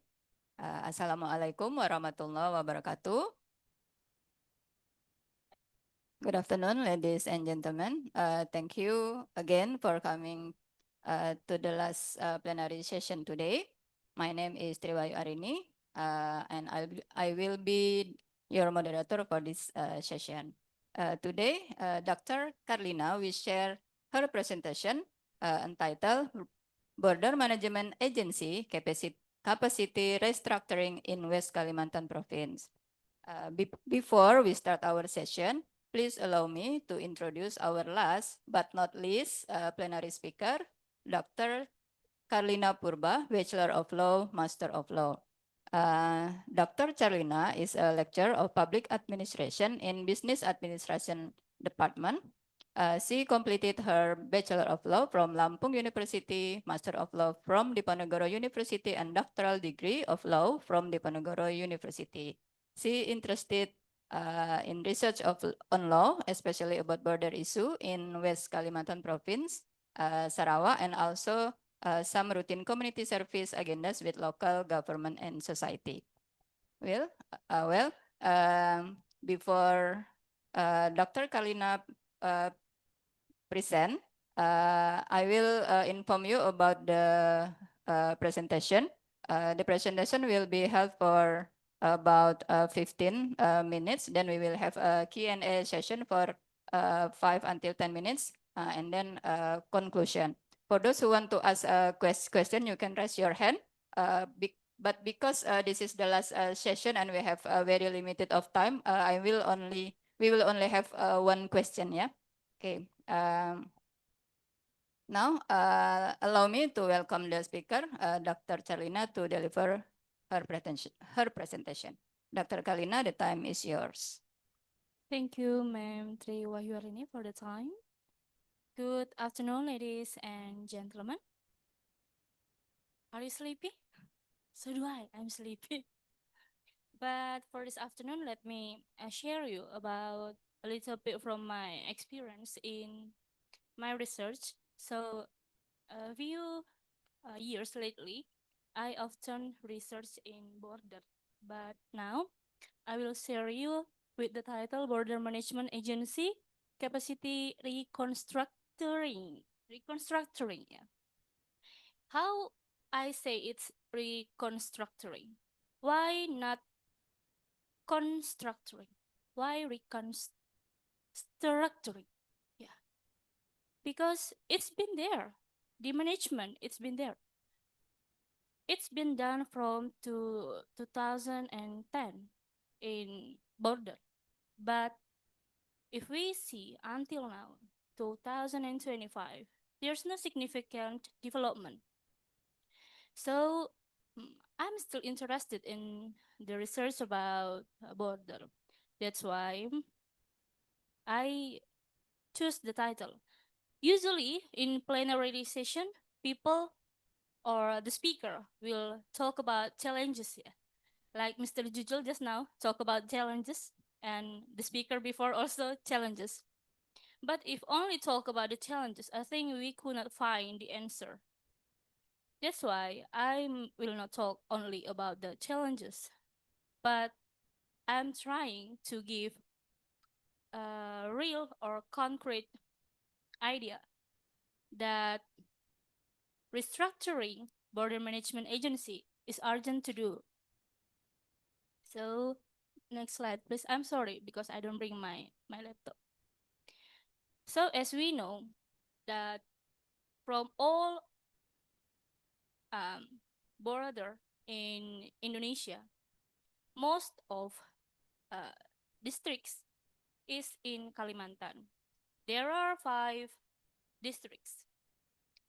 Number 1 is Sambas. There are 2 sub-districts, Paloh and next please. Sajingan Besar. Where is it? Oh, so who is the operator? Well, our chairman. Thank you. I'm so sorry for disturb your time.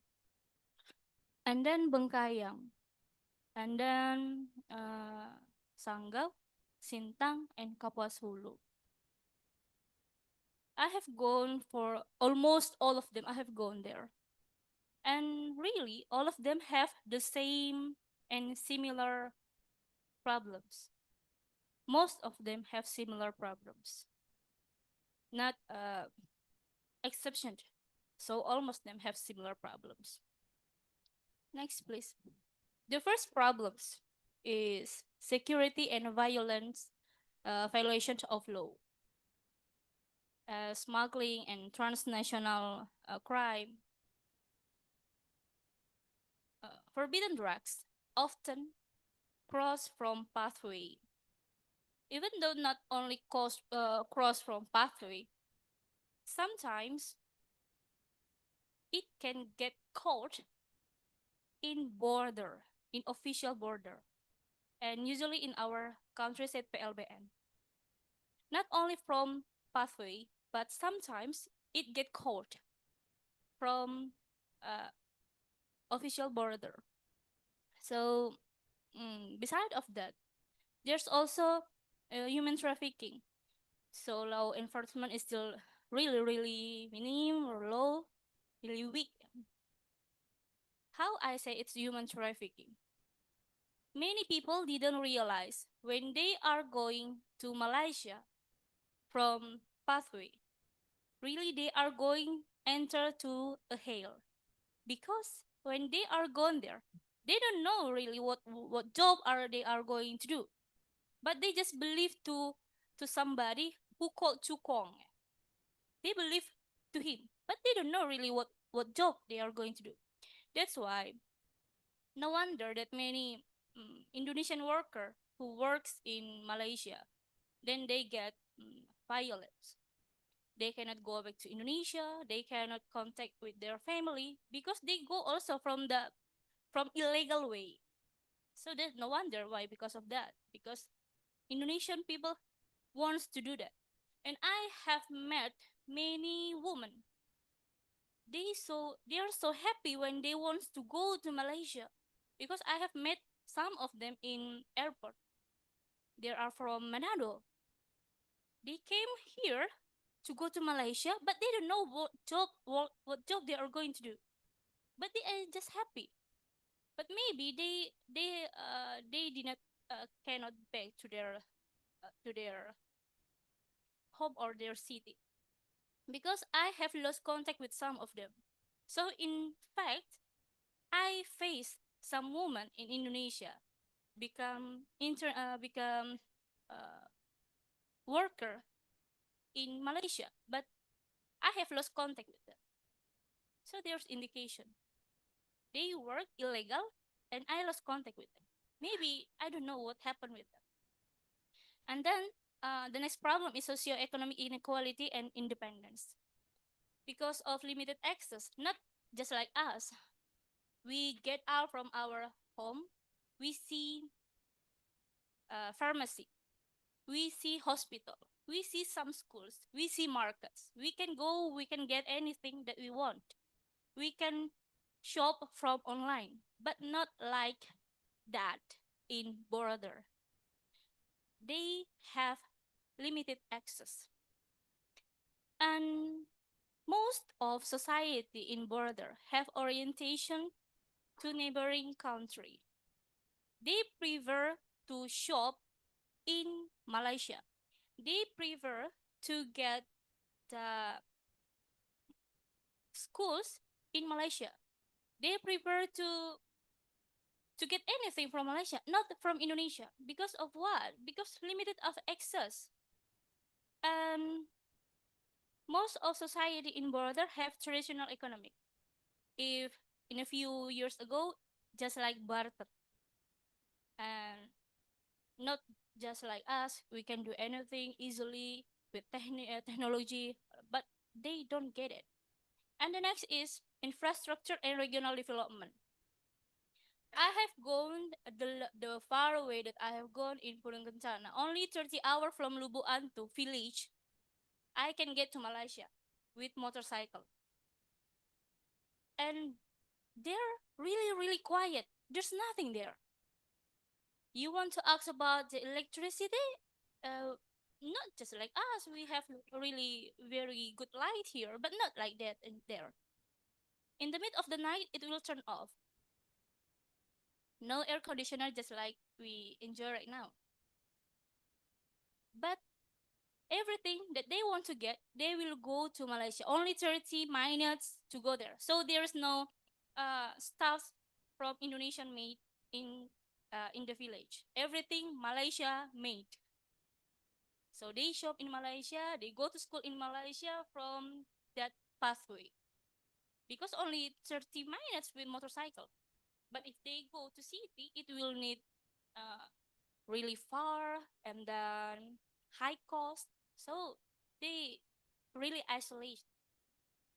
And then is the most problem, as I found, that institutional and governance issue. Because what we get is what governance, what government did, and what government determined to us to do. Because our Indonesian principle is positive law. Government will not do anything if the law is not say like that, and the people will not do that if the law will not say that. So I found that the really, really serious problem is about the disharmony of authority. Before Border National Agency was made in 2010. Previously, 2008, province West Kalimantan province is the pilot project. So 2008, West Kalimantan province is the pilot project for a border management agency. But as we see, look like it not have significant effect on our border. And this is not synchronous.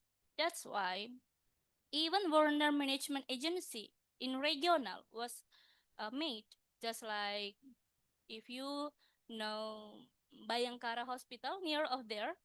So the office is there. Border management agency in regional is there. And in district, Sambas just wants to make it. Bengkayang, yeah, there they had Kapuas Hulu, they had Sanggo also they had. Sambas, no. When I do the interview, the government say that if we made border management agency, it only was the time, was the budget, and was the human resources. Better we do the other, because we don't get money from there. They say like that. So I think that's why our border just always underdeveloped. Cannot develop, just underdeveloped. And that's why in this time, I want to tell you that restructuring of West Kalimantan or BPPD, ya, BPPD Provinsi Kalimantan Barat, as I told you, near Bayangkara Hospital. There are three. The first is strengthening policy synchronization.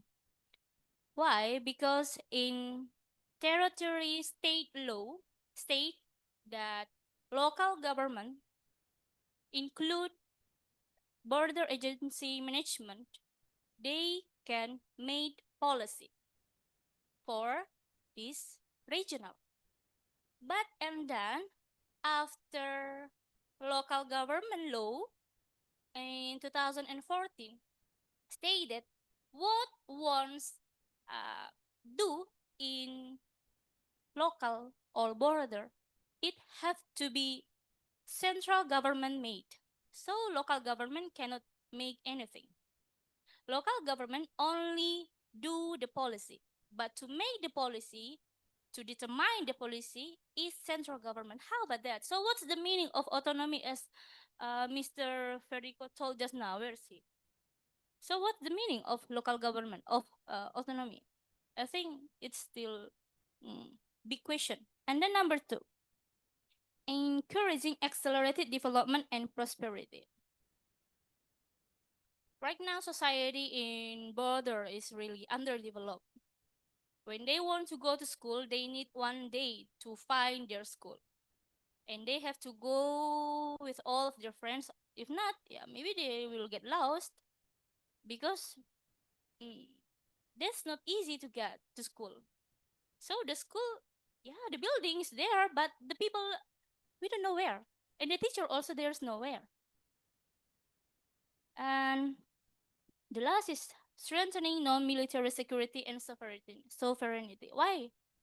Because right now, we see that even in schools, there is material about Pancasila, like that, ideology, like that. But it seems that our orientation to Malaysia is really strong. We have many dependents to Malaysia. We shop there in border, yeah. We shop there, and we can get nice about health service, and if we want to enjoy everything in Malaysia, we can find, but not in border. So I think that's all my presentation. Thank you for your attention. If you have any question, you can contact me. Really, I put my contact here because just now the moderator told me that only one question. So I open for really nice further discussion. And if you want to contact me, it's okay. Maybe I can give it to you. Thank you very much, Dr. Kalina, for interesting and insightful presentation. Now we move to question and answer session. For those who would like to ask a question, please raise your hand, or you can, for online participant, you can use the raise hand feature, or you can type your question in the chat box. Okay. Okay. Is there any question? Okay, from my right side, yeah. From the back, not you, because the back, the first one raise your hand. Bu Anjani, ya, silakan.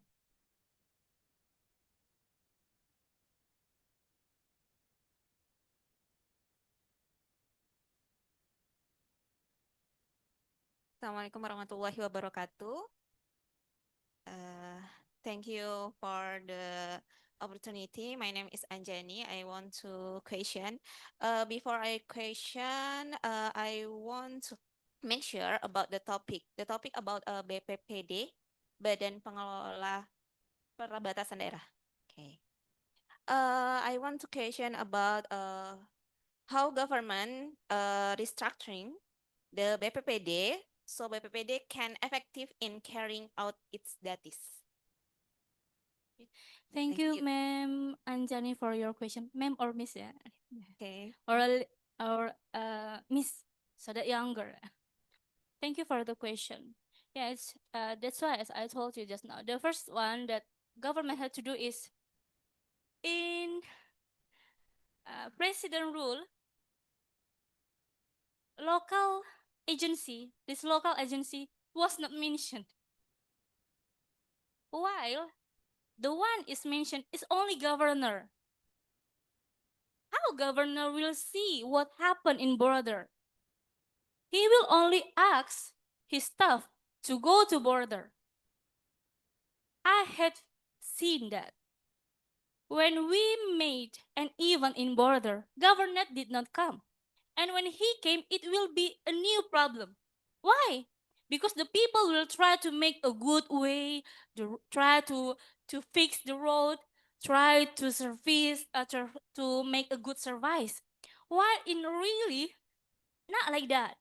Because I have gone to the same border many times, and if governor came, it just a new problem. But in president rule, local agency not mentioned. That's why that's a big question. Should be this local agency or BPPD, if you as you told me just now, it should be put there, right? So because why? If they want to talk about border, but local agency of border management did not enter in the forum, how they know what happened in border? They will only do what they think important for them. Well, they will just choose what policy they think that it can give them something, because that's political, because they have something they want to get, so they did something. But if they don't put local agency management about border, this as we told just now, I'm so not certain about that. And then have to revise local government, local act, local act about government in local government number 23 on 2014 in first 361 verse 2. Nah, dalam pasal 361 ayat 2 Undang-Undang Pemerintahan Daerah itu have to be revised. Because what? They say that everything what to do in border is central government did, not local. And the third is budget. Really about 3 years ago in 2023, government have put about 3 billions, yeah, 3 billions, not 7 billions, not 7 million, 7 billions, 7 triliun. But in fact,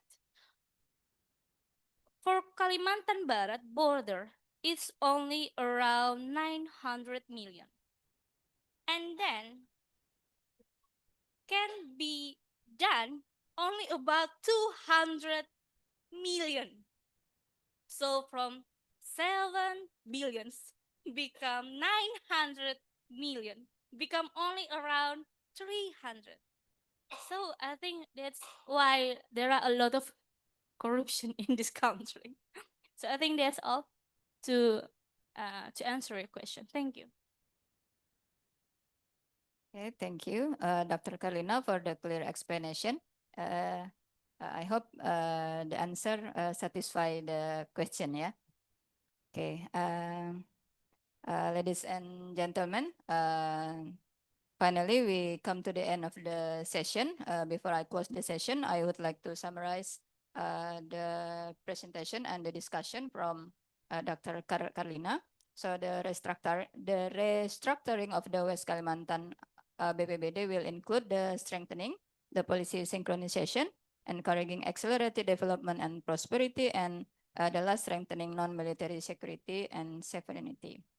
Well, finally, thank you very much for our distinguished speaker, Dr. Karlina, and all audience for your engagement. Have a pleasant day and the rest of the conference. I return to Ms. Rahma for the next activity.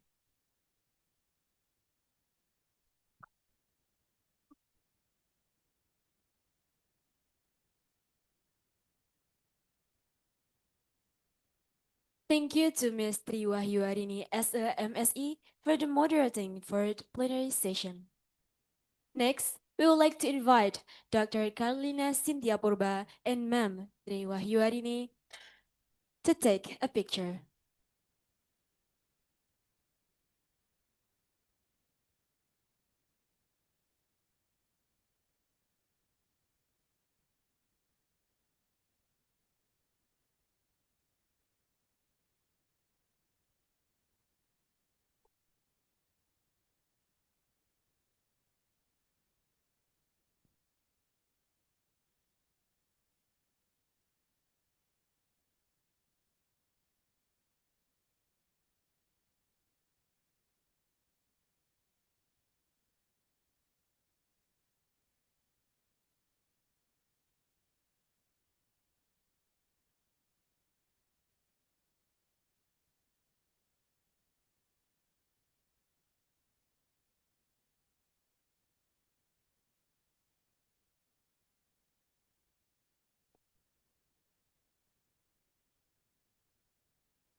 Ladies and gentlemen, before we continue to the next session, we will have a coffee break.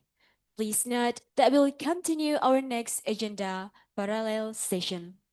Please enjoy snack and coffee serve.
All the honorable guests, presenter, and participant are for the are invited to join the parallel session by scanning the QR code on the screen.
Oh, enggak apa-apa.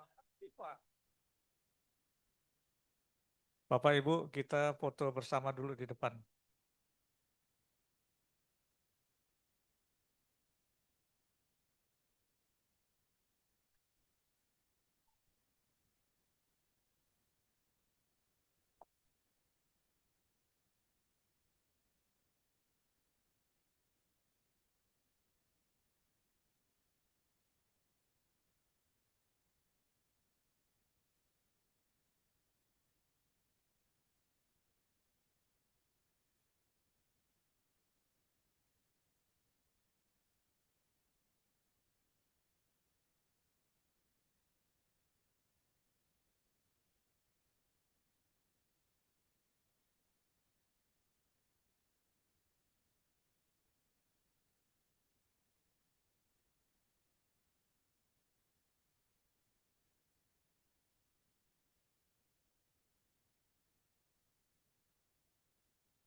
Di tengah-tengah depan ya, turun ke kamera. Tapi mulainya ketika saya kasih kode.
Ladies and gentlemen, on behalf of the organizer, we would like to thank you all.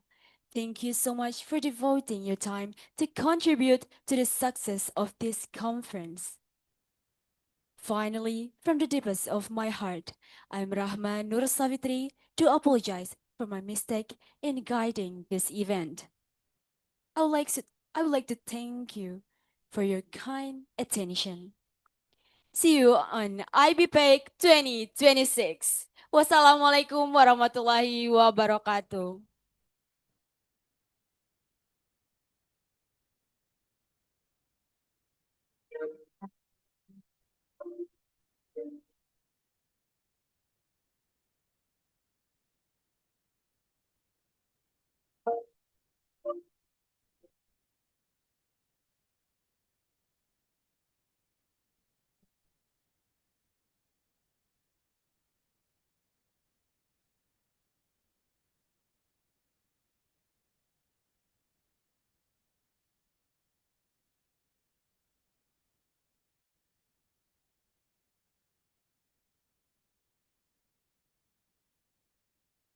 Ladies and gentlemen, please come forward for the group photo session.